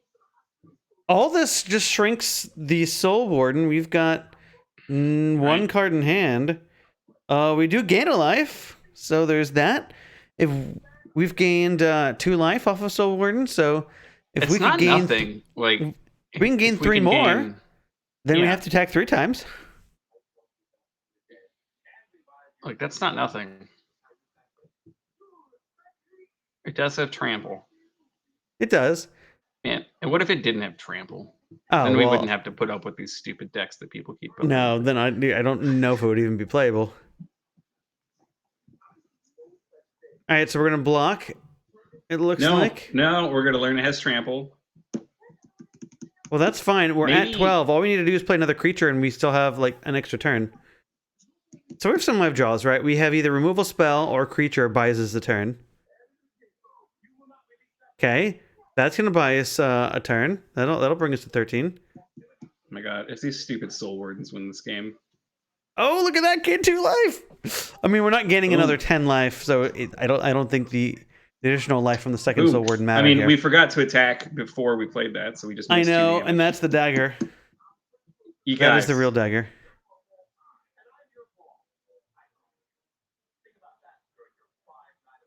His opponent could be at 10.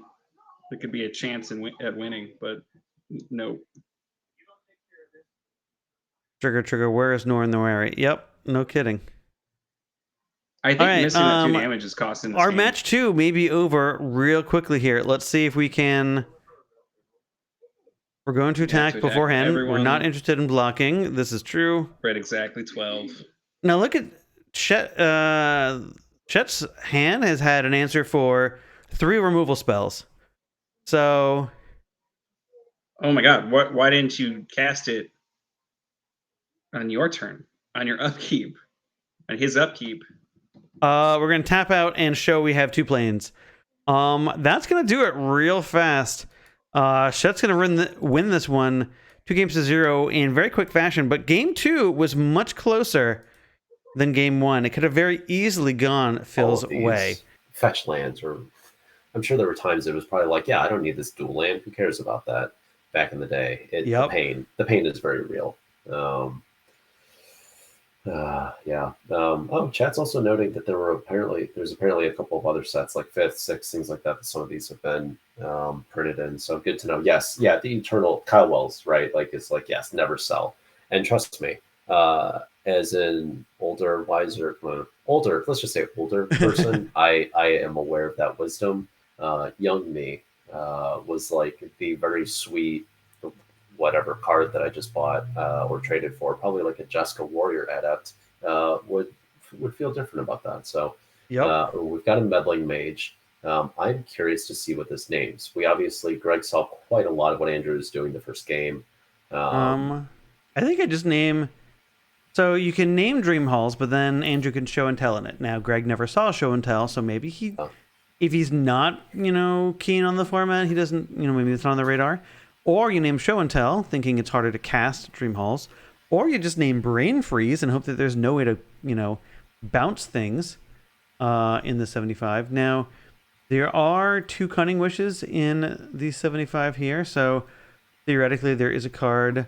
There's a Rushing River in the sideboard, so we could grab that potentially. But it does, maybe we just name Force of Will and we're just going to go slam the combo. Who knows? So we're sacking some lands. Oh, Well, we There's did the Dream name Halls. So we didn't name Dream Halls. All right. Game could be over here, folks. Game could just be over. Which honestly, I do want to go to game 3. I want to see an executed combo with Dream Halls on camera. Then we can clickbait the YouTube video like crazy and get some views. How's that sound? I love it. I'm here Content, for it. right? Listen, of all the content creators, is that what Romancing the Stones is now? Content creator? We're definitely taking the least slimy approach. So, you know, I think that I thought of this more as just kind of like a well-produced hobby. You know, because we're blessed by some people who know other people who can make some nice graphics for us. And then I was looking at our YouTube channel, and we've got like 35 videos on our YouTube channel, and I'm thinking, well, that's actually not too shabby, you know, for just a casual hobby, right? So, yeah, maybe we are content creators. I don't know what we do. I mean, how many people want to watch Middle School, right? You know, our total audience is like, you know, a tiny bit of the Midwest and Texas and then like Japan, right? Those are the people playing Middle School right now. what I heard you say, Rob, is that we have a global audience. You're absolutely right. You are now marketing director, FYI, promoted. Yeah, I love it. So the reason we're not saying too much about what's happening is because Webb is just kind of going off. Yep. And doing the Dream Halls things, discarding cards to basically all cast them and just saying like, hey, I'm just going to keep kind of doing my thing because clearly you have no way of stopping me. Yeah, international following. Again, we know who, like, listen, we've built a brand, we've built an audience, and that's thanks to producer Rob. Rob rarely will ever let us give him credit for this, but everything that you see, all those videos, is because of Rob putting this together, figuring it all out, wrangling, like hurting all of us cats and trying to make us like get to streams on time. And all of you for watching and like participating in the leagues, which is huge. Like we've had leagues that are literally 40, 50 plus people, and that's incredible, right? Especially when we're, like Rob was saying, literally all over the world. It's pretty crazy. So, you know, so yes, all that is all true. I'll try to be humble, but it's true. It's a lot of fun. You know, there are some people, you know, Tweety obviously, you know, helps produce some of the stream. He organizes a lot of the players, who is commenting. He does have the hookup for the person who makes the actual graphics for the video, which is great. I just press play, you know, but it's a lot of fun. So we saw Andrew. What did we see Andrew do? He played a bunch of cards for free by discarding other cards. He did go ahead and remove. He did discard a one of his wishes, I believe, or maybe he cast his wish for another card. So we're one wish down. But we did time spiral, so we are going to kind of reset, draw some more cards. We're going to draw 4 cards here, get rid of this show and tell. Notably, discarding the cards means we can time spiral them back. All right, so we've lost Andrew's battlefield. Andrew is playing remotely, so he is kind of ad hoc this. This is great. This is dedication. I love this. Showbiz, this baby. is wonderful. Also, I realized we did not. Maybe intentionally. Who knows? We didn't shout out Stu. Stu is like our de facto leader of all things Romancing the Stones. Even when he's not playing in these leagues or events, still coordinates, is posting pairings week after week. So shout out to Stu. We love you. Literally could not do this without Stu making it happen. Literally would not without it. But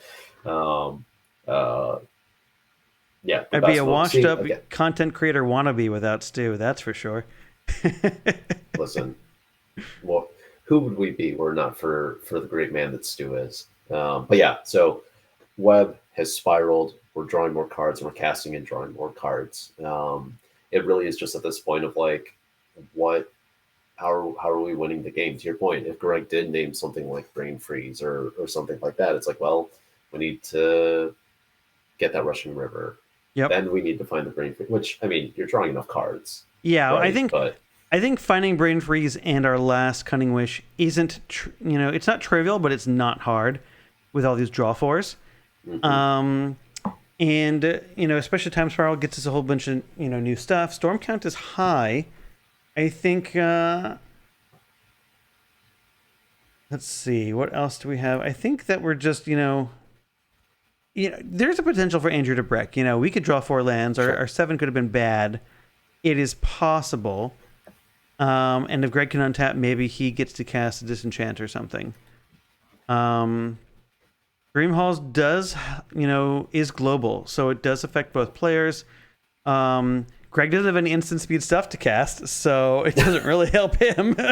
Yeah. All of his stuff is a creature, or an enchantment. It's all sorcerer speed, looking at his list. So Andrew's going to go take another 7 and just kind of keep playing. So if you've ever played, like, some of the LED Echo Vions decks in Legacy, this is kind of what Andrew's doing. He's going to just keep playing this draw 7s into draw 4s, which get into his other draw 7s. And it's probably deterministic. We do lose a time spiral each iteration, but yeah, I believe we have the requisite storm count. I do like that Andrew is mobile and using his iPod's case as a counter on this depletion land. That is that's great. Modern problems require modern solutions. Absolutely. There are Lotus Petals in this deck, but as chat has pointed out, the mage did not name Lotus Petal. I mean, if we had named Lotus Petal with Meddling Mage, that would be a very particular play. So yes, we can rule out Lotus Petal, Dream Halls, Time Spiral, Attunement, what else? Cunning Wish. So, I think if Greg had named Lotus Petal, we would just call him a stream sniper at that point. Even though we can't see what's in Andrew's hand. Still, it's the internet. We can say whatever we want. It's exactly. Oh.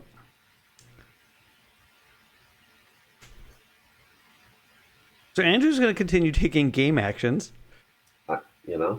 And this is part of the fun of middle school, right? Some of these storm combos require you to just kind of, they're not very efficient. They just kind of like do their thing, and then eventually we'll get there.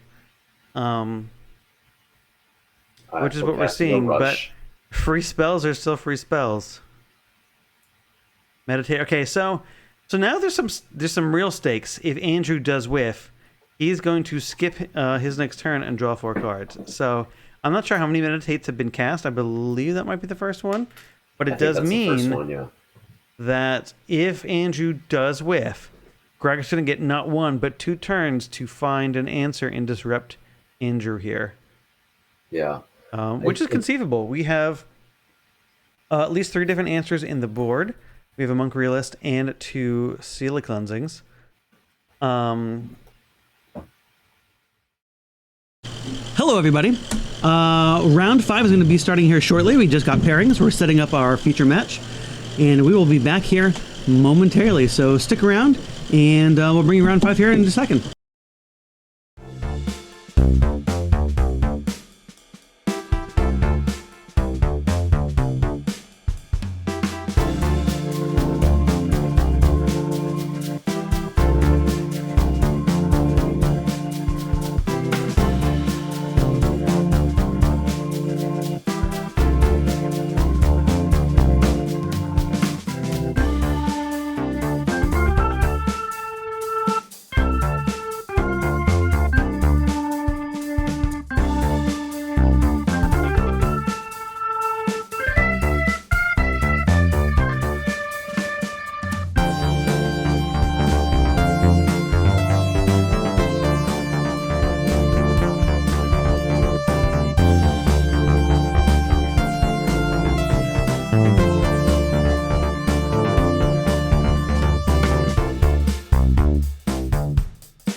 Hello, everybody. Hey, we're back. Hi. Round 5. Scoot over here. Excellent. So here we are. Welcome back to Romancing the Stones Festival of Friendship. This is day 2 of our 2-day event. Day 1 was old school. Today is vintage. My name is Robert. I'm joined here by Ruby. How's it going, Ruby? Hey, it's going good. Yeah. Good. Having fun? Oh, so much fun. Yeah. It's a lot of fun to sit here and watch Magic and talk about it. There's no really pressure. is. You know, we don't have to be good or bad. Chat will let us know when we're bad, and it's totally fun. You know, it's great. But it is fun. So we have some cool Magic ahead of you. 2 players battling out for the win and into top 8. Yeah. Very likely one of these opponents will not make it if they lose. So we have Brian Tweedy playing against John Lee here shortly. We have a number of players. Our top seed is 12 points versus 9 points. So we have 1 undefeated player. We've got 2 more at 9 points apiece. Who are paired against each other. And then we have this match. Brian Tweedy has a draw and has 7 points versus John Lee at 9 points. And then we have another 7-point game versus a 6-point game with a pair down. So there is a chance some number of people with 6 points will squeak into top 8. Yeah. But that remains to be seen who. You've had some weird drops, some weird draws, so anything could kind of happen for some of these players. So the stakes are pretty high for this round. Oh, yes. Tweety is already lamenting us putting him on stream, but that's okay. We love Tweety. Shout out to you. I'm kind of excited to see what happens. It's always kind of fun to see how these things shake out. Any number of things could go on. So, well, let's go ahead and take a look at our players as they get started here. Tweety's going to go ahead and do the best thing commentary loves, and that is cast the Gitaxian Probe so we can see John's hand. Yes. All right, so Tweety's going to drop down to 18 to do this. And we see it looks like a solid keep. John Lee's on Jewel Shops, so that is one thing to remember. He's on a pretty intense artifact-intensive combo deck.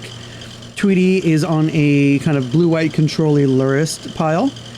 You said he's dropping down to 18? Can we just... He should be dropping down to 18. He'll have to remember to update his life total in a moment. If he doesn't do that, well, we'll run up there and poke at him.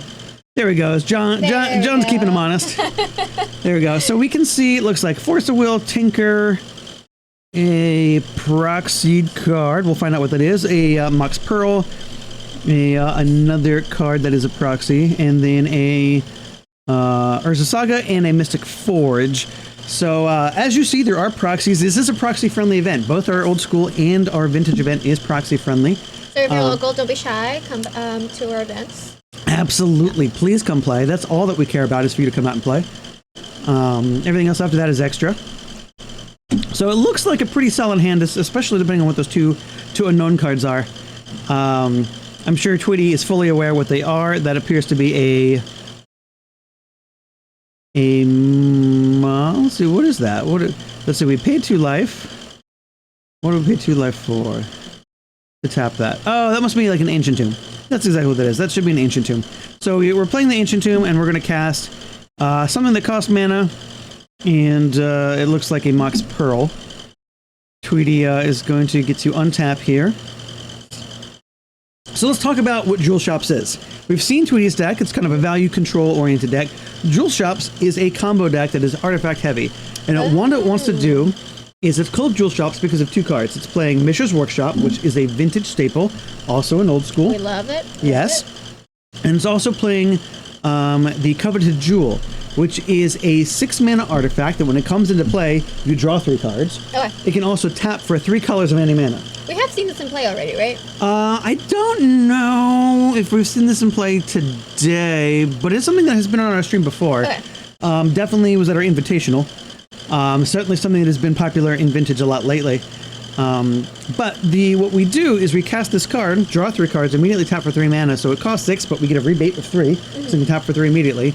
And we can play cards that either bounce it, let us recast it, or we can play cards that for 3 mana will clone it. Gotcha. So we immediately draw 3 more cards and can tap for more. And we just try to keep drawing through our deck until we eventually assemble a Vault Key. Gotcha. And kind of win with infinite turns. So how is John Lee's deck very similar to Stu's, or? It is definitely different. It's going to be more. It's going to be a straightforward combo deck, kind of like what we saw with Oops All Spells. Gotcha. Okay. in the way that it's orienting its combo. So we see John play his Coveted Jewel, which is the card at the bottom of your screen there on his side. He draws 3 cards and he immediately starts playing a few Moxen, it looks like. And we're going to go ahead and tap for 4 mana and play his Mystic Forge. Now, Mystic Forge is a very powerful artifact. It is restricted in this format. It allows him to look at the top of his library at any point in the game, and he can cast artifacts from his library at any time from the top of his library. So, and for 1 mana, you can pay a life and put the top card on the bottom, so you can kind of reset the top as well. Yeah. It's incredibly powerful because it does allow you to go through your deck more often, have access to more cards. Yeah. With a card like Sensei's Divining Top, it does allow you to kind of cycle through your deck because you can draw a card with Sensei's Divining Top, it goes back to the top of your library, you can recast it for 1 mana, and just repeat if you can't cast anything relevant from the top. Gotcha. So You said it's a restricted card, so is there only one for this deck? there is only one for this deck. That is exactly right. So we see John spin some of his cards around, trying to cast some things, and he casts an Ancestral Recall, which is immediately met with a mental misstep from Tweety. So Tweety says, hey, I don't want you to draw extra cards. You've already drawn enough. And it looks like Tweety is going to go ahead and hard cast the Lorien Reveal. That's the card we've seen most of the time on stream being used for island cycling to kind of fix mana. And now instead we're going to see it cast for 5 mana to draw 3 cards. Tweety trying to stay a step ahead and draw some things to interact with John here. Now, Jewel Shops is base blue, so it does have blue cards, which does mean it has access to Force of Will. So it does have some free magic to kind of help protect its combo plan. So we'll see how far John gets in this turn. You said it's a very artifact-heavy deck. Is there going to be any creatures that we're going to see him play? Perhaps. So the creatures that are in John's deck is a card called Phyrexian Metamorph. That's the primary one. Okay. It is a 4-mana creature, but it comes into play as a copy of another creature or as another artifact. Okay. And the blue in its mana cost is a Phyrexian blue, so you can cast it for 3 and 2 life if you need to. So normally those come into play. They are technically creatures on the stack, but they will come into play as artifacts. Gotcha. Usually you don't see them actually become creatures unless they're copying someone else's creatures. Okay. And it looks like Tweety is scooping up here. I believe John has demonstrated something. I'm not entirely sure what has happened there. Those proxies eluding me at the moment. We missed something. We did miss something. I apologize, chat. That I'm not sure exactly what John did to win, but it looked like he had assembled some sort of advantage. It's possible he had the Vault Key there, and that was some of the proxied cards. So if that's the case here, it does put a lot of pressure on Tweety's game 2 and 3. He does have some powerful cards in his counter magic, in the Mind Break traps that he can bring in, as well as cards like Lavinia, which I believe he's playing 4 of, which will limit the ability for John to play his artifacts unless he has the relevant land sources. Okay. So there's a lot of things Tweety can do to kind of come back for this game position. We'll see. We'll see what shakes out. Is John's deck favored over Tweety's, or normally on average? I don't know. That's a good question. I think from what we've seen with Tweety, I think that it might be an uphill battle for Tweety, but I think Tweety has the tools to kind of combat this a bit. I think so too. We saw it definitely with his Magic Stew earlier on. Yep. Yeah. John's deck does, it kind of has a snowballing effect. If it keeps going, it has this big inevitability. But if you can kind of stop it early from doing anything, then it's really hard for it to kind of pick up steam. And Tweety definitely has the tools to interact early on to kind of put himself in that position. He does have the free counter magic with Force of Will, Force of Negation to kind of stop some of these things. And so we'll see if Tweety can find the combination of cards to get him there. What I don't know is what is Tweety's ability to close the game out. Because if we can get John to stall, we need to turn the corner quickly and reduce his life total as fast as we can to win the game. So we'll see if Tweety has the ability to do that. Otherwise, John does have some inevitability. Yeah. He will eventually draw a critical mass of permanents. His combo is permanent based. And he, as soon as he has enough of them, he, will start kind of going off. He has cards in this deck like Paradoxical Outcome. You've seen a few times on stream That's the 4 mana instant. It allows you to return any number of permanents, non-land permanents, to your hand and draw extra cards. Right. Well, a lot of his artifacts make mana and draw cards. So if we return them to our hand and play them all again, we kind of net our mana, becomes mana neutral, which is good. We draw more cards, and then we draw into more paradoxicals and kind of just keep going. Yeah, there's this whole cycle going on, yeah. Exactly. So the way his deck wins is by doing that as many times as possible to draw as many cards as possible before he gets his combo of the Vault Key. Okay. I feel like I have an understanding of how John's deck is supposed to be played. Now we just have to see it through. We'll see if he plays it that way. Yeah, that's true. Just because Rob plays it one specific way doesn't mean John's going to. This is true. Well, and we've already seen on stream too some of the combo decks and how we expected them to play differently. Yeah. When we had our Dredge versus Goblins matchup earlier. Oh, yeah, for Goblins didn't get to combo and had to get into the red zone. And almost got there. So, like, it's, anything is possible. There are Urza Sagas in John's deck, so it's possible he may not have the critical mass of permanents that, draw his extra cards, but he may still make a couple Saga tokens, and that may be too big for Tweety to deal with. Gotcha. There are a lot of things that could happen.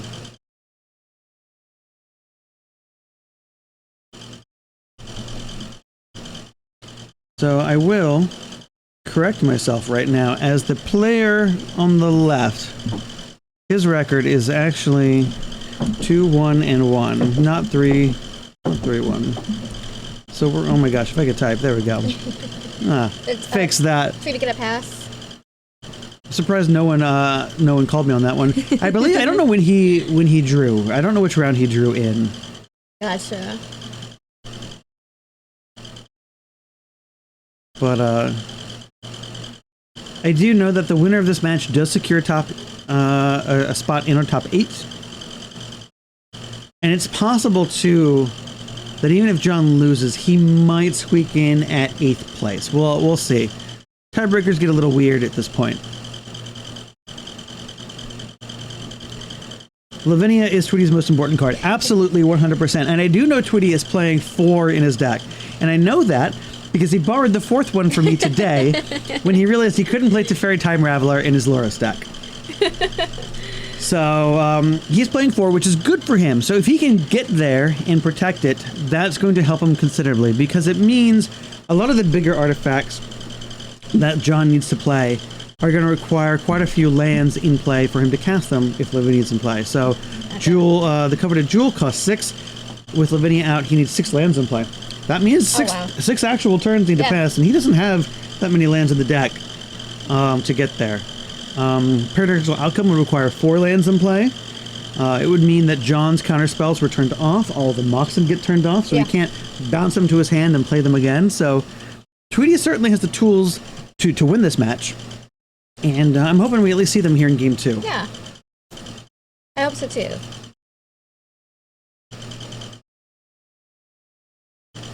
It's like still shuffling. Looks like John is taking a mulligan. Good news for Tweety.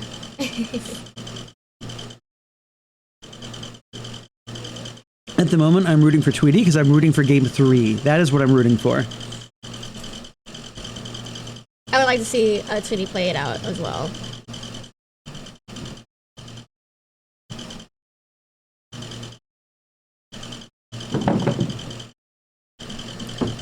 If you can hear some of the noise up above, there's a lot of commotion going on above us. Again, we are coming here live from Tweety's basement. And you can see the commotion has been shaking the camera upstairs as well a little bit. So very lively day here at Tweety's Bar in downtown Austin. I think we need somewhere to say live from Tweety's basement. Live from Tweety's basement.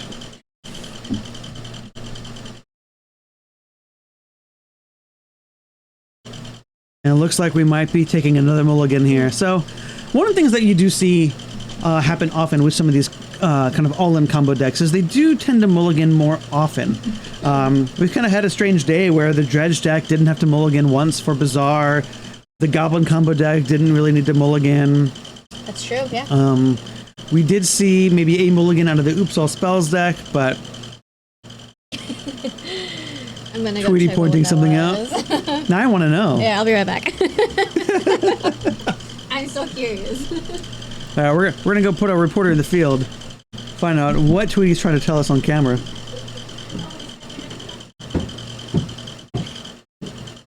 While John decides what he's going to mulligan here and put back.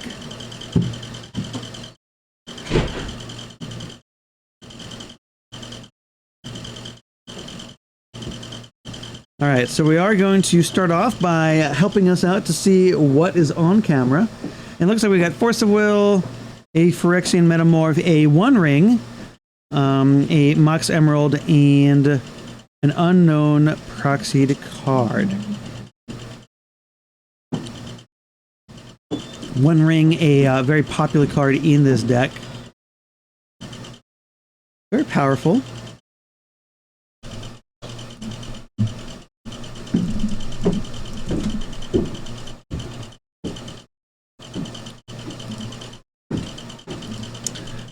No, apparently Tweety is just bored. Tweety's just bored. Oh, wow. So apparently he's pointing to the camera because he's bored. All right, so Tweety did start off with a Gitaxian Probe again, which is great. And he revealed a card called the One Ring out of John's hand. And so first question for you, do you like Lord of the Rings? Are you familiar with Lord of the Rings? I'm familiar with Lord of the Rings. I unfortunately have not seen all the movies or read the series, but I am. That's okay. So you at least know the premise. Yes, I do. They're on a quest to bring the One Ring somewhere, right? Yes. Right. Yes, so yes, so we're familiar with the One Ring. Well, Magic did a Lord of the Rings crossover, and they printed a card called the One Ring. And it's a pretty good one. It's spicy. It's a 4-mana indestructible artifact, so you can't kill it. Oh, I love it. You can only exile it, bounce it, but you cannot destroy it. When it enters the battlefield, you gain protection from everything until your next turn. That means you can't be targeted by your opponent. Damage from your opponent's sources can't hurt you. You're invulnerable. You gain protection from everything. Pretty insane. That's already great. Then, at the beginning of your upkeep, you lose 1 life for each burden counter on there. Gotcha. So how do we get burden counters? Well, the last ability lets you tap it, you put a counter on it, and you draw a card. So you just has tap, draw a card on there. That's insanely powerful. You draw a card for each burden counter on there. So first you draw 1, then you draw 2, draw 3. It gets out of control real fast. So a deck like John's that can power out lots of mana real fast really wants to be able to cast this card to draw lots of things, untap it with a key to draw more cards. Yep. Gets out of hand real fast. So this deck is going to likely feature 4 of this card. Keys are very important in this format. Keys are very important in Vintage, yes. If you take anything from this weekend, take that away. And if we look at what's happened so far, it looks like John has had a relatively slow start. I'm assuming the proxy in the field is an Ancient Tomb. We had a Mox. The Mox did get removed with a prismatic ending. So that did remove that from the game. We're going after John's mana sources. I think that's great. It looks like Tweety here is resolving a Saga Chapter 3. We weren't able to make any tokens, but we did get a mana source out of it, which is fine. That's going to allow us, looks like we're going to play in Fetch Land. And now we're going to see if we have a Lavinia. We do have a Lavinia. All right, so as Chad has pointed out, this is one of the most important cards in the matchup. And John, recognizing that instantly, immediately tosses a Force out there, pitching Force to Force. And Tweety has decided, you know what, this is my most important card, and snaps back with his own Force, pitching a Mental Misstep. So players are going to drop their life totals here a little bit for their Force of Wills, and Lavinia is going to stick onto the table. And this is kind of how I see Tweety drawing up the matchup right now, able to interact with John, slow his start, drop down a very important lock piece onto the battlefield, and we'll kind of see what John can do. John has 1 land in play. Yeah. It makes 2 mana, but he can't cast non-creature spells that cost more than 1. Yeah, and he also had a really slow start with the double mulligan that he had to do. Double mulligan, exactly. So John goes up to 2 lands, so now we can cast non-creature spells that cost 2. Not many in his deck. All of the 0 mana Mox and, things cannot be cast. They get countered by Lavinia. Yep. So cards that John might play could be, possibly a, looks like we're tapping for 4. Okay, so we're going to play a creature. So this gets around the Lavinia attacks. We're going to play Phyrexian Metamorph, we're going to copy Tweety's own Lavinia. So now, unfortunately for Tweety, his opponent has Lavinia, and Tweety's counter spells, his most important card, just became his worst enemy. It did. However, it looks like we have... Tweety has sent the opposing Lavinia farming. So Tweety said, fine, you get my Lavinia, that's fine. Phyrexian Metamorph has gone farming with Sword to Plowshares. All is okay. And that's really good for Tweety because it means his counter magic is back online, which is very important for him. We're going to cast a Pithing Needle. Ooh, Pithing Needle is very good here. There's a lot of good things to name. I think right now we name the Urza Saga on his opponent's field. Yeah. So now Urza Saga can make mana, but it cannot make tokens. Yeah. That's very important because it's John's only way of interacting in this game at the moment. Looks like we're going to play another Ancient? No, that looks like another Urza Saga, the way that we put the token on there. Yeah, so it looks like we got 2 Sagas, which makes this Pithing Needle even better. Perfect. Tweety attacks for 2, plays a Soul Ring, and says pass. This implies to me that Tweety probably has some interactive spells on hand. Otherwise, we might just put the Lurrus into play and into his hand, but... Yeah, we did say that Tweety is able to, like, counter, and he is definitely showing that today, or right now. Yes. It's definitely Tweety's path to victory. He's the control. Yeah. So one of the premier Magic articles that is considered almost required reading for a lot of people came out years and years ago. It was called Who's the Beatdown? And in the article, it talks about roles that you play in a game of Magic. And the roles of your game of Magic essentially come to who's the beatdown, who's trying to win the game, and who's the control, who's trying to stop that from happening. And in this matchup, Jonathan is the beatdown because he's the combo deck. He needs to execute his combo to win. And Tweety is control. He is trying to make sure that his opponent doesn't win the game, and through that process, win the game himself. Yeah. It's definitely like the theme that I have noticed today. That's just what happens. Like one is trying to control and the other one is being beat down.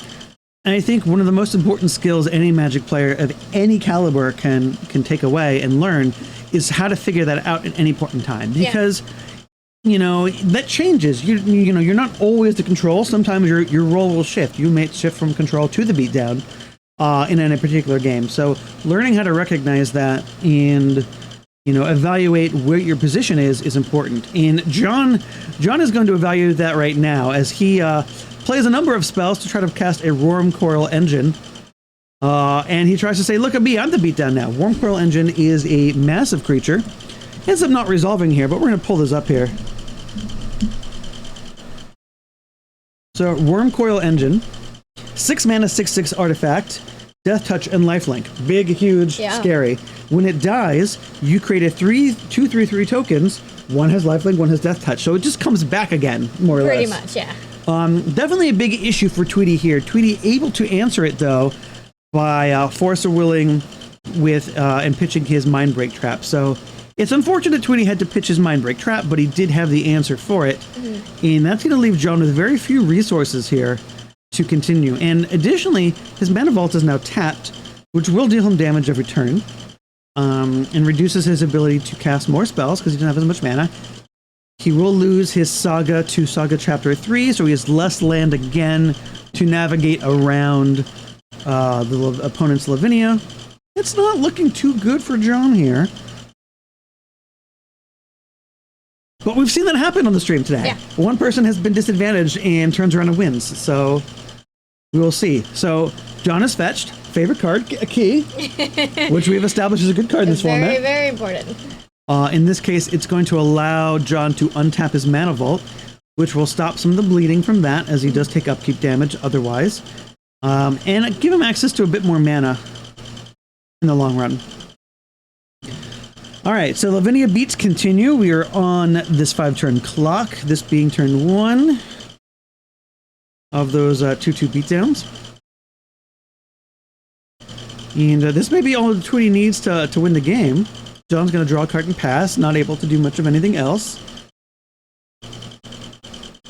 And I think this is exactly exactly the way that Tweety has drawn up this style of game.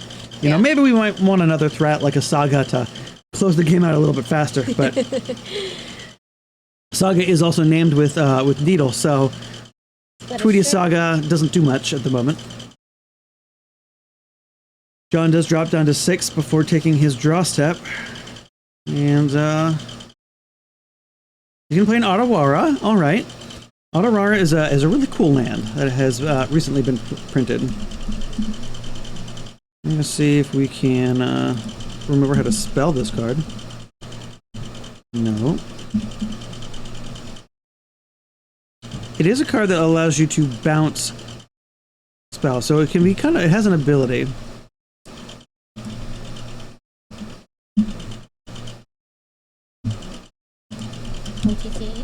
There we go. We found it. Hey, look, we can spell Otawara, the Soaring City. John plays it as a land here, so just tap for blue, but it does have the channel ability to discard itself, and you can return an artifact, creature, or enchantment. So it is one of the few ways that John has to answer an opposing Lavinia. Being forced to play that is unfortunate, because it does mean he cannot use it to bounce the Lavinia. And because it's an activated ability, it is much more difficult for it to be interacted with. We can Pithing Needle it, but you can't counterspell it. And John would certainly want to keep that in his hand to answer this Lavinia to try to go off, but deciding he needs the mana more than anything else here, it may signify he has another one in his list. Can you stack the Lavinias? Can you stack the Lavinias, or is it just one at a time? You can only have one Lavinia at one time. It is a legendary creature, so let's pull it up. Yeah, that'd be great for me. Yeah, let's pull that up. Because you said he has 4 in the deck. This is true. So Lavinia right here is a 2 mana, 2/2, 1 white, 1 blue. Each opponent cannot cast non-creature spells with converted mana cost greater than the number of lands that player controls. So with 2 lands, you can only cast spells that cost 2 or less. Gotcha. That aren't creatures. Whenever an opponent casts a spell, if no mana was spent to cast it, counter it. So if you don't pay mana to cast your spell, it gets countered, which makes all these free counter spells impossible for John to cast successfully. And but it is legendary, so we can only have one at a time, which can be difficult here. Yeah. All right, so we have a card. I believe this is Argentum Mastercore. We're gonna find out here. Let's see.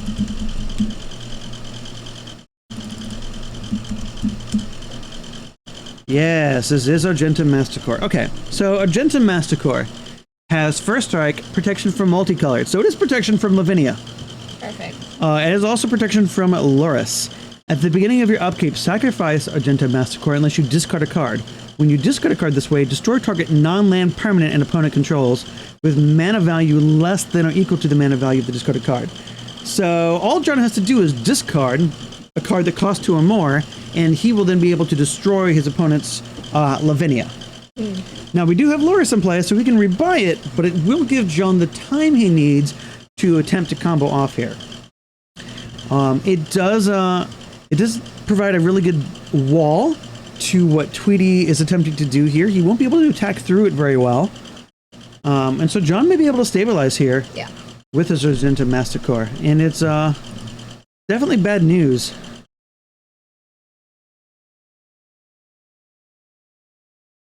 But hey, Tweety has the answer. Tweety's answer is Serenity. So if Serenity can dodge the Mastercore here, then we may be in for a treat. So Serenity, of course, we've seen it once before. Beginning of your upkeep, destroy all artifacts and enchantments that cannot be regenerated. So it will nab Tweety's own Pithing Needle.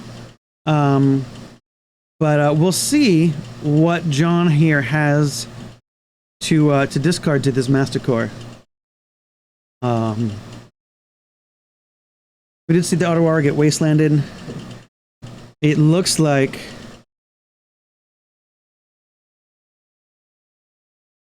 players are scooping up. I'm assuming that is a win for Tweety, as I have seen nothing that indicates the alternatives. Oh, I think players are discussing there that it might have been John may not have had anything relevant in hand, and was going to lose, had a land in hand, so he wasn't going to be able to kill the Lavinia or anything that turn, and then was going to lose his entire board after Serenity resolved. And more importantly, he was going to lose his blocker, and he was going to lose to the 2 creatures on Tweety's side. So that definitely looks like that was a win for Tweety. So that was great. That was what we kind of wanted to see out of that kind of matchup. That's more or less how Tweety drew it up, being able to stop John in the early turns, resolve a Lavinia, and being able to control the rest of John's options there. Now, Tweety definitely had the advantage just because of the way he was playing and controlling the board. Absolutely. Now, surprising to me was John's ability to still kind of cobble together something. It wasn't completely lights out. Yeah, for sure. You know, we cast a couple creatures. Those were important. So we'll see what kind of happens on this game 3. I'm excited to see what happens. Good way to battle out. Again, these players are playing for their winning into top 8. Yep.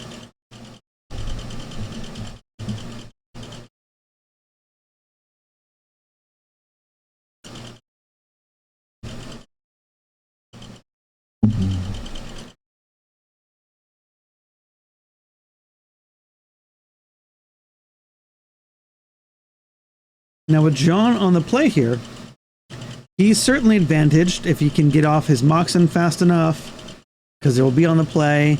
If he doesn't have to mulligan, we'll see. I think this is going to be a tough one for Tweety. But with a card like Serenity, Serenity can easily get him into parity, especially if he can follow it up with something like Time Walk. Oh, yeah. Take his extra turn, not give John enough time. And the combination of Luris and Serenity is a big one, because you can recast the Serenity over and over and over again, which will, if you can Wrath of God your entire opponent's permanents every turn, that seems pretty strong, doesn't it? It does seem kind of strong. Yeah. Just a tad. So we'll see. See if the opponents can, if Tweety can organize something like that this time.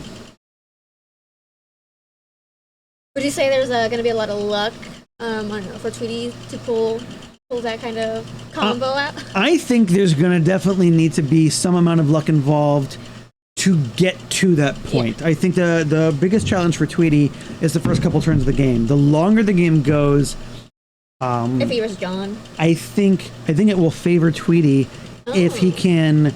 Just the mid game is going to favor Tweety. If he can get to his spells, get to the ability to control what John is doing. If Tweety runs out of steam in that process, John will draw out of the game. I have no idea what happened. I think that was a good luck handshake because they're playing for the win and in, and that was a close game. I think. Or it may was that John who shook his hand? Was it somebody else who shook his hand? I'm not sure. Everybody loves Tweety, so it could have been a fan. We are at Tweety's bar. We are at Tweety's bar. Although I am told that Tweety alleges it is not named after him. I don't know how much of that I believe, because it's just too coincidental. He's also a very modest individual. This is true. So either way, for us, it is Tweety's bar. It is Tweety's bar because it's literally named It is literally named. Yep. But again, for those of you who are joining us now and wondering what the heck is happening, this is Romancing the Stones Festival of Friendship, which is a 2-day event featuring both the old school format and vintage. Saturday, day 1 was old school. You can catch the replay on our Twitch channel or soon on our YouTube channel. And today is a vintage. And again, I'm Robert, and I'm joined here in the booth with Ruby. Hello. Hello. First time being on stream and just talking about Magic. I've been learning so much, but I'm really glad that I've had this opportunity. Well, we love to have you. It's wonderful. Thank you. I hope to be back for the next time. Absolutely. And what's truly wonderful about these events is the community around them, and the people that we meet. It's been a lot of fun, and it's been a lot of cool things to host these events. The old school event was for charity, so all the money that we raised yesterday, we had 26 players, so I think we raised $260. $260 if no one else donated more than that, yeah. Right. That was for, I believe, the Texas Food Bank, right? I believe so, yeah. Yep. So that was great. This event today is not charity. It is a cash prize for those who've entered, as well as you do win a spot in the end of year invitational. So Romancing the Stones does host a tournament at the end of the year. If you win any of the events during the year, any of our middle school events or vintage events, you get invited to that one, which is a lot of fun. Oh, it's so much fun, yeah. We have been able to stream the last 2 of them, and so we invite you to go check them out at your leisure. And then top player or top winner player also gets a Mox Emerald, right? That's right. Yeah. So we are playing for a custom Mox Emerald proxy, for those of you wishing we were playing for real power. Oh, yes. This is a proxy event, so we give out really cool Mox Emerald proxies. It's wonderful. So John Lee is going to get us started with probably the most busted thing he can do, which is cast a Black Lotus. And we're going to cast a... Oh my gosh, okay. That proxy. I'm going to lean in. What is this thing?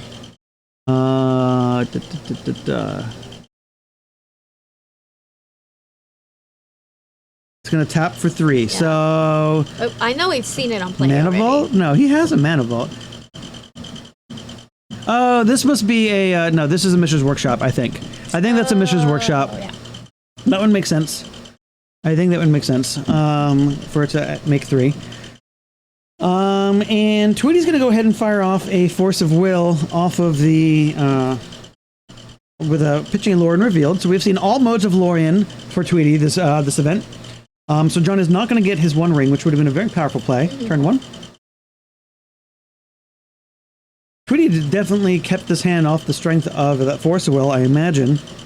We'll see if we can follow it up with something else next turn. He plays a Tundra and passes.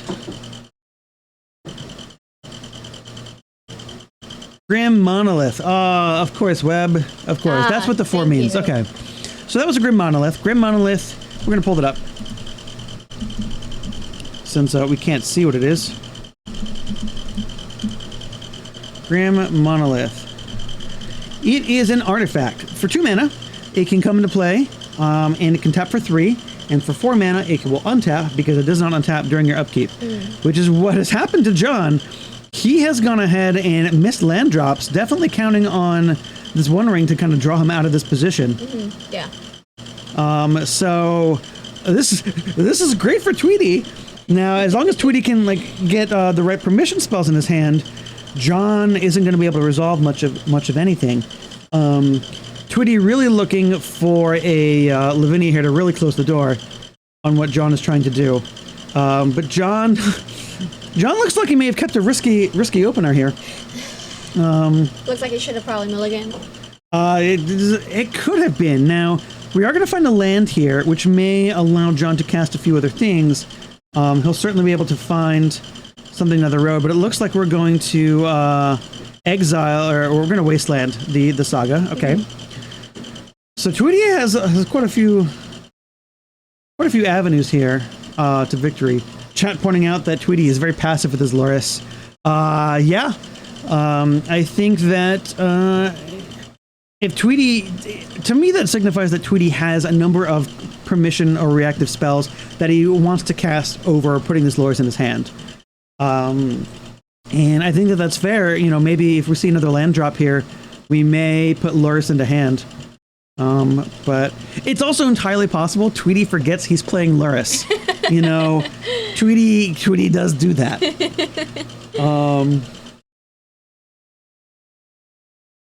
I think, I definitely think we should have put Loris in hand by now. I think that's true.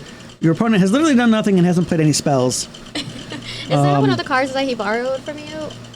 No, not Loris. Okay. If it was, then I could, give him crap for it. But no. This is actually a permanent card in his deck that he just forgets. Yes, I think he just hasn't played with Loris a lot, and he plays against it. You know, if you ask him what he does, he'll tell you what it does. I think he may just be forgetting, but it's still entirely possible, right? You know, John still has a full grip of cards. Yeah. And all he needs is one enabler to just dump his hand, I'm sure. And Tweety may be very timid about that and may want to be able to react as much as possible. And so I'm thinking we need at least one more mana source so that we can, maybe put Loris in hand and still be able to cast a Force of Negation. Tweety drops the Mana Source in the Force of Strip Mine and decides it is definitely time to strip the Urza Saga away. We're going to go ahead and Prismatic ending away the Mox. I think that makes a lot of sense. So John left with just a single Grim in play. And it looks like we're going to force pitch Paradoxical Outcome to save this Mox. And Tweety says, okay, sure, that's fine, not wanting to fight over that. Mm-hmm. And that's going to give John 3 mana to work with on this turn. And I'm very curious to see what he does with this. What he's able to do.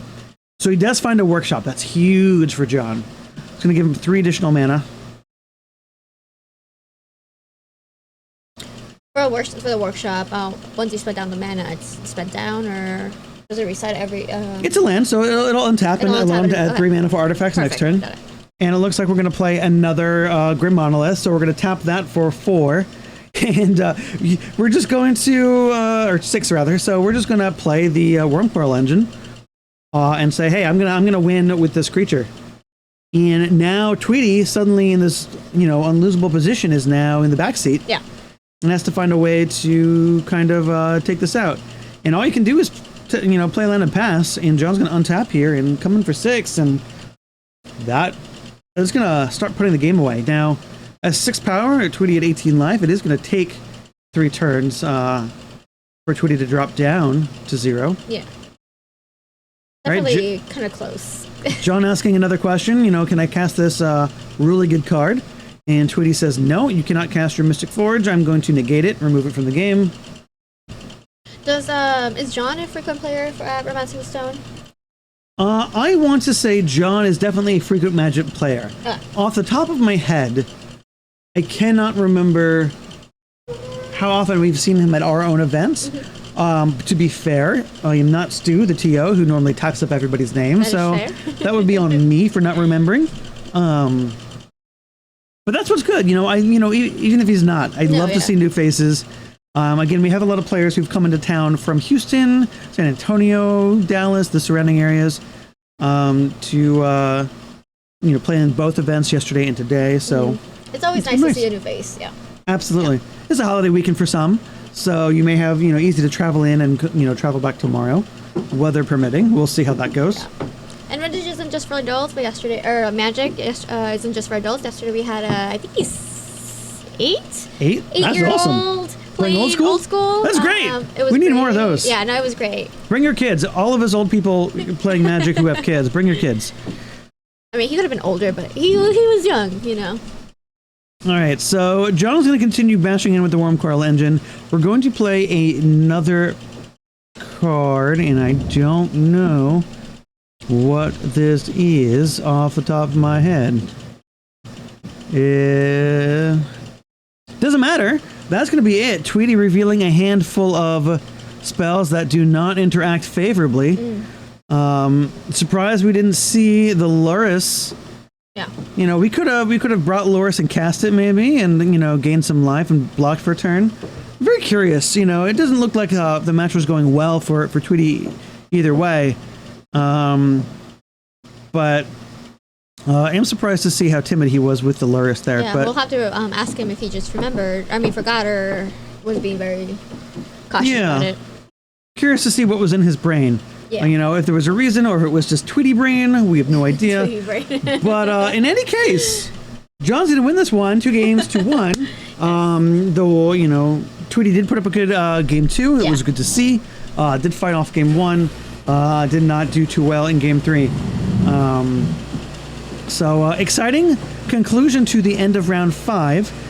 And in perfect timing, we have more basement noise. We love it. Yay, basement noise. So I'm not going to sit here and subject that to you for too long. We're going to go ahead and take a break here, check in with the rest of the rounds, and see if we can bring you an update on how some of these players are doing, see if we can start maybe predicting what the top 8 looks like. But stay tuned, because we are going to bring you the top 8. We're going to bring you at least one match from the quarterfinals, one match from the semifinal, and then the finals. And we'll see who wins the first spot in the Invitational. We're excited. I'm excited. More magic. More magic. Isn't it be good? Oh. More crazy things. So it's going to be good. So we'll be back in a little bit. Stay tuned, enjoy, and we'll see you later. I'll be back. Wow, if he only has one card in hand, he must have mulliganed quite a bit as well. Oh, and we see the hatred of the hatred. Dead. So, all right. Well, I guess the question is, can he counter it? And usually the Madness decks play Circular Logic, and then maybe a couple of like other counter spells like Mana Leaks or Dazes. But he's got no cards in his graveyard, so the Circular Logics don't look like they're going to work. He's got one open mana as well to pay for a Daze. Yeah, this could just be game. I believe that Hatred has been errated to have the life paying as an additional cost for the spell. The templating on the original printing was that it says pay X life, like an actual ability, right, which indicated that you could pay the life as the spell was resolving, but now you actually have to pay the life up front. And it does look like it gets met with a Mana Leak here, which, it's a good play, but it doesn't really look like he's extremely far ahead here. Yeah, I mean, he's going to lose his Aquamoeba, but he's going to make his opponent sacrifice 3 permanents. Because he did block and discard the Yavimaya to the Aquamoeba.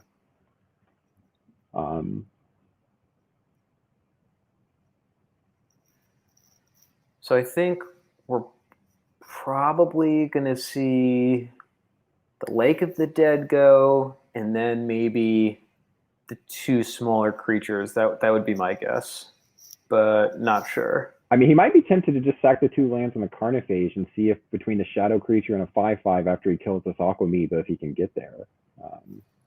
Maybe. But he's down to 5, and his opponent is at 16 until I guess he's going to connect for 4 more here. Or maybe 3 more. I'm not sure if the Carnophage untapped during his untap step or not.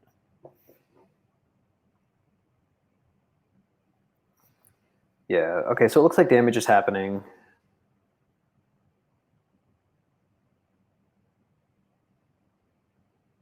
Oh, maybe the Aquamoeba didn't block the Negator? Oh, no, it looks like it did. No, he blocked the Carnophage.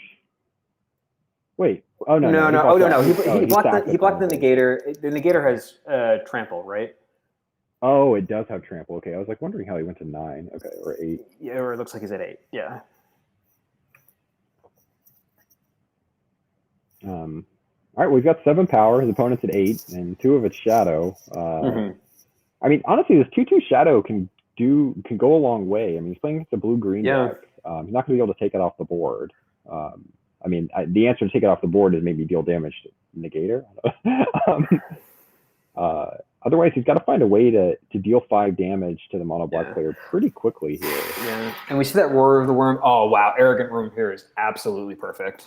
Yeah, that's really so. Well, it's still a 2-turn clock, right? And maybe he's not going to be able to get 8 in. Yeah, attacking with the Negator is super awkward. Well,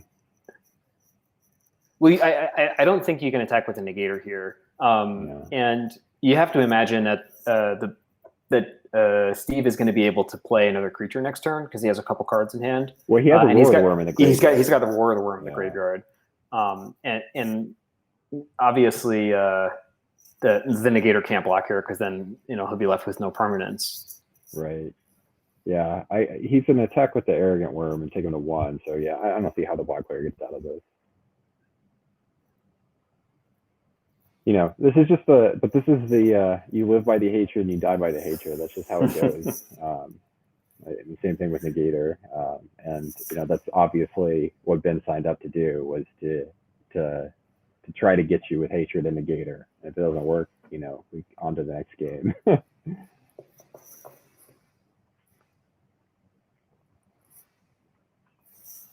All right, Steve, thinking about the attack here. I mean, honestly, like, put yourself in Steve's seat, right?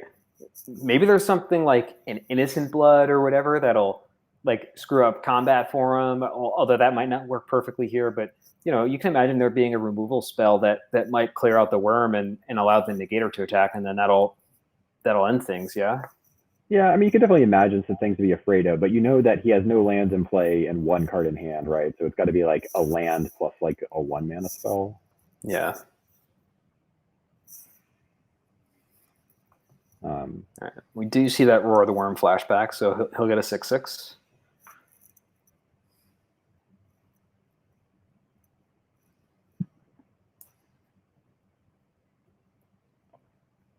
Oh, no he's not attacks. attacking. Wow. I mean, I'm not sure it changes much. He's going to go to 4, and like if he attacks with both creatures here, like he has to block. Right.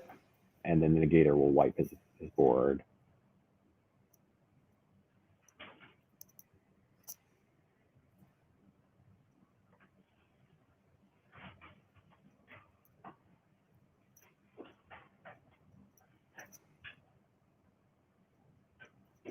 And an Aquamoeba as insurance. Discard a Wonder and get in the air, Boom. I guess. Don't even worry about the negator blocking. Okay, and on to game 2. Yep. Yeah, so I'm not really sure what's in the sideboard. So, I can make out a couple cards here. So that'd be pretty wild. Like I think the only way we have a long game is if like both players mulligan to 5 and stumble around or something. But if they keep functional hands, because neither of them has any removal, the games will very quickly come to a conclusion.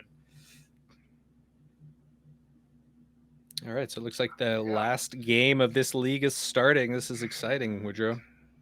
Whoa! Was that land pass? What is this real life? Does this really happen? Wow. All right. Well, this turn 2 player better be Priest of Titania. Like, this is the only way this makes any sense. And it's important to note that the reply was Birchlord Ranger is not an actual mana elf. Though, of course, the Birchlord will be able to attack for mana next turn. There's just no way it wouldn't. All right, so we've got the Priest. Okay, so... A foil signed Priest at that. You know, there's no way another elf isn't coming to play. This Priest will be tapping for a minimum of 3 mana next turn. Probably 4 or 5. So yeah, if we plow under now, if our turn 3 play is plow under, whoa, attack? Okay, Pendelhaven, sure. Yeah, I'll take 1. The games are not about this at all. Okay, yeah, we have to play elves. That's what our deck does. Oh, baby. All right. Yeah. All right. So yeah. I agree with you. Plow under is actually very good here. I agree. If this turn is plow under, that's pretty strong. Though, once again, the Korean Ranger kind of borks plow under being great. Bounce the forest. Yeah, true. So never mind. Plow under, this card is obviously unplayable. Okay. All right. Is this Gaia's Cradle? Was that was played? Gaia's Cradle, yep. All right. Impress us. You know, what do you got? You've got all the mana in the world. Interesting. Tapping Priest to start. That means he has no low cost elves in his hand. That is not. Yeah. If I had a 1 or 2 mana elf, it's free to play here. No. A Well-Wisher. I want to Okay. just lead with the Well-Wisher and get the rebate. But whatever. Where are we going? More Priest of Titania. Got like a zillion. So that's nice. That's a nice combo. So like Mike's gonna mana burn for a whole bunch with his double Priest, and he can gain that life back with a Well-Wisher. That's a nice. Okay, symbiote. Yep. Okay, so we don't really care. We can just, untap our Priest and just keep going off. But we're just gonna pass. So this is kind of the inverse of game 1, where Phil played all of the little dorks and then did not have a payoff. Mike's in the same situation, and he doesn't have survival to top deck to just like totally get him back in this game. So he's just living off the top of his deck for the rest of the game. He does have more copies of Sylvan Messenger to help out, but this bodes ill. Even though gaining a bunch of life with the Well-Wisher is cool. Yeah, but see, okay, so now Phil has survival. He can, but no Cradle or Priest, so he doesn't have unlimited. Yeah, but he can mana. survival for a Priest. That's true, but that's like all these plays are like on suspend. What are we doing? Oh, what? We have an instant. I think he might be naturalizing. Okay, that would be. I think he might be naturalizing. Yes. Yeah, tag the survival. This is big game. Yeah. Okay, so we need to get one more okay, well, you know, because Phil is just running hot. He's got the two guys he wants to pitch to the graveyard naturally in hand. So this isn't the end of the world. But so right. So and we get to bounce a land and untap. So one of these has to be for Priest of Titania. So we can catch up on mana. Yeah. And the other one, I mean, I don't know, Deranged Hermit, something meaty. Masticore, yeah, Masticore probably just be good enough. You know, if Mike doesn't have a payoff, next turn he'll just play some more 1/1s and you can just clean him up with the Masticore.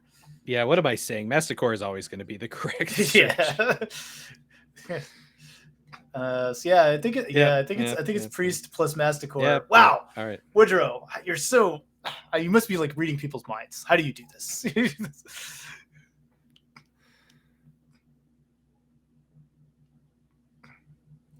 All right, yeah, now we're just set up for next turn with like a bazillion mana plus Masticore, and we can shoot the symbiote and then pick off these elves. And the fact that the Well-Wisher gained us a bunch of life is just going to be irrelevant because we just won't have any creatures for the rest of the game. So this is it. We need big plays.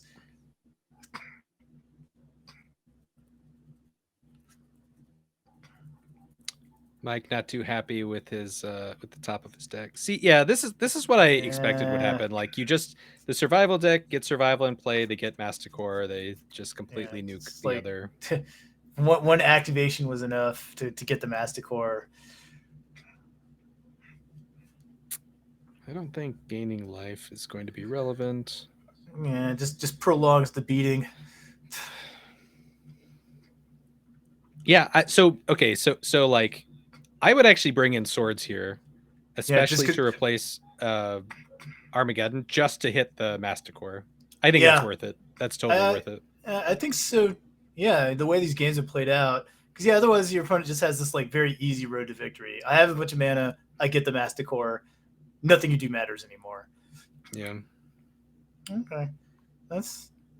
The game is like the only way that I think that Mike could get back in this is if he has another Naturalize and Phil doesn't keep up 2 mana to regenerate Masticore. That's the only way that I could see that this game turning around. That's hard to do because of the Quirion Ranger. So even if he taps all his mana, it does nothing. It's like, well, Quirion Ranger, I've got the mana back now. All right, so we're putting a bunch of mana in the pool. No, we just bounced a guy back to our hand and passed. And now we just won't have creatures anymore.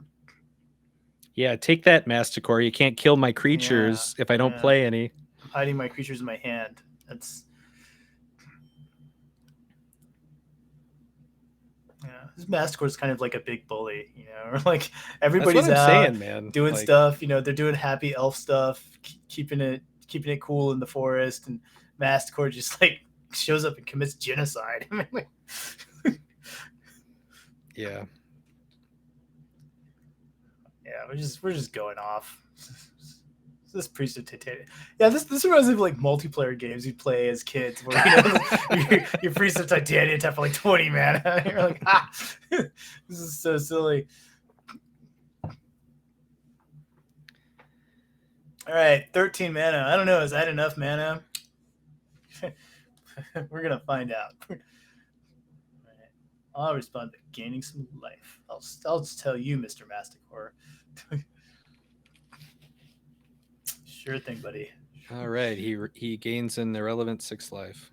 Yes. All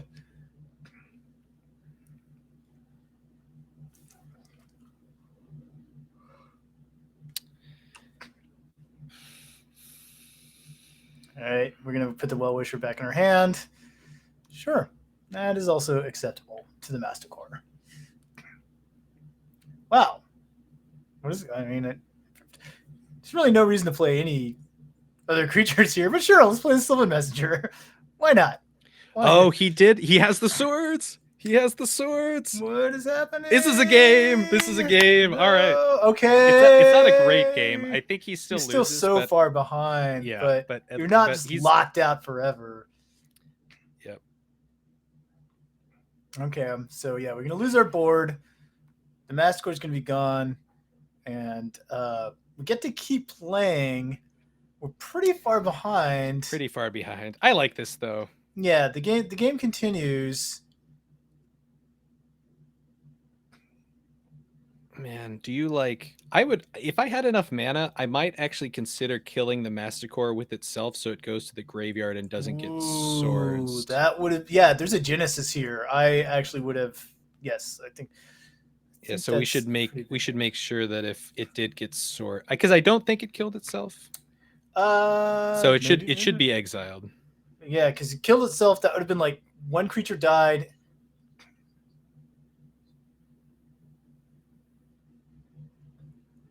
Oh, it did kill itself. It did kill itself. Okay, okay. There's more mana running around than we thought. Okay, I think that play totally makes sense because that's like.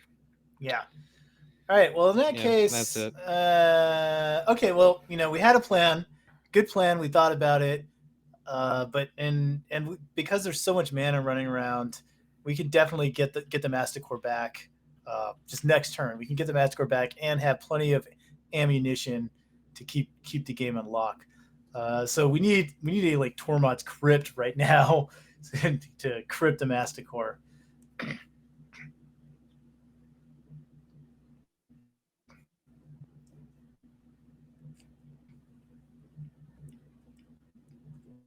One-time dealer, Tormod's Crypt. That would be amazing. Yeah, just all the levels. He's like, I'll Tormod's Crypt you, and then I'll just die to all of these elves. Okay. Then I'll die. Hello, everybody. We are back. We're back reporting live from Tweety's basement. Tweety's basement. Where's Tweety's basement located? Austin, Texas. Austin, Texas. This is great. So yes, we are live from Tweety's basement here in Tweety's bar in Austin, Texas. Yes. We are hosting the Festival of Friendship, which is the 2-day event, old school and vintage. And we are coming back to you to bring you the quarterfinals of our vintage event. We have cut to top 8. We've got some cool top 8 competitors. We're so excited for these. Let's talk about who we have. So at 8th seed, squeaking in, we have Ian Files with 9 points, which is great. He started off 0-2 to rally in to make 8th seed, which is great. He was not very confident after the second round. No, he was not. No, he was not. Happy to see him in here. Then we have Seth coming in we've seen on camera today, coming in with 9 points. Followed by Liz, which we're happy to see at 9 points. She's on Dredge. This is her first vintage event, and she's also top 8'd. We're so happy for her. We are. That is wonderful. Justin rounds out our 9-pointers at 5th seed. Not sure exactly what Justin is on. I think he might be on a Jewel Shop deck. I know we've got, I think, 2 in the top 8. Yep. Coming in at 10 points with a draw is Chris Huckabee. So he's got 10 points. Not entirely sure what he's on yet, but we'll find out. But we're glad to see him back on top 8. Yeah. We are. Now, what we saw on camera last round, John Lee, his win put him in at 3rd seed with 12 points. He's on Jewel Shops. We got some information that he is from out of town. He's from coming in from Dallas, visiting family here in Austin, and he heard about the event literally just yesterday. Yep. So wonderful to see that. That does explain some of his last-minute progress, which is great. We love to see it. Coming in at 2nd is some random person named Paul. We've never heard of him. Yeah, don't know who he is. Person apparently Mystery has Paul. a whole PhD or something. Dr. Paul, he doesn't like that. Don't say that. No, don't. We'll cut that in post. He has got 12 points, and he rounds out our 12 pointers here. And coming in at our top seed is the most annoying, awful player on the planet. He goes by the name of Stu. Who let him in here? Who let him here? For those of you who don't know, Stu is our 5th season invitational champion. Yes. And top 16, I believe, at the Vintage Eternal Weekend as well. I think that was like 2 months ago, 3 months ago. December, so this past month. Oh my God. Yeah. Stu is lovely. This event would not be here without Stu. Stu is the TO. He is definitely the man behind driving Romancing the Stone. So we are lucky to have him in our corner.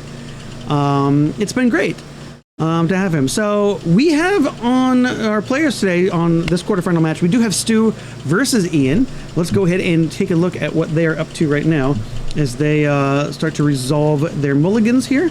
So we do have Stu 1st seed on the left and Ian 8th seed on the right. We have seen Stu piloting his deck. This 5-color Engineer Luris amalgamation of cards. to great success. He did win a vintage event to qualify for the Invitational, which he then took down with this deck, and did well at Eternal Awakening. So definitely proficient there. Ian is a local player, and Ian plays Ian decks. Yes. I do not know exactly what Ian is playing. I think he mentioned to me that he put it together last minute. Sounds like Ian. Yeah. Definitely. Ian was talking to me earlier after starting off O2, and he said, hey, my problem is I don't like any of the good decks in Vintage. So I play a deck I do like, and it's not good. Well, it's good enough right now to make top 8 and challenge Stu here. He plays it well. He knows how to play it. Yeah. He does. The only hint he gave me was I'm basically playing my old school deck, which doesn't tell me anything because Ian plays anything in old school either. I need to pick his brain for that because I love old school. Sure. So it'll be fun to see what Ian brings. Definitely a long-standing member of the Romancing the Stones community. Yes. Happy to see him here in top 8. Definitely happy to have him on stream here with Stu. So it looks like both players are going to mulligan at least once. They're going to choose their cards to go, and first seed gets to be on the play. So Stu is going to start us off here momentarily. I'm excited to see what Ian brings, because I already have understanding of what Stu's deck does, as we saw earlier. But Ian's deck is going to be completely new to me, completely new to you, probably. I want to see it as well. Yep. Okay, we're both on 6. We both have a Lurrus. So Stu just popped down to tell us, making sure they were good to go, letting him know that they both mulliganed to 6. They both are revealing Lurrus. So while we don't see it on Ian's side, Ian is on a Lurrus deck. So that at least gives us some idea of what could be in Ian's deck. But Stu's going to start off here pretty powerful. Oh, man. Lotus Mox. That mulligan really pulled Mind Break off. Track activated, but that is really good for Stu. And okay, we're going to see an activation of the Lotus for 3 colored mana. We're going to use one of that and a green mana to cast a Demonic Tutor. Okay, so we have Lotus for black. All right. Interesting. So Demonic Tutor on the stack. Storm is 4. And Ian says, no, thank you. You do not get to cash in on that. And so Stu's going to go ahead and use the rest of his mana to rebuy his Lurrus, which is great for Stu. Now, unfortunately, none of his mana sources tap for white or black, which is what he needs to get Lurrus onto the battlefield. Yeah. Ian does not follow up with such an exciting play. Just Scalding Tarn and pass. But slow and steady wins the race, right? Slow and steady does win the race most of the time. Sometimes, Most of the time. maybe. You never know here with Vintage, right? So we'll put Lurrus here on the screen since it is allegedly a Lurrus mirror here. And, as we learned that this is a really nice card, as I learned, I should say, nice card. Cat Nightmare. It is really interesting. 3/2. What are they doing? So it looks like the card that Ian is playing that either says Black Lotus or Black Knight. I do not believe it to be a Black Knight. These proxies, I swear. It looks like a knight. It looks like, so it looks like a playtest proxy. So Okay. modeled after the original playtest cards that would that the playtesters used before Magic was printed. But Ian is going to immediately follow up with Collector Oof. Now, Collector Oof is going to be incredibly powerful against what Stu is trying to do. I have not seen this card today. So we're going to talk about Collector Oof here. So one thing that we did see earlier was Null Rod. And Null Rod turns off artifacts. Well, what's better than a Null Rod?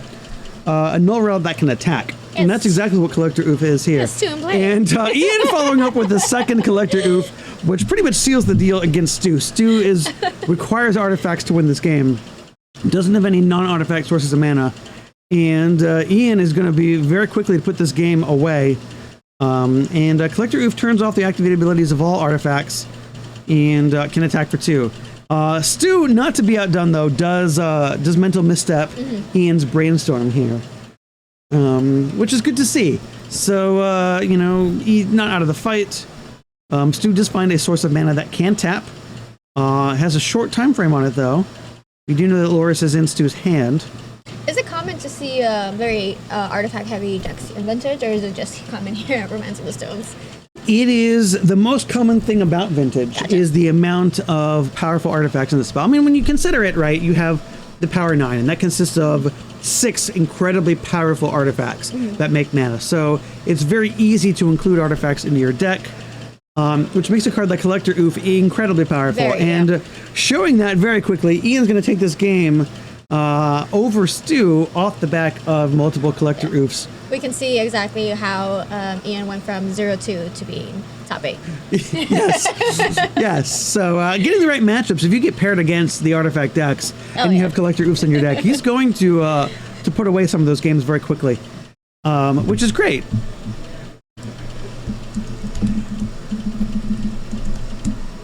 We're going to update the stream here a little bit and continue along our way.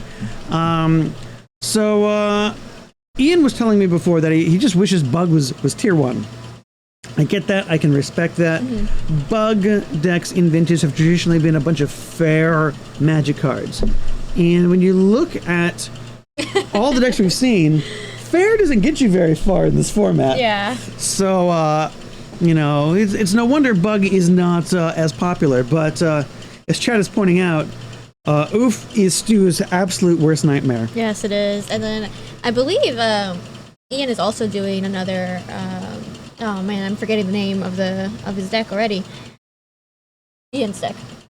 The Loris? Yeah, he's doing a Loris deck, not an Oof deck from our knowledge. So Ian allegedly does have Oof in his deck, but that's according to Stu. I haven't seen the Loris. I don't know. We have seen the Oof. So if we're playing Loris, then we're probably playing. We saw some blue sources of mana. We've definitely seen the green. I imagine the next color is black for Bug to cast the Loris, because we do need to have black sources to cast the Loris. But and I think Ian likes to play with multiple color splashes in his decks. He loves the color Bug, and I think he likes green decks that play blue and other color spells. So now one of the things that we've seen before on stream is the Null Rod affecting artifact-based decks, and that is really hard for a deck like Stu's to deal with. However, there's Ian's Loris. However, what is more difficult to deal with in an artifact like Null Rod is a creature like Oof. We do have a number of ways in this format to deal with artifacts. Like you mentioned, we discussed this is an artifact format. Ian is playing Oof, which is not an artifact, but it stops artifacts. Yeah. So it's harder for these artifact-based decks to deal with because it's very difficult to cast any sort of creature removal if your artifacts don't tap for mana. Or this Oof affects everybody, right? Not just... It does affect everybody, yes. So if you have your own artifacts, you can't tap them for mana or activate their abilities. But so as chat pointing out, you can also go Bant with this color combination, have white to cast the Loris as well. Which honestly seems more Ian's speed to go Bant. Yes. I was picking his brain yesterday for his Armageddon deck, and he has interesting ways of building decks. Just having conversations with him about his decks I love it. Ian is a very creative deck builder. We love him locally. Some of his legacy decks are kind of big brain mad scientist things. He's got a deck that plays Greater Gargadon, which is not a card you see very often. It is I'm going to pull it up on stream, just kind of see, because it is not a legacy staple by any means.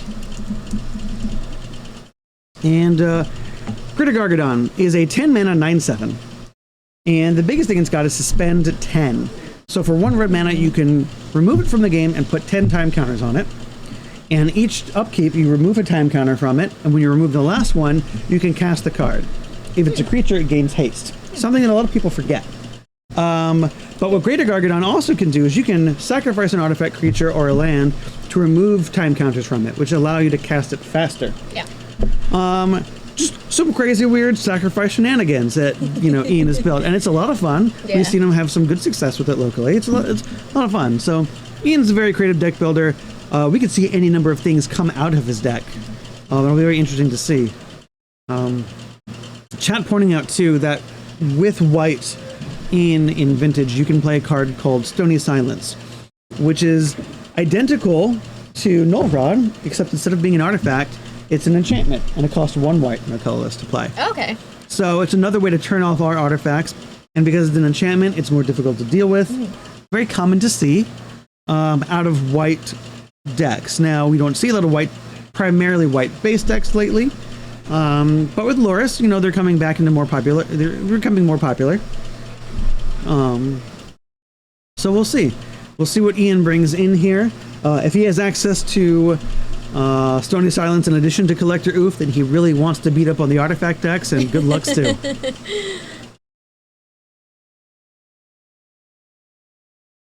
I mean, the top 8 rounds are already starting off with a kick, so this is great. I like this. I think that's game 1 right there is going to make a highlight reel. Yeah. I think. Oh, it's perfect. Yeah, great. I think that's going to be great. I want to parade Collector Oof all over our highlight stream. So sorry, Stu. All right, looks like Stu's on a mulligan here. And we are going to get started here with a Saga, which casts a Pithing Needle. Okay. So, Pithing Needle. What are we going to name? If I had to guess, my first thing is going to be a Wasteland. It looks like a Mox Emerald. Yeah. I can read that one. I just can figure it out because of the picture. That's a good one. That Yeah. It looks like an emerald. I like this. So the best proxy rule that we can say, if anyone wants to attend our events, is just make your proxies as legible as possible. Yes. And while we at Coverage would love to instantly know every card on the table, as long as your opponent knows what's happening, that's what really matters. Yeah. We want you to be here, be present, have fun, and build that community that we are always talking about. Absolutely. Like, I mean, I started off with not knowing anybody. I think maybe a little under a year ago, and here I am, like, understanding everything, almost everything, and playing myself. Can you believe that? That's wonderful. Yeah. I love to hear it. So Stu is going to follow up with a Spire of Industry here, right? Spire? Taps for color mana. And pass the turn, and Ian will cast a Orchestra Master at the end step and display one of our amazing Orc Army tokens that Bobby, our own Bobby, Romancing the Stones is Bobby, has created for us. So shout out to Bobby. We appreciate Bobby so much. Has done the artwork for these tokens, has done the artwork for our previous prize cards, our current prize cards, even some of the stream assets you were seeing, most of the stream assets you were seeing. He also takes most of our pictures. He does. Bobby's a great member to have in our community.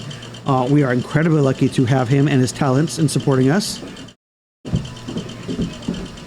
Romancing the Stone is very like community. Like we built this. Like Rob and I and Bobby and Stu and Tweety. Like it's a whole community thing. It's not just like one person doing everything. Oh, absolutely. Yeah. No, I mean, we are at a venue that is hosted by a member of our community.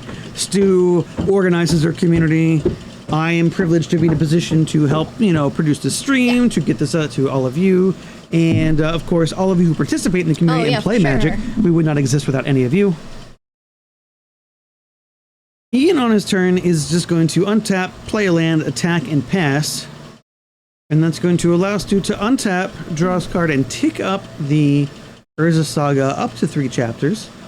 And we'll see what Stu tutors out from here. I think that's going to indicate really the strength of what Stu might be doing. We can see maybe a Lotus to power out, a Loris or some other things.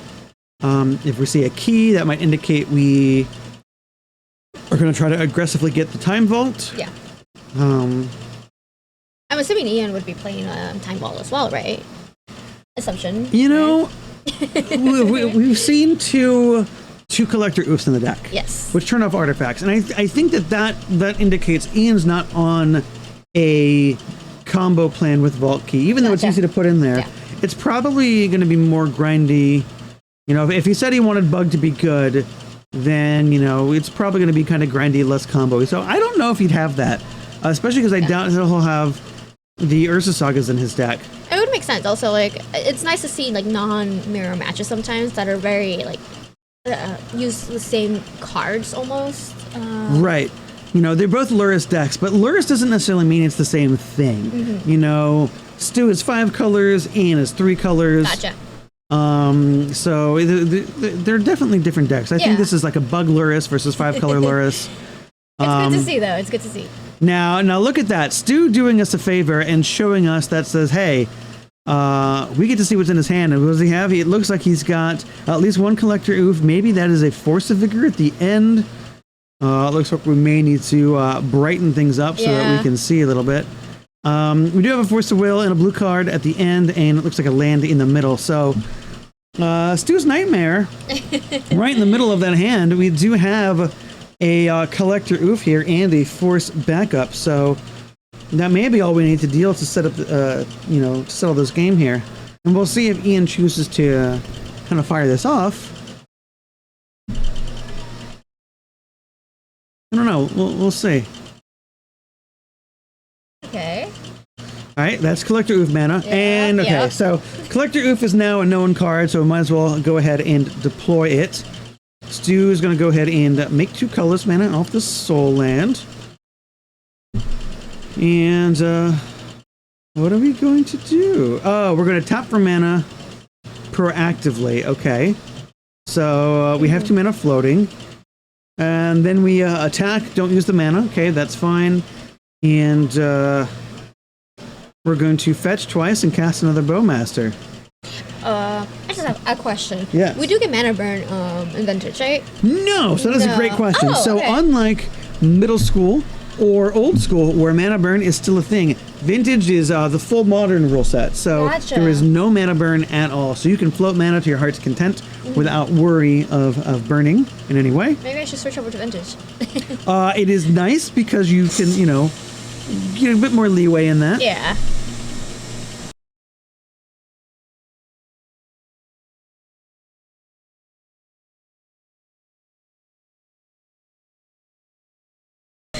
For those at home, you can hear the wonderful basement sounds.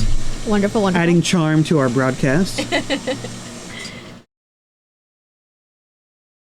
All right, so it looks like Stu is going to attempt to Sword of Plowshares. And Ian says, nope, here's the counter spell you knew about. And Stu says, yes, that's fine. Maybe I'll get you on the next round here. And things aren't looking good for Stu here. Ian's deck lining up very well against what Stu is trying to accomplish here. Now look at this. This is an artifact land, Seat of the Synod. And what can artifacts not do right now? You played? They can be played, but they cannot activate their abilities. Be activated. You're right. Right. So mana abilities are activated abilities. So this Seat of the Synod cannot tap for mana, even though it's a land, because it's an artifact. So Collector Oof doing some good damage here. Doing its job. Doing work. But I'm curious what's going on through Stu's head.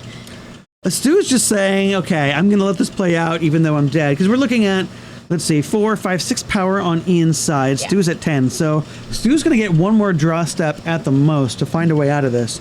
And without the ability to accelerate his mana, it's going to be very difficult. So we're looking for maybe another Sword to Plowshares here. Yeah. Which we have. Oh, okay. there you go. So that's real good. We're going to drop down to 9 to cast that. We're going to go ahead and take 4, drop to 5. And now Stu has the ability to untap here and maybe do something. We can fire off, maybe a recall if we have that now. We'll find out. So Demonic Tutor. Okay, so we're going to say Ian casts a Demonic Tutor. That is more than likely going to go ahead and grab another Collector Oof. Yep. Which we have the mana to play. So Stu may not get the opportunity to untap with anything relevant here. He's going to look at his cards and be like, okay, what do I do here? This is a very, very fun matchup. At least to watch. Yes. Yes, indeed. All right, we're tapping, we're not tapping. Okay, so what are we going to cast?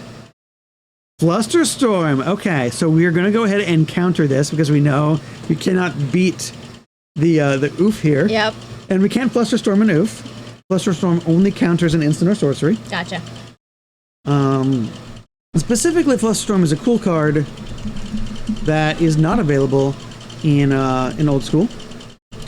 Storm. 1 mana, counter target instant or sorcery spell unless its controller pays 1 and has Storm. So you grip multiple copies of it as more spells as the stack gets larger.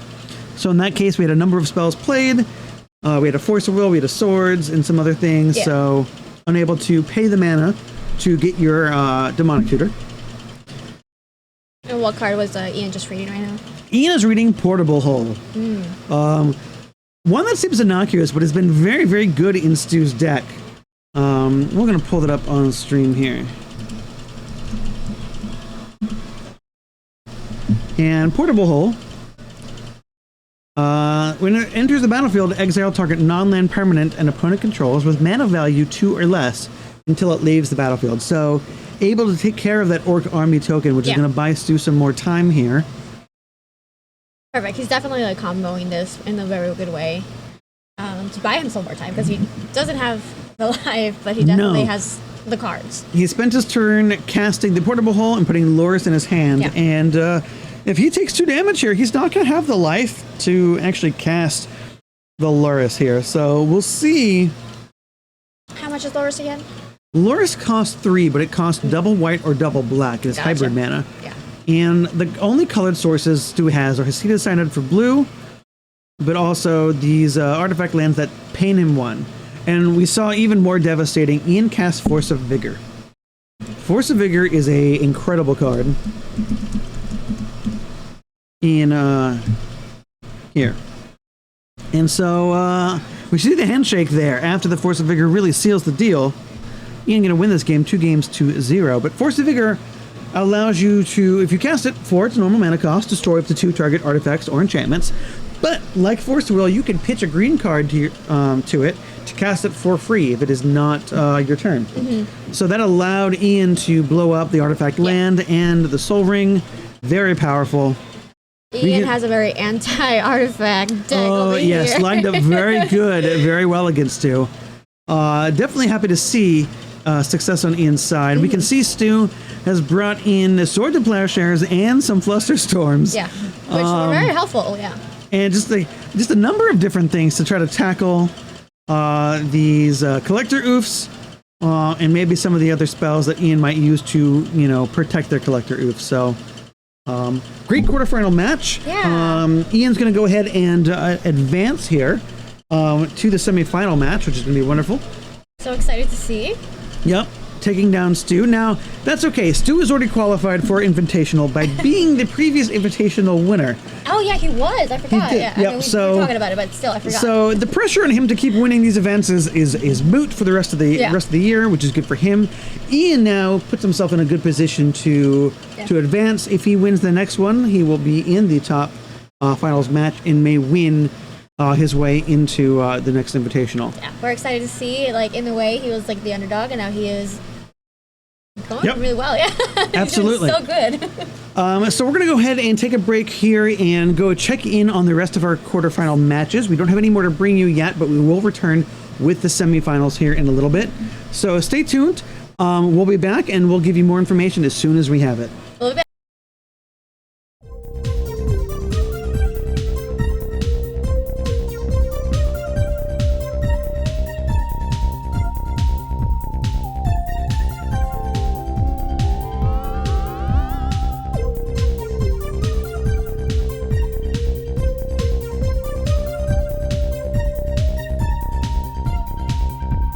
Decklist, so that's not yeah, a big deal. less relevant, but just a little bit of info. Yeah. So Kai is taking the Ancestral. I imagine he was digging through to see, like, oh, is there a Mystical Tutor I forgot about that maybe I want instead so I can get my Tinker?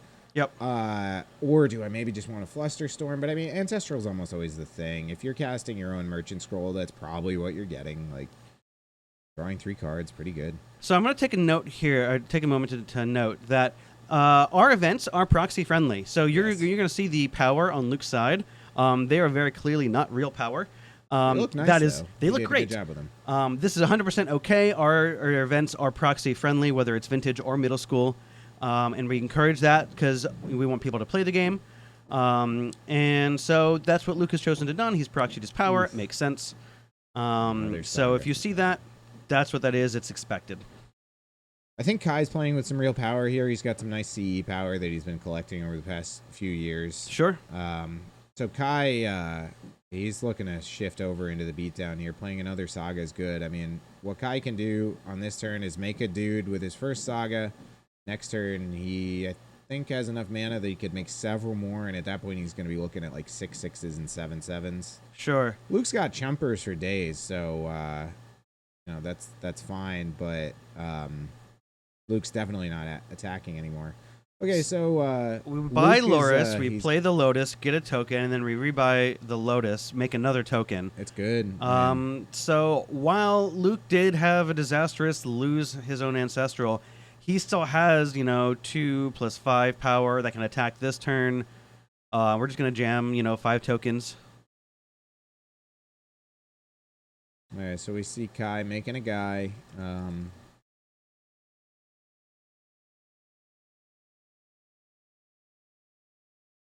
Yeah, Luris, really good.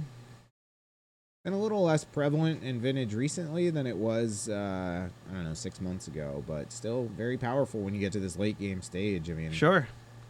Luke is never going to want for mana, and yeah, he's constantly going to be generating tokens with this Iconoclast, so that's And good. this is exactly where Luke wants to be in this kind of deck. He wants to have the ability to extract value turn after turn and just make sure that he can interact with Kai's big plays.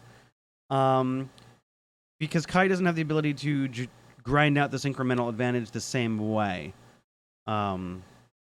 So we'll yeah. see. Kai, he's making a guy here, so he's got another token, and then let's see what he does with his other Saga that just ticked up. I guess he doesn't need to do anything immediately.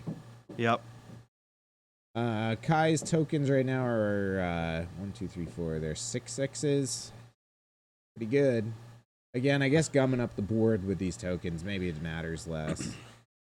Yeah, I think his left twiddle is not in danger with the ability to kind of make at least a token every turn with his Loris. And the ability to go wide means it's really difficult for Kai to attack profitably without just taking a lot of damage on the backswing. So, You know, Rob, outside of like fair combat stuff, what potential does Kai's only like combo kill his Time Vault combo here? I believe that is correct. Yes, we do have the Vault Key package. So Luke has to be a bit concerned about that, but I guess maybe I overstated how good Kai's position is here. Well, Yeah, at least. we're just one Saga trigger away from having half the combo, right? We can go grab our key, and then if we can just find a way to get to the Time Vault, that's all that we need. Now, it'll be interesting because if Kai has to use Tinker to get that Time Vault, then he'll have to find a way to hardcast his Sphinx to win because we have infinite blockers for this opposition agent. Well, Kai's basically already got hardcast Sphinx mana. He's got black, blue, white, and he's got Yeah, we're 7 very mana. close. He needs 1 land.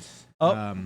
All right, so we're going to make another token. Well, yeah, Sphinx would be nice. we don't need Sphinx if we have all these giant creatures, so there's that. But we're going to lose the Saga. It's also possible that Kai boarded out Sphinx. He's playing against a plow deck. He knows, and also Tinker is a little risky in these games, so maybe Sure. he didn't keep it in. He might have. I mean, if Luke doesn't have his plows or he took him out, then Yeah, I'm not Sphinx is sure what really I'd want to good, do. but- I feel like it's the only real way I have to kind of combat these tokens in a fair way. Yeah.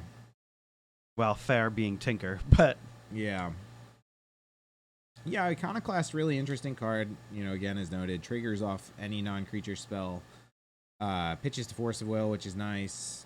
The flip side is it dies to Pyroblast, but when you're playing against these Esper decks, like, who cares? right, you have so many pyroblastable threats that you can't pyroblast them all. And sometimes you need the Pyroblast for the counter battle, and then you can't go after the Iconoclast, and I guess they'll run away with it here. So I don't know. Game's far from over, though. We got 12 to 17, plenty of life total here. Kai's got this top, so you know he's not going to whiff too much.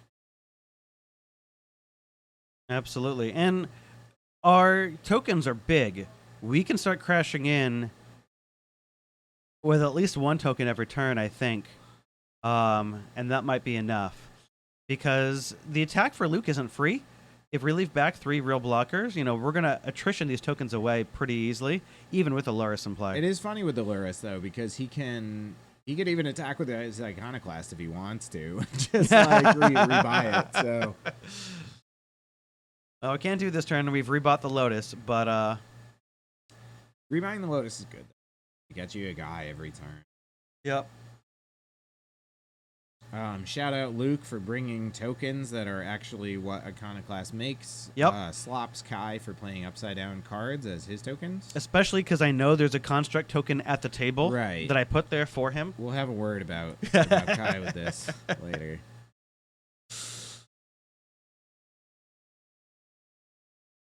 So it looks like we just passed. We made a token and passed, which is fine. Kai flipped top, which is generally always a sign that something's up. It's not automatically true. Maybe he flipped top just to get some cards out of the... Oh, we're just going to negate. And that's good. He's getting the Lotus permanently out of here. Yeah. Which is really good. That stops the automatic token every turn from Luke.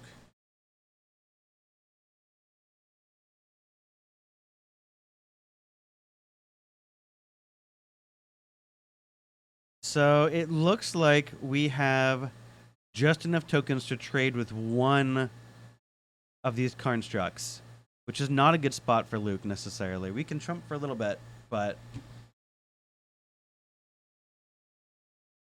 Oh, and then we play the top, so now we have... now I don't even have enough tokens to chump. Trade, so... Yeah, so we know Kai's got a Mana Crypt in hand. I can't tell if he has anything else. Luke has at least something in his hand. And this is a situation where the top decks here are going to be really relevant. And when you're in that position, you want to be in Kai's seat with the Sensi's top. Yep, the top goes really far. So a good draw for Kai might be something like Mentor too, right? And if he could start making his own tokens and competing. Yep. Because Mentor tokens are significantly better than Iconoclast tokens. Quite. So it looks like Kai has just the one card in hand, which is this Mana Crypt, which we cannot afford to play. And we see him attacking. I mean, this makes sense, right? Because we can't trade with any of these tokens. I mean, this looks like a time walk to me. Yeah. Yeah, that's time walk, man. There we go. Called it. I mean, that's good. Get rid of 2 tokens. And again, losing that Lotus for Luke is noteworthy that he could perpetually add to his board guaranteed up until now. And now it's like he's got to draw spells that he can cast to do it. Yep. And something like a Bauble would be great for Luke, but again, that might be something that he cut. I don't know what they're trying to figure out right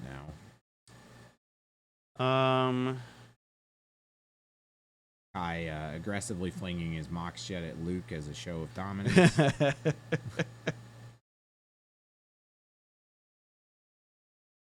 perk of playing real power. So we're going to look at the top 3 again. Ah, pretty good card. I thought I saw a Saga in one of those. I don't know if we really want the Saga. I mean, it does better make than more nothing, characters. right? Like if you see true. Saga land. But it's all right, attack again, huh? This is an What if attack he's got for like a 8 Yogwill or something here, or maybe he's determining at this point 16? that Luke's crackback doesn't matter that much to him. No, I mean, flip top makes me think maybe he's got a Yogwill or some impactful play. we don't even have enough. We don't have enough power to crack back for very much. Mentor, there we go. Okay. Mentor with top is good. I mean, yes, he's going to be activating it a lot. Wonder if Kai casts out his Mana Crypt. Like, no. No, I don't think you have to. I think you can be conservative about it. The door is shutting very, very quickly on Luke here. Yeah. So we'll see what the strength of this preordain is. But that time walk was very valuable. Yeah. Kai's creatures are much, much larger than Luke's. And Luke's gonna have to find a way to keep generating a lot of tokens every turn. Like a second Iconoclast would be huge here. If we could find one of those and then, a Bauble or something we can gain advantage with. But again, like, I mean, losing the Lotus now, Luke also doesn't have the most mana in the world. Oh, No. Dig's pretty good. You don't need mana when you Yeah, have a graveyard. yeah. Who needs mana when No. you can just delve your spells away? Welcome to Magic after 2014. Yep. All right, so this is definitely the shot in the arm that Luke needs. We'll see if he can Yeah. find the cards that he needs to get out of the situation, though. Again, this is a really pivotal time here because Luke Dig is great, but he's got a Volk and a Pearl up. He hasn't made a land drop or anything, but Nope. If he can run away with it all of a sudden, that's great. Something like a Time Walk again would be huge here.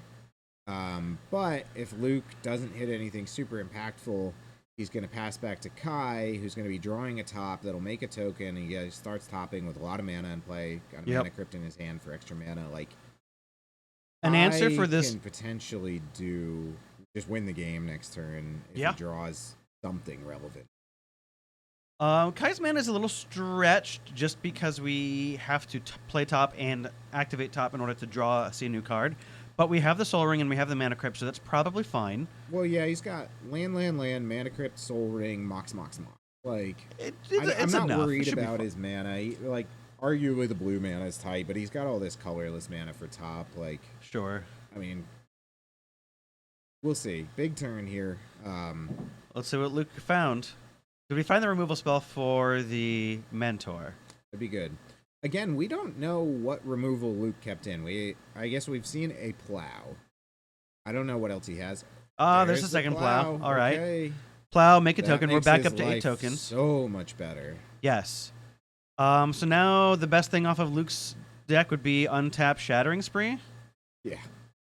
We could kill 2 tokens. That's Yeah, I mean, losing the Lotus makes Shattering Spree a little less exciting. It but, does. It's still okay. I mean, especially if you get your, another Volk or a Mox Ruby. Sure. But losing that Mentor is really tough for Kai. I think that's going nuts with a Mentor is one of his relevant game plans against this go wide thing. Yep. He's already burned his Time Walk. Like something like Yogwill would be really exciting for Kai right now. Even finding Tinker would be fine. Yeah, Tinker would be We've seen good. 2 plows disappear, so the ability to get a Sphinx, if the Sphinx is still in the deck, would be very huge. That'd be good. And I mean, he's at 14 life, so like Tinker into Citadel is also okay.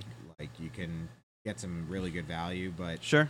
But without the Mentor, Tinker Citadel doesn't that- as easily end the game as it used to. No, I mean, if we are going for Citadel, it is specifically to find our Vault Key combo. Now, we do have the top, so getting Citadel is great because we can just cycle through and find the exact Yeah. cards we need. With the amount of mana he has, he should be okay, but we'll see. Another noteworthy thing is like Luke's got this Luris, so in desperation, it's also a lifelinker. Yep. Luke's probably not going to die anytime soon, so No, we have the blockers. We have the board gummed up moderately well. I think if Kai doesn't want to win with the Sphinx and doesn't get to the Time Vault, he needs to find his other 2 copies of Urza Saga and make 4 more tokens. And then just, come in with the ham sandwiches. So, my commentary on my own commentary is I've been rapidly shifting the advantage bar with basically every play. If it's not evident, I would broadly categorize Rob and I both as non-blue players. We'll dabble in some blue. Yes. We play a lot of, like, Rob loves a good Blood Moon. I do love a good Blood Moon. I like a Sphere.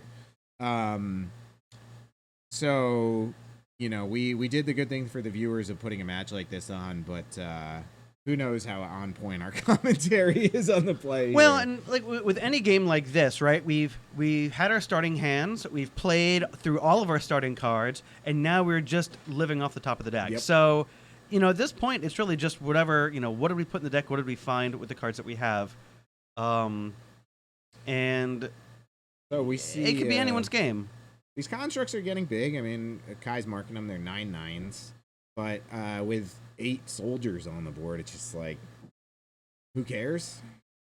Now, one thing to note is I haven't checked to see if we're playing Voltaic Key or the other key that gives creatures Manifold. It's Manifold. probably Manifold. Manifold will give one of these tokens unblockable. That's a good point. Which is a way to punch through all of these tokens. So if we can find another Saga to find it, or just, top into it, that's fine. Yeah, that could end the game quickly. That's a good point. Wow, this might be This is interesting. Yeah, if he's thinking about making the full swing here, I mean, again, I won't lose the game. There is 8, There's 9, 15 10 power on the board. Yes. So if I mean, he's leaving up a blocker regardless. Yep. It's No. unlikely Oh, wow. What do that Luke could win on the crackback. Well, so if we're talking with everything, this has got to signify that we've got like a Yogg-Will. Yeah. To rebuy this time walk and kind of keep going. Did Kai have a Snapcaster in his list? These decks used to play that. I didn't notice if he has one. Like I Snap don't Time Walk would be recall good. Snapcaster, but we can. The sad part for Kai here is like one option is Luke could just chump and lose 4 tokens, just like not care. Oh, we don't even need we can trade. We could even use 2 tokens to trade with the Op agent. Op agent if we wanted to. Yeah, that seems good. And it looks like he's doing that. He's putting 2 to the side to block the op Yeah, agent. because we have to block it. We have to block at least 3 creatures to. Yeah, Kai's swinging for well, lethal, 2 but creatures. dying here is Luke's choice. Yes. He could do that if he wants to. All right, so yeah, we're he gonna gets rid of take the op opportunity agent. there. This makes sense because it does like we removed half of the tokens that Luke has, which is Oh, you know what we relevant. didn't factor in is Kai's got this mana crypt too. So he also could get bolted next turn. Oh, there's a the Yogg-Will. Yogg-Will. Okay, That's so good. that makes sense. So now we're going to, at the very least, time walk. I don't see anything else relevant in the graveyard that we'll want. I mean, we'll recast the Op Agent. One of the things about I guess we can play that. We can play the Saga. One Sure. of the things about the Tinker decks is when you draw the restricted cards, they are a little bit better. So Yep. Kai's done a very good job with doing that. And here comes this thing. All right, graveyard check. What do we got? We have a Strip Mine, which we can't do because we've already played our land. Yeah, so nothing really. We're just grabbing a Saga, which makes sense. And we're going to recast our Yeah, time walk and Op Agent, opposition. and you're happy enough with that. Yeah. Because like next turn he could be attacking to. All right, so we've got time and round. We extended them by 10 minutes. Aki, could you go tell everyone? Thanks, man. Now, if he gets this time walk turn and he attacks in, there goes Luke's board. Luke's going to be left with the Iconoclast, basically, and that's it. Because Luke cannot let a single construct through or he's dead. Yeah. All right. I'll set a timer for 10 minutes for them. Yeah, if it's not evident from this behind-the-scenes discussion, we are playing timed rounds today. We would do that regardless, but in the middle school portion, we have like 2 or 3 people playing land still, so absolutely need timed rounds. So if you stick with us all day when we get to the middle school streaming portion, get ready for some things going to time. All right. So we've got the time walk turn. I wasn't paying close enough attention to life totals, but it looks like Kai dodged his mana crypt roll. Yes. We were at 14, no, so we took 3. I don't know if we so paid life did on anything the- else. Yes, but I mean, now Kai's in a good position here. Yeah. He's not going to win the game this turn, I don't think. But barring him drawing like time ball combo.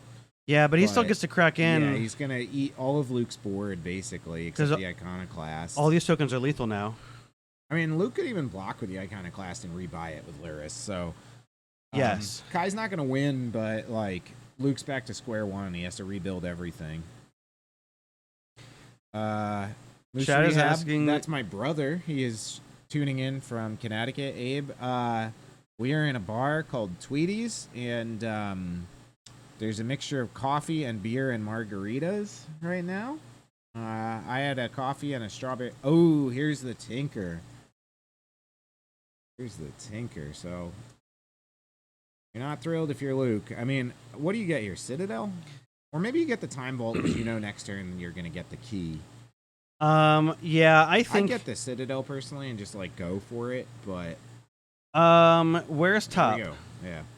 The Top? question is, where is top? I guess he flipped it in at some point. But yeah, he's got the Citadel. I mean, he attacked, wiped Luke's board. He has healthy life total. Now he's like, all right, let me just get some good card advantage. Yeah, I mean, if I know I have access to top, I think top is gone. I think we just shuffled it away. I think we because we had to flip top to get Tinker. He has not made a land. But we this can just turn. grab top again next turn with our Urza Saga anyway. So yeah, like this is a very strong place to be. Yeah. Now what if we just draw Shattering Spree right here? Shattering Spree's good though, but I mean he's only got red. Oh So- yeah, but you get rid of Bolas the Citadel, you get rid of Yeah, a you token, get a and you dude make and a another Citadel. token. Yeah, like it's a good play, but it's not like well, we have the Force Negation. negation for the Ponder. So there goes that. All right. Yeah, he flipped that off the Citadel, so he's paying 3 life for it. That's fine. Sure. Yeah, Citadel with counter magic is No always Ponder. funny. You feel bad when you can't go off, but like just having this thing sitting there that you can pay 3 life for is good. So what do we think we found the Ponder off of the dig through time? Good question. I don't know. Maybe it was the plow. Oh, Shattering Spree! Shattering Here it Spree. is! You All right. called it, Rob. All right. Kai, you got anything relevant on top of your deck again? We got 2 copies of Shattering Spree. We need what exactly? Flusterstorm. And he gets it. Okay. Wow. So returning to the point about Time Vault, Time Vault wouldn't have been. I guess Time Vault was a little bit worse in that scenario because you don't get any value. But No. Yeah, then Luke gets an extra Ponder off of this, and all right, so Luke stabilizing a bit. I mean, we've got a good game here.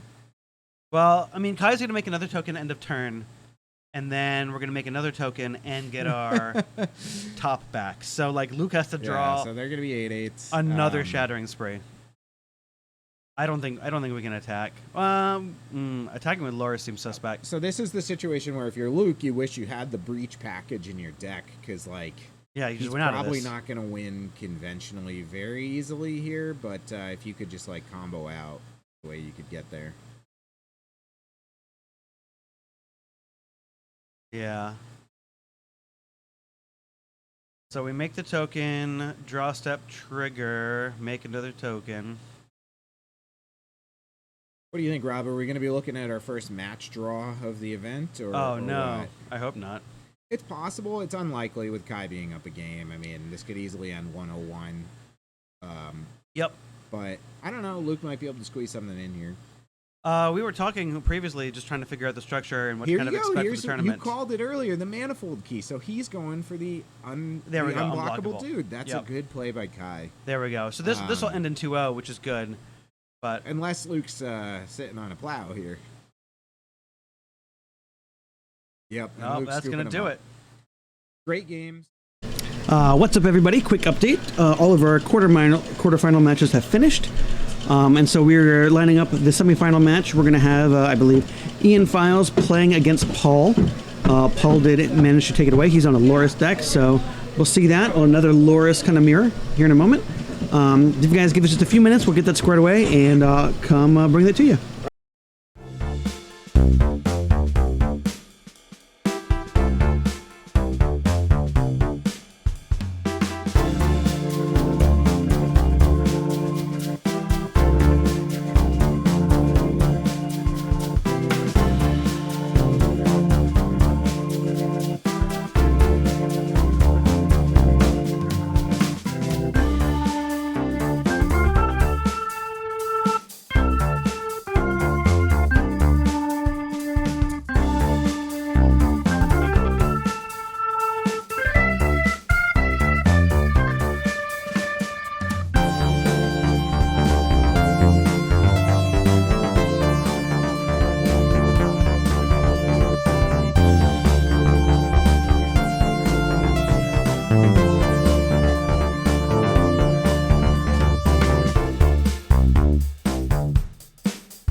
Hello, everybody.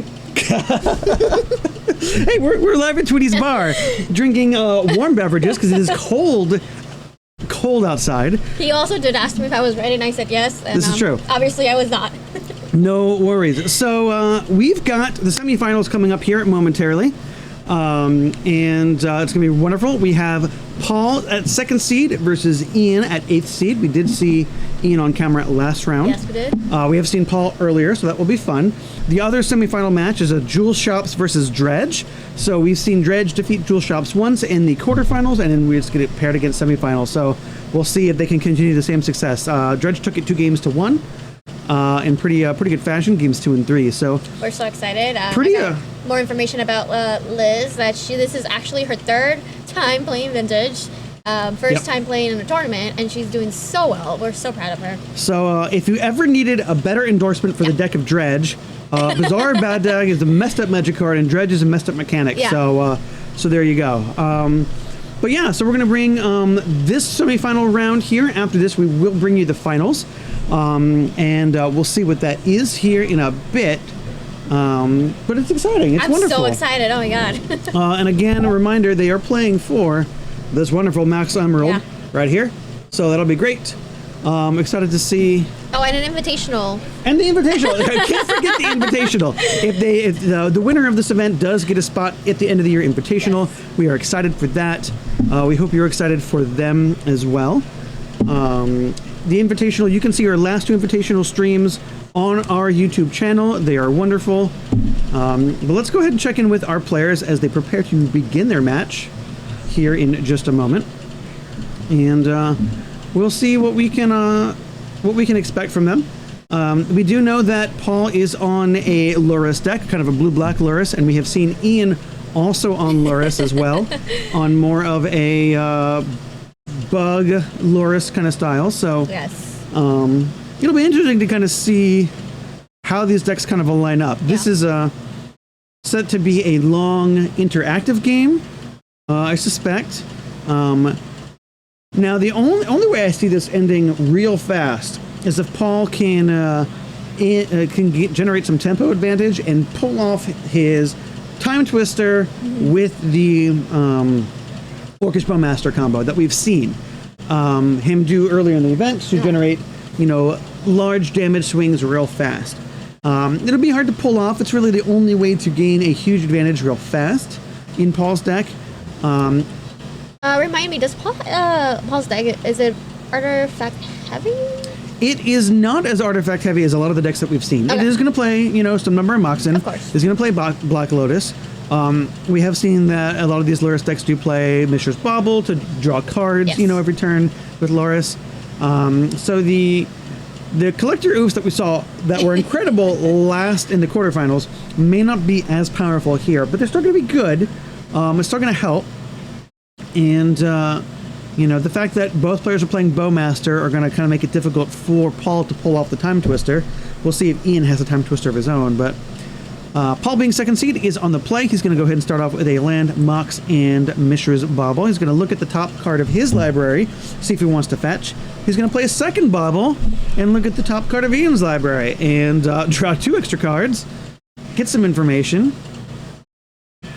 We'll see what Ian can do to respond. I expect this to be a little lengthier of a game or of a round, but we'll see.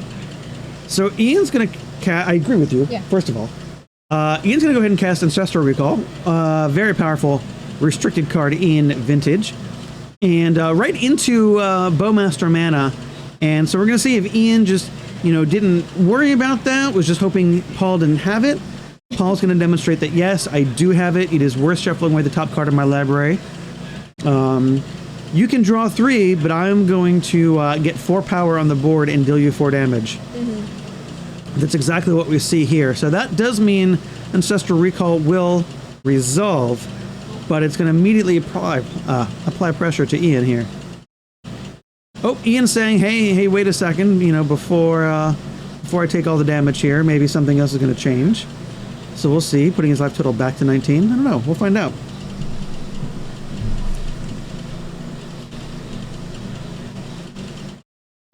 But I do expect this to be kind of a long, grindy game. Some really cool jockeying for position here and there. We'll see what happens here. Yeah. Excited to see this play out. It's just always just nice being like seeing the last like 4 people play it out. I don't know. It's always just exciting. All right, so we do get to resolve the Ancestral Recall. We do get to do that. So Ian will drop down to 16. Paul will amass 3 more times to make this a big token. And Paul now has 5 power on the board. And if Ian doesn't have a good, solid follow-up, we're going to see Ian's life total drop down very quickly here. Showing us the power of the Bowmaster. Let's put that on screen here. Let's see.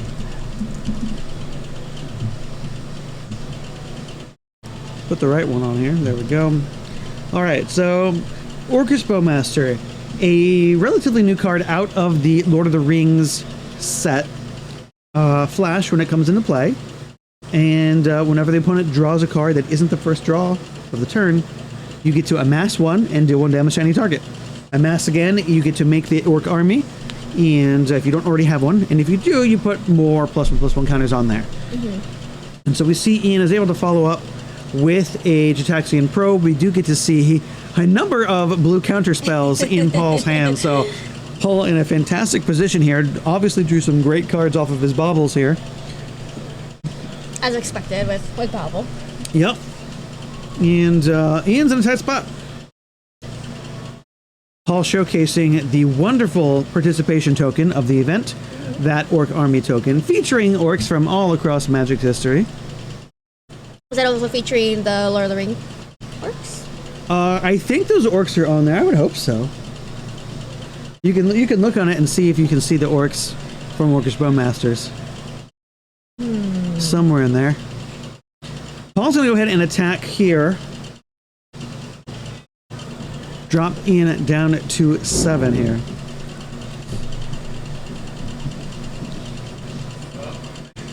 Ian doesn't have many more turns here. We can cash in this Wasteland, but that will put us at a mana disadvantage here. Yeah. And Ian, however, can only pass the turn. This tells me that we probably have another Orcish Bowmaster that we're going to use to block with here. So we're going to play our own Orcish Bowmaster. We're going to shoot Paul's Bowmaster and block with the token, more than likely. Yeah, I'm very hopeful. Or not hopeful, but I'm hoping that Ian can get through this. Not playing favors. It's just like I really do want to see this deck like do a little more. Yeah, we definitely want to see a bigger game of Magic, and Ian is going to fight over this. And it does not matter because we did see Paul's hand. We did know that Paul had all the counter spells to get out of this position, and that's all it's going to take to get Paul game 1 here. So I was completely wrong, as is typical of the vintage, as Paul's only way to get ahead real fast was not Time Twister Bowmaster. It was, in fact, Bowmaster into opponent's Ancestral Recall. Yeah, I really expected it to be a longer game, to be honest. Yes. And if we see that, we see the power of Bowmaster against something like Ancestral Recall, where it actively made Recall bad. Paul, played the Bowmaster, dealt 1 damage. Yeah. Recall dealt another 3 damage to make 4 total, and made a 4/4. Yeah. And then Ian's follow-up was another cantrip, which dealt him another damage after paying 2 life to cast it. And then that added another amass token to the Orc army, which enabled it to attack for 5 damage the next turn. So huge swings in life just from the power of punishing your opponent for drawing extra cards. Yeah, I agree. And chat saying that those tokens are sick. I agree. We just want to give a shout out back to Bobby for. Oh yes. Yeah. If you follow Rementing the Stones at all, you've seen a lot of cool prize cards over the years. Last season we had these really cool baseball card theme, which we had some really cool baseball planeswalkers, culminating into the end of year invitational playmat, which was Tolarian Academy's backyard, which happened to be a baseball field. So it worked really nicely. It was nice. A nice, yeah. So that was quite lovely. And so Bobby has designed all of the tokens and prize cards we had last year, as well as designed a whole bunch of fun stuff this year. So we can't wait to share a lot of that with you throughout the year. We should just have like a little like headshot of Bobby. Like every time we need to give him a shout out, we just like place Oh yeah, it. you know what? So we do stream our middle school webcam leagues, and the next one we're gonna do, I'm just gonna do that. I'm gonna have a Bobby button. I'm just gonna press it, and boom, Bobby's face is gonna show up, and we're all gonna love what he's done because Bobby is great. Yeah, he does a lot of for Romancing the Stones. He does take our pictures or most of the pictures for those who don't know. Yep. So if you're in our Discord, please give a shout out to Bobby. Say thanks. He's wonderful. We are so lucky to have him in our community when he can join us. It's wonderful. And if you're not a part of our Discord, please join our Discord. If you need information about that, you can look at the socials in the bottom right-hand corner of your screen. Follow us on Instagram or Twitter. I post on Twitter for Romancing the Stones every now and then. Stu does most of the time. I've never seen our Instagram account, but it's there, baby! You can also find us at stonesmtg.com. We have an Instagram account? I mean, who doesn't, right? That is fair, that's fair.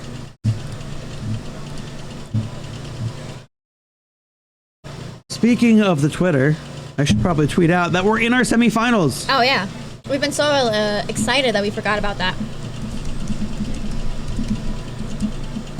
It has been a really good start for the year. I know this is our first tournament, our first vintage, and I don't know, we're doing pretty good. I think so. Yeah. I think this is great. It's a great start to the year. The doubleheader event again, Festival of Friendship, is a 2-day event here in Austin, Texas, live from Tweety's Bar. First day is Old School, so we had Old School on our stream all day yesterday, doing the live portion of our event. And today we had Vintage. Is this festival every year? This is the first time. This is the third time I think we've got it. So I think we started it right before the pandemic. Gotcha. We were able to get that going. Then the pandemic happened and everything changed. Yeah. The world turned upside down. And we have started now to get it back. We did have it last year, I believe. We're having it again this year. I'll need to check. I wonder what the history is. I think this is the third year we've done it. It's definitely not a one-time thing. It's going to be recurring. Oh, yes. You can definitely count on Romancing the Stones throwing this Old School Vintage event in the beginning of the year, next year. So, back to our game here. It looks like Ian started off with his own Mox and Orcish Army mana here. And we're going to see Paul pass with just a Saga and an Emerald. And Ian's going to play this Orc Army at the end of turn. Notably, Paul did not have Orc mana available. Ian will follow up with a Wasteland to waste the Saga. And Paul's definitely behind here. Ian's going to resolve a Ponder, and we'll see what Paul can do to catch up. Possible, sandbagging, maybe a Black Source for his own Bowmaster. We will see.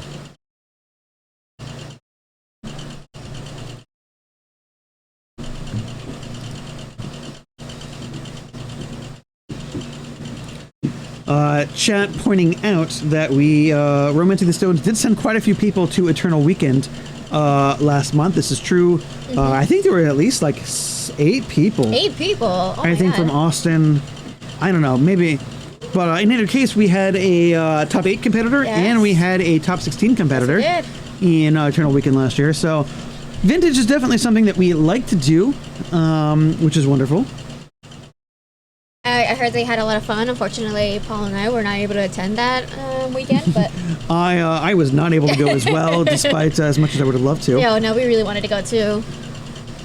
So Paul's going to be able to fire back with his own Orcish Bowmaster, which does answer the opposing Bowmaster quite nicely in a lot of ways. So that's going to kind of clean up and give, Paul kind of back into this game. He did have the opposing mana, and he's going to try to Sword to Plowshares this the opposing Bowmaster, and Paul's just going to say, hey, no, I'm going to force a negation that, pitch Force of Will. Notably, his Sword to Plowshares should be exiled, I believe, so maybe we'll get Ian to correct that here in a moment. Paul is going to go ahead and resolve his own Ancestral Recall, Ian notably not having another Bowmaster to punish him with. Yeah. And we're going to go ahead and Wasteland one of these black sources. So now Ian no longer has black mana. Oop, we do have a fetch, so that probably represents another black source. All Ian does is pass, though. Paul deploying another Wasteland. We'll see if he cashes that in just yet. Unlikely to. He does pass the turn. Ian does put Loris into hand off the power of 2 Mox and a Tundra. We're going to go ahead and attack. Drop Paul down to 15. Paul will take a draw step and swing back, and we'll start whittling each other's life total down. Now, resolving this Loris while opponent has a Bowmaster in play can be kind of sketchy. If we have another mana source, it will allow us to cast Loris and then also recast the Bowmaster. Okay. Sorry, like processing all of this. Yeah, no worries. So if Ian is able to find another mana source, he'll have 5 mana total. 3 to cast the Loris, and then he'll have priority, so he can recast his Bowmaster from the graveyard, which will then answer Paul's Bowmaster. So Oh, gotcha. Yeah. definitely a good line there if Ian can find the other source of mana. Now, it doesn't look like he's got it here, so we'll see what happens here. Now, for 2 mana, oh, okay, this is good. We're going to resolve a Gush. So we're gonna float some mana, return 2 islands to our hand, resolve Gush, draw 2 cards, which is gonna deal Ian some extra damage here and grow the Orc army. But it is gonna put lands into Ian's hand and allow him to cast additional things. So this is what we need. We do also have a Lotus. Yeah. So we can play a land and cast our Bowmaster here to answer the opposing Bowmaster. And that'll put us in a really good spot because we will have an active Loris with a Lotus. And Ian opting not to play one of the lands in his hand and using the Bowmaster to off of the Lotus, which is going to give a slight punish here because it is going to mean Paul can cast the Fatal Push, which will kill the Loris, and now Ian doesn't have the Black Lotus like he should have. But Ian didn't play a land drop, so it's possible he may not have had a land drop. I may have missed that, in which case his play makes perfect sense.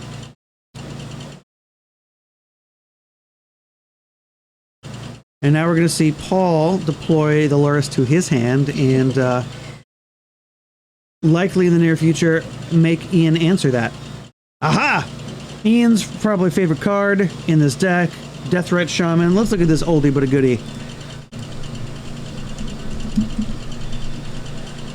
So Deathrite Shaman, the fact that I called it an oldie makes me feel old because it is not that old. Deathrite Shaman, it's a hybrid black-green card. It is originally from Return to Ravnica. It does a lot of different things. You can exile land from your graveyard to make mana. You can exile instants or sorcerers from any graveyard to make opponents lose life. You can exile creatures to gain life. It is a solid card against opposing Lurises because you can exile opposing creatures that they might want to cast otherwise. It seems like a really good deck. Or sorry, a really good card for Ian. It's a good card in general. It's amazing in this deck, and it's definitely the reason to play Bug in a lot of reasons. It was a mainstay for a while in Vintage. It's banned in Legacy for being too powerful. Makes sense. Every deck were like 4-color Deathrite decks for a while, so it's fallen out of favor. In Vintage is just not because Bug has fallen out of favor. Yeah, I think Ian created this deck very well for whatever is going to be thrown at him. Yeah, I like to see Deathrite here. I think it's going to help fight Lurrus. Now, that's not the battle that Ian's immediately facing. We do need to find a way to deal with this Bowmaster. Yeah. And, we have a turn to chump block this token, but we'll see here. And looks like we are resolving Dig Through Time. So let's pull up Dig Through Time here.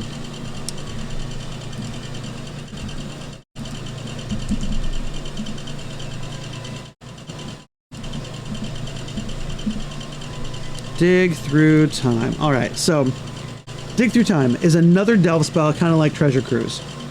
Costs a lot of mana, but it doesn't matter. We're going to exile a bunch of cards we do not care about. And allows us to look at the top 7 cards. We're going to pick 2 of them and put them into our hand. So for 2 mana, we get to draw and pick two good cards out of the top 7 at instant speed. So hopefully Ian finds what he's looking for in there. Notably, this gets around the Bowmaster. You're not drawing extra cards. Yeah. You are just putting them into your hand, so that is helpful. All right, we'll deploy this Tundra that we know about. And what did we find? Ian kind of mulling on his decisions here. We got 2 mana. We're gonna play. Okay, Lavinia. Lavinia seems fine. It's gonna hamper some of Paul's ability here to play some of his bigger spells. It does definitely turns off the counter spells, so that's good.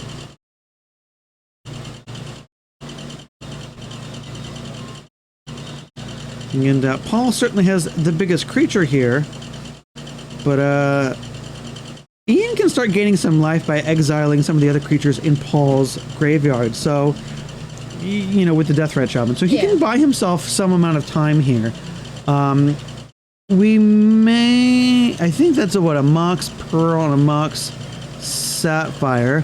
We only have 1 green source, so we can't exile too many creatures. It does require green to do that. And Paul does have a Wasteland, so if Paul Wastelands the Tropical, it will shut off Ian's avenue to gain some life and mitigate some of this Orc army damage.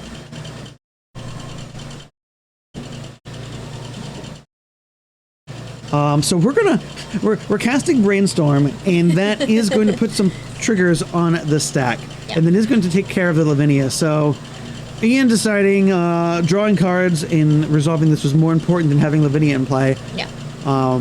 That to me is a sign of desperation here, as it does open up the avenue for Paul being able to counterspell the Sword of Plowshares, and that's immediately what we see happen. Paul's able to pay 2 life to cast this for free, something he would not have been able to do under the Lavinia. We're going to see Sword of Plowshares, I believe, number 4 here, and at least number 3. You can see 3 on the battlefield right now. I believe that's number 4, though. That does take care of the Orc Army token for now, and allows Ian to kind of chip in here. We're going to go see an activation here from Deathrite in response to Fatal Push. We're going to remove a creature, gain 2 life. That does make sense, but now instead of turning the corner, Ian is still a little bit on the back foot here. Behind on life, behind a little bit on resources here. Yep. Ooh, and we see the Black Lotus from Paul, which, as we do know, there is a Loris in Paul's hand, and it's going to allow him to cast this Loris. Yeah. And we can rebuy the Lotus. But he doesn't do that. Nope, we rebuy. We're going to rebuy the Orcish Bowmaster, which makes sense. Yeah. Because now we got 2 Bowmasters in play, very good against Ian's deck, or at least the cards Ian can use to get back into this. And it allows him to kind of go wide. So Ian doesn't have anything to do except draw a card and pass the turn. And this is definitely the lengthy games that I was expecting for like the top 4. I'm not gonna lie. Yeah. Absolutely. Yeah. Especially against these 2 decks that need a jockey for position and kind of find their way to victory. So we see that's happening with Paul. Paul opting not to attack with the Loris, maybe fearing a Bowmaster. And only chipping in for 3. So that's good for Ian. Ian, however, is only able to draw a card and pass the turn. I might smell weakness and go and attack with this Loris anyway, try to end this game. Yeah. But we'll see here. Ian draws a card and passes the turn. So if Ian doesn't have a Bowmaster right now, we're going to get to see what he's got. So we see counter magic. 2 Spell Pierce and a Force of Will say, and Paul can now attack freely for 6 here, gain some life, and that's very likely going to be the end of the game, as Ian won't be able to come back from that.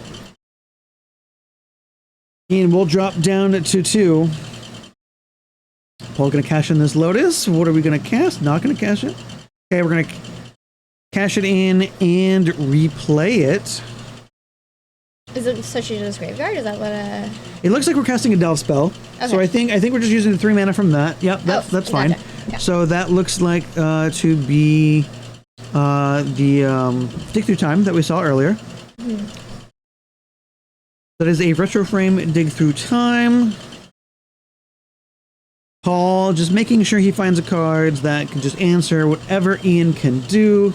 Knowing that if Ian does find an answer, he has quite a bit of power to fight over it. Yeah. So Ian just trying to find something else that can ensure he can beat over it. And now Paul's going to look over the top card of his deck and just know, Paul knows if he's won or not. Ian's gonna say, "Okay, now I know." But we don't. Collector now we do. Collector Oof does not do it. Not enough blockers there. So Paul's going to take this 2 games 2-0 over Ian. Outgrinds Ian's deck here. Would you say that Paul's deck favored over Ian's? Having seen what I've seen now, I think his deck is better suited to grind out this kind of match. And I think Ian may be banking on some of the more unfair vintage decks, with his Collector Oofs. Yeah. In this matchup, Collector Oof is kind of a 2-mana do nothing. Like it's a bear. It'll block we my love attack, but so that's gonna do it for the semifinal match. So that means Paul does advance to the finals, which is great. Oh, One step crazy. closer to being an invitational invitee and a vintage event champion. A little background on Paul that I think he started playing with Rocks and Stones competitively last year. Wonderful. And I think for the first 6-ish months of that year, he kept top 80 and wasn't able to get an invitation until last minute or so. So this is his second year playing. Yeah. That's great. I do remember Dream Crushing Paul in the last middle school event in the semifinals. Yes. We did stream that. You can watch that. He was playing Stasis and I was playing Black Vices, and they were very good against Stasis. It was great. I had fun, clearly. But love to see Stasis. Love to see Paul doing well. Yes. I will say the last couple of vintage events he's been at, he has been playing Beseech this Mirror Storm. And has consistently done significantly better than I have playing the deck. Definitely well in his wheelhouse, and deck is great. I'm a medium player, so whatever. It's just great to see everyone playing, having fun, experimenting. We've seen a lot of people playing different decks than they normally do today. Yeah, I like that we have seen a lot of variety, even though we've seen a lot of Loris mirrors over the course of the event. Yeah. Each Loris deck has been pretty different. We've seen Tweety on a blue-white control Loris build. Paul's on a blue-black, kind of grindy, more interactive build of that.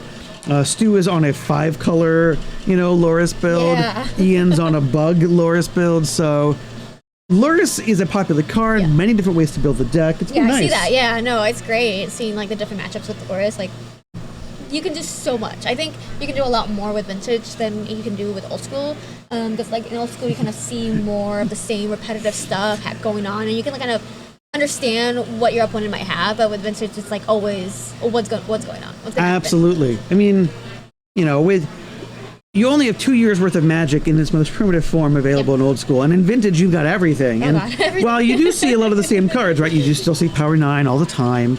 But how you execute it is so different. Absolutely. You get to execute it, and as new cards get printed, you do get to add them to your decks. Oh, yeah. A lot of the cards that we've seen, Bowmaster has been recently printed in the last year. The One Ring has been printed in the last year. You told me about that one, yeah. Coveted Jewel might be a year old, maybe not even.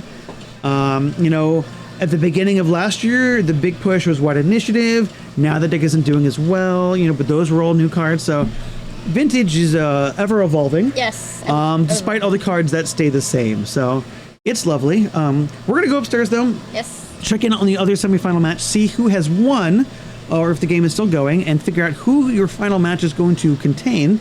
I believe right now it's Chris, right, versus. It is, yeah, Chris Liz? versus Liz, Dredge versus Jewel Shops. There we go. So we'll see what the final is going to be, whether it's going to be Dredge versus Loris or Jewel Shops versus Loris. We're excited. We're excited. So stay tuned. We'll be back, and we'll bring you the finals here shortly. Attack me. I mean, he's probably just going to make him attack him, but yep. This feels like hockey may be reclaiming the Swing throne. 5.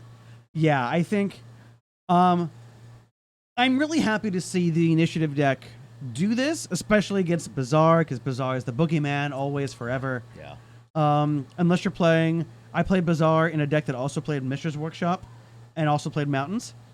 So that deck was sweet. Were you okay? I was using Goblin Tinkerer to tinker stuff that I would also Bazaar into, and I was playing Uba Mask to draw 3 cards and also wreck my opponent because Uba Mask was in play. We'll talk about this later. Yes. I need to know more. So this deck list is sweet. But Say, anyway, the last time I was seeing... if you're not playing that list, Bazaar is the boogeyman of the format. Yeah. So we did see they kept the card to go ahead and nuke the nuke it. Think we're O'Malley calling knows it. that he's dead. Yeah. Wow. And initiative.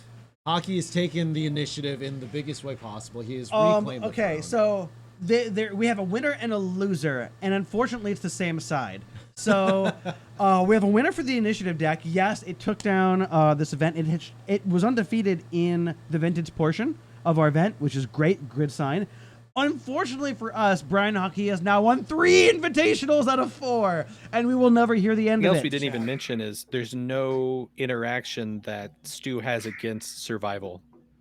He has no way to stop that. The only way that he has to stop that card is just time, just beating Phil faster. All right, well, we've got this great card, Grim Lavamancer, in play, so if you're... But not a fetch land. I think fetch land into Grim Lavamancer is S tier. This is slightly less good. Yeah, I was Seal a of Fire. little confuzzled by the lack of... I would just put some fetch lands in the deck just for the Grim Lavamancer, for the, vague deck thinning, blah, blah, blah. But I absolutely agree. I would put some red fetch lands in this deck. I get it though. Stu is being greedy with the Fire Blast. So typically, when you see a deck with 4 Wasteland, 4 Rishadan Port, which Stu is on, you don't see 4 Fire Blast. Like I played Sly this league, and I played 2 Fire Blast in my 8 colorless mana decks. But Stu is opting, instead of getting the fetch lands to combo with Grim Lavamancer, he's playing the extra mountains to combo better with Fire Blast. So it's an interesting choice. I mean, Fire Blast is an insane card, especially in 2s, like to 8 somebody out of nowhere with 0 mana is an impressive play. But it does hurt him in a situation like this where he has a turn 1 Grim Lavamancer. Okay, well, we're just going to mop up these elves now and these bugs. We're going to do Incinerate. Okay, yeah, sure. Incinerate, Use our mana more. Smash in for 1 with the Lavamancer. Human wizards greater than bug shamans, clearly. This is bad for the elf player because we had to bounce that land, so we can't flood the board to overpower the Lavamancer and Curse Scroll. And so this is one way to beat survival, is if who cares how many creatures you're drawing off survival if I just shoot them all down with my recursive effects. Yeah, but I think this Pyrostatic Pillar. I was wondering if Stu was going to bring that in. So that is another way to beat survival, is just to punish the elves player. Because Stu doesn't need to play any more spells at this point. Everything is on the board, and it's the Eidolon of the Great Revel effect. These symmetric everybody takes damage effects are definitely better for the burn player. Seeing the Pyrostatic Pillar as the elf player, I would be very interested in revising my sideboard strategy and grabbing extra disenchant effects. Like now, it's not just Ensnaring Bridge. We need to revisit our sideboarding. Yeah, I don't know. So these are open deck lists, and Stu literally has 1 Pyrostatic Pillar. So I don't think I would be worried about it. He's just all right, Stu got lucky this game. Let's go to game. If he ends up losing, go to game 3. But there's also 4 Curse Scrolls and maybe this Ensnaring Bridge running around. Those cards are so impactful. I might be inclined to revisit that thinking. Yeah, it's interesting. So Phil can take care of the Pyrostatic Pillar if he wants to. He can survival into the Vigilante. Probably can't cast it until he has 5 mana up to flip it immediately. Yeah. That's play pretty and slow. Flip is a lot of mana. Yep. Right. So he's in it. So Stu is in a great spot because Phil both has no mana elves in play. And is unlikely to do so. Right. And so his ability to play around Pyrostatic Pillar is not great right now. I wonder what he'll go get. So obviously, yeah. So survivals, pitches, Deranged Hermit to get Squee, discard Squee to get a mana elf. I wonder. It might be a mana elf, even it sucks to play it and dome yourself for 2 off the pillar. Sure. All right, everybody, we do have our finals coming up here. It will be Paul versus let's see, Paul on Loris Shops, or not, just Loris playing against a Shops deck. So I was wrong. It's not a Jewel Shop deck. It is a Tesserator Shops of some sort. So excited to see what that looks like. But we're gonna go ahead and get that together here shortly, and we'll let you know momentarily when we start. But to stick around, we'll probably be starting here very quickly. So hang out, have fun, and we'll bring you the finals here momentarily.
We're back! Hey! Whoa! Guess what?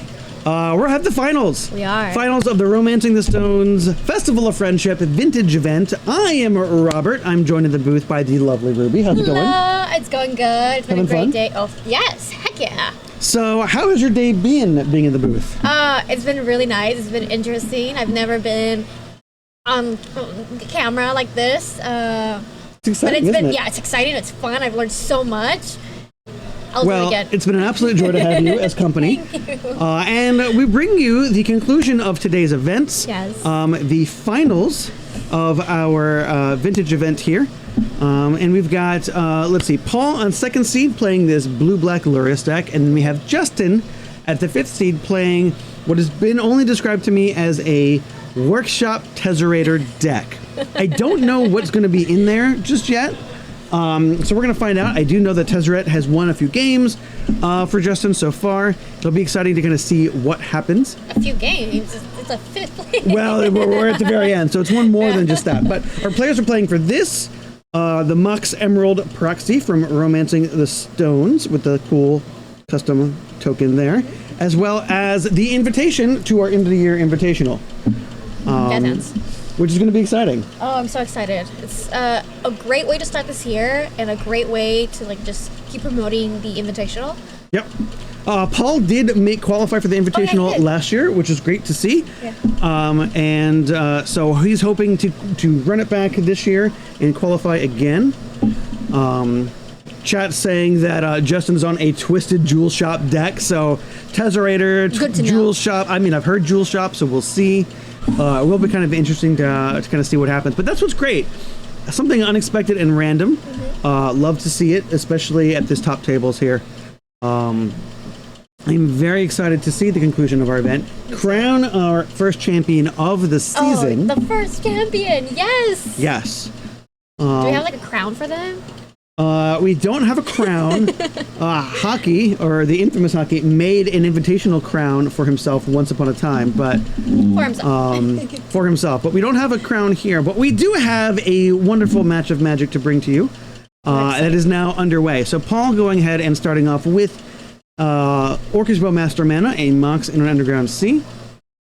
And Justin is going to go ahead and start off with a Saga here. And just an empty little Mox Opal. Not too much going on here.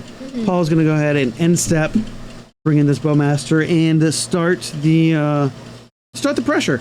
So we've seen Paul play on camera quite a few times tonight, but I haven't seen Justin's deck. I don't even know what Twisted Jewel Shops does. Can you explain that for me? Absolutely. So we've seen Jewel Shops once today, and that's the deck that wants to play as many permanents as it can to kind of draw his deck out. Was that who was that who was playing it earlier? Ooh, now you're asking me hard questions here. Sorry. That was round 3. Was it Nick? Round 2? No, I don't remember. Well, we have seen it, but You obviously can watch the replay. I Watch can't the remember. replay. It's been a long day, guys. It has been a long day. We have seen quite a few decks. Now, this deck is going to be very much like that. It's going to try to play the Coveted Jewel to draw a bunch of cards, make some mana, and continue that. Now, the problem with drawing cards here is that we have a card like Orcish Bowmaster opposing us. And Orcish Bowmaster is going to punish us for drawing too many cards. We can't draw infinite cards in turn because we will die if we do that. Gotcha. We'll take damage. So it'll be interesting to see here how Justin handles that. So it looks like, let's see, what are we playing here? This looks like, I'm assuming a proxy for something. Very likely, let's see. We play Lodestone Golem. So Lodestone Golem is good. I'm going to assume that that is above board there. Let's That was go nice ahead to and take a see look at a different Lodestone. face on right now. I know we haven't seen Justin today on camera. This is true. Absolutely true. So let's pull up Lodestone Golem. Lodestone Golem makes non-artifact spells cost 1 more. For each player. It is symmetrical. It is a 5/3 Golem. It's going to make Paul's spells cost that much more. Now, Paul, not affected when he tries to cast his Timed Vault. Still only costs 2 mana. It is an artifact. But he's going to pass the turn after that, not able to attack into the Golem. Justin is going to draw his card, take up Saga to chapter 3, and now he's searching for something here. So we'll see what he grabs. Do you expect this to be a more grindy round, a fast one? Justin's trying to make it as fast as possible. Gotcha. Paul is trying to grind and stop that from happening as Makes much as he can. As Chad is pointing out, Paul does have the ability to interact. He does have Phyrexian Metamorph in his deck. When we've seen it on camera before, it does allow him to copy other creatures in play. We've seen them copy Lavinia, their opponent's Lavinia. That was good. In this case, he can copy his opponent's own Bowmaster to shoot the opposing Bowmaster, allowing him to draw the cards he may need to draw. Gotcha.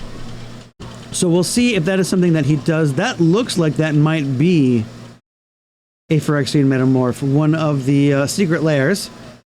The bane to all casters here. Although it doesn't look like that is doing anything. So it looks like that may have copied a mana producing something, as we are using key to tap and activate. Oh no! I think we are taking infinite turns here. We copied our opponent's Time Vault. So we have a key. We copied our opponent's Time Vault. Thank you, opponent. We now have the ability to take infinite turns, and Paul is going to stand here and say, "Okay, now I'm gonna make you kill me." Something that easily is done here in the finals. It looks like we have, Justin has to find a way to win. Looks like we might have a mana vault in play, or mana crypt rather. And so the crypt can kill you on your upkeep. If you lose a coin flip, you take 3 damage. Right. We're going to pull it up here. So they're playing this out, right? But how is this any different than like Stu's deck that you like? Once he plays it, it's game over. Basically. So right now, until Justin has a way to deal with his own mana crypt, he can't take infinite turns and know that he's going to win. Gotcha. Because he could lose enough flips to lose to his own mana crypt. Is a possibility. So that is the card that is proxied right there. That could be what is happening here. But it doesn't. Paul's scooping, and the reason that's happening is because we do have enough turns to attack with enough 5/3s. And attacking with the 5/3s does win against the Bowmasters on the opposing side. Sorry, Tweety distracted me. That's okay. You can blame Tweety. So Justin is going to get this first game with the power of infinite turns and some 5/3 golems to attack. And that's going to bring Paul here to his sideboard. Now, artifact decks are nothing new. Combo decks are nothing new. And so we'll see what Paul has to combat that. I think Paul's deck is fairly well equipped to handle Justin's deck. Yeah, I think so too. I think this is a really good matchup. I think it's going to be great. You love to see the ability of Metamorph being flexible, not just there to copy your own permanents, but to also, copy the gifts that your opponent gives you. Having your own key, being able to copy your opponent's, Time Vault. I wonder what Paul's thinking, was that something to do?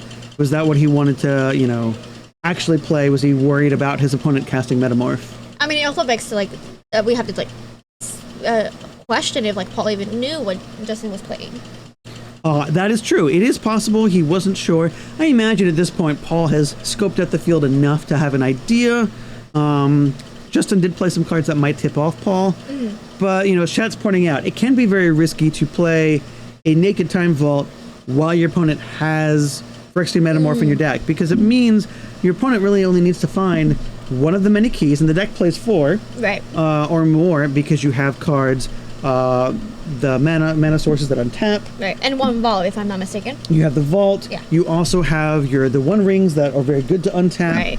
So we know Justin's deck has a lot of keys, and you don't want them to find both halves of the combo. So by giving them, you essentially give your opponent 4 copies of Time Vault in your deck by allowing Metamorph to copy it. So, yeah. I don't know if Paul had a plan, if he planned to untap and maybe play his own key, and that was just part of his plan, or if that may just have been a misstep. But in any case, it's something that Paul's not going to forget Yep. going into game 2 here. I will definitely hear about it when we get home.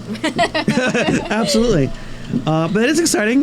This is Justin is new to the Romancing the Stone circuit, and so we're very excited to see him. He's 1 game away from winning this event and winning a spot in the Invitational. When you say new, how new is he? I don't expect him to be new to Magic. He hasn't been playing in our circuit for that long, is my understanding. I think he might have said this might be his 2nd vintage event. here in Asta or just in general? I don't know. Oh. He's a legacy regular.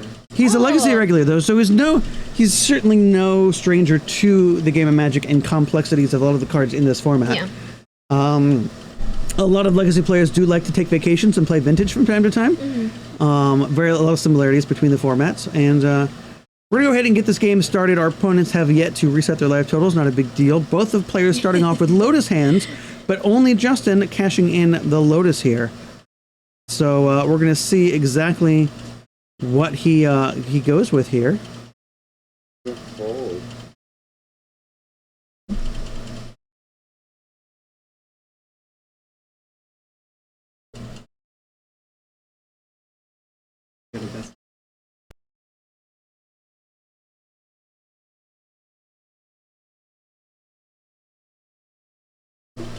It looks like we are able to follow up with what looks like to be an ancient tomb. Not much else going on here. We are going to pass. Ancient tomb, though, in Urza Saga, very good combination here. And it looks like Paul's following up with Gitaxian Probe. Okay, cool. Great for coverage. We can see what is in Justin's hand.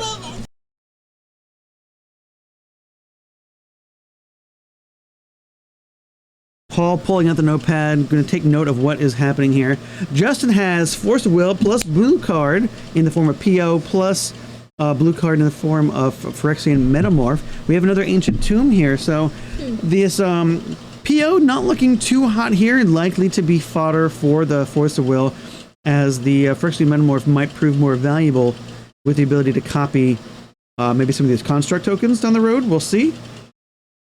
Paul's going to go ahead and pass after cantripping there, and Justin is going to go ahead and make a construct token.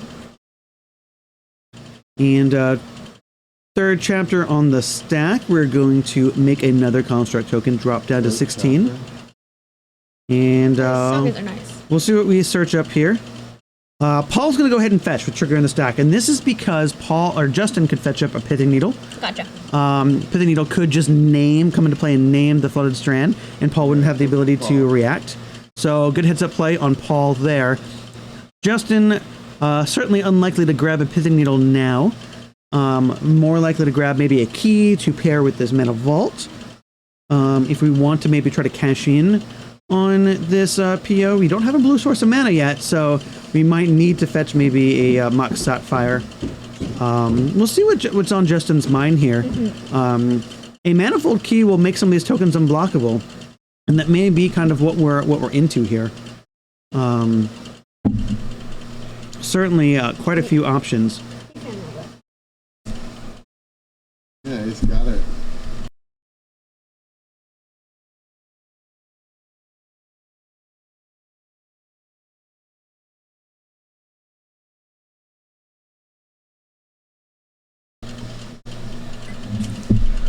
Justin should finish shuffling here. He does grab the Manifold Key. Excellent. This is good because it is going to buff up both of these constructs by being an artifact, but also allow him to block unblockable, which is good because we know Paul does run the Orcish Bowmasters, which are very good at blocking sometimes. Sometimes. And we're going to go ahead and deploy a Wasteland and waste one of these lands. We'll probably move to combat before then utilize this to maybe cast a Bowmaster. We'll see. But Justin's going to not move to combat just yet. We're going to go ahead and activate this Mana Vault here to cast a Phyrexian Metamorph. We'll pay another 2 life here, but this is fine. We may copy a Construct token, and we will go ahead and buff the constructs at the same time. So we're Paul, buffing them to what? I'm sorry. So each construct gets its buffed by the number of artifacts in play. So by adding another artifact to the field, the constructs as a whole get bigger. Perfect. Paul chooses to launch this Ancestral Recall into a Force of Will he knew about. So that signifies to me that Paul either wants this out of the hand or may have another counterspell here. And it looks like he does want to draw his 3 cards. We're going to go ahead and negate this.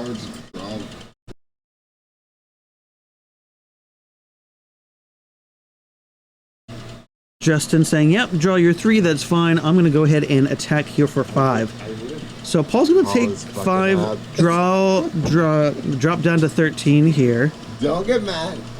And Justin's going to present lethal next turn if Paul can't find a way to stop this assault.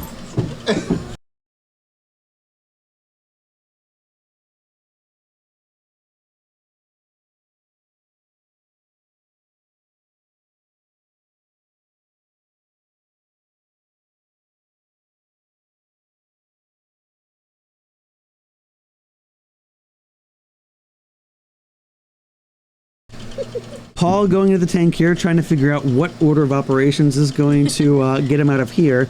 If we can find a Bowmaster, we can block for 2 turns and maybe just take some damage on the swing back. Was that what was We did deploy a Wasteland. We do destroy the Ancient Tomb, but Justin is going to come in out here and attack for what looks to be 15. Play another Ancient Tomb, which I believe we knew existed in Justin's hand, and Justin just says, "Hey, I'm attacking. Go sideways. Math is for blockers." I don't think Justin what's the word? He's not worried. No, it does not seem like that. Right now, I mean, I don't think Justin's worried, but he also doesn't have, kind of enough things. But Paul had a plan here. He has the Lotus. He has the 4th Mana Source. We're going to go ahead and make 2 Bowmasters here. One big token. We're going to shoot one of the others, and then we're going to double block. So I think Paul is trying to find a way here to take out 2 tokens. Maybe with some damage here. I don't think he can quite muster it. But that's going to put Paul to 3. And Justin has the Manifold Key. He's going to be able to attack unblockable next turn if we can find the mana to activate it. But even still, we only have 1 blocker here, and so Justin is going to present another lethal question and force Paul to answer. And this might be the last turn of the match. Oh, Paul's got the 3rd Bowmaster. All right, so this is going well. Well enough. We're going to deal 1 damage to the token. Okay, and then we're going to go ahead and block. And the token has 4 power though, so it's not going to die. And it looks like Justin is trying to kind of clear that up here. We're going to go ahead and pass, and Paul might have the 4th Bowmaster, but if he doesn't have it, then that might be it. Surviving, but we'll see what happens here. Chad is rooting for Justin. Looks like it. Paul's going to go ahead and deploy. Okay, so we're going to go ahead and grab a Lurrus, put that into hand, and we'll see what happens here. Now, if Justin can find a mana source, there's no blocks that are going to happen, but even still, we have more attackers than blockers. And there's the handshake. There it is. There's the handshake. So Justin is going to win this game 2 games to 0 on the back of Saga. Fuck you, Mike. Oh, pretty cool. Ignore Tweety.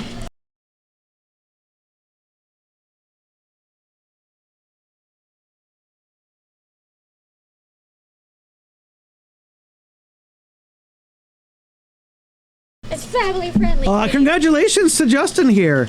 5th seed taking it down. Yes, congrats. With this Jewel Shop deck here.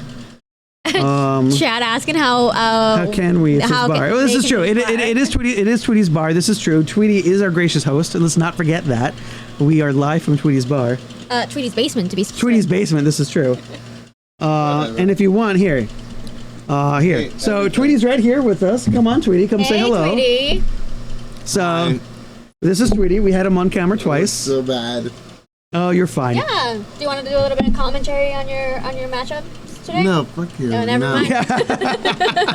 You put me on camera twice and I lost. That is unfortunate. No. But congratulations to Justin. If he's willing, we'll try to get Justin on here. Is Mike here? There's Mike. Hi, Mike.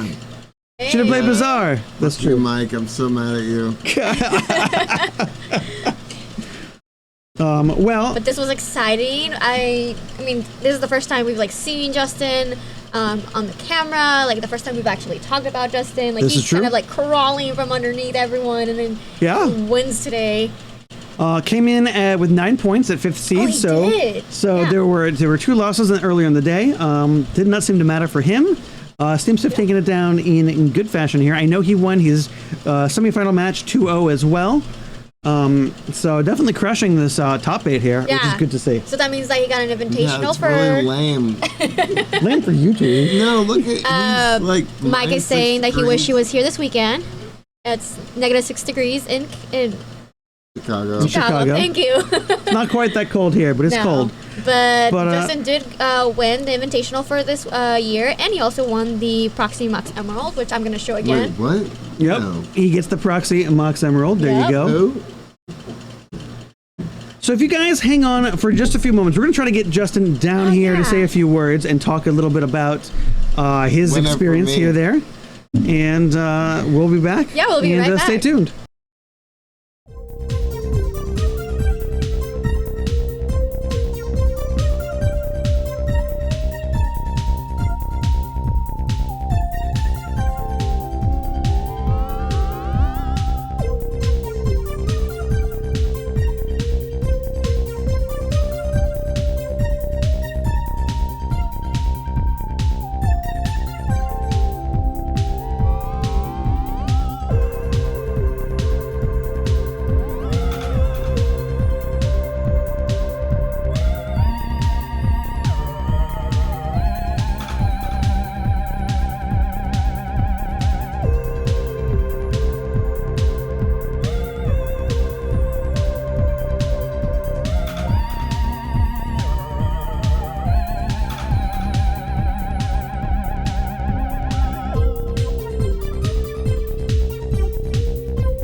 absolutely absurd. The second vintage tournament in paper, you know? Like, it is true. That is wonderful. All right, let's update here. Go ahead and make sure that we have Justin. There we go.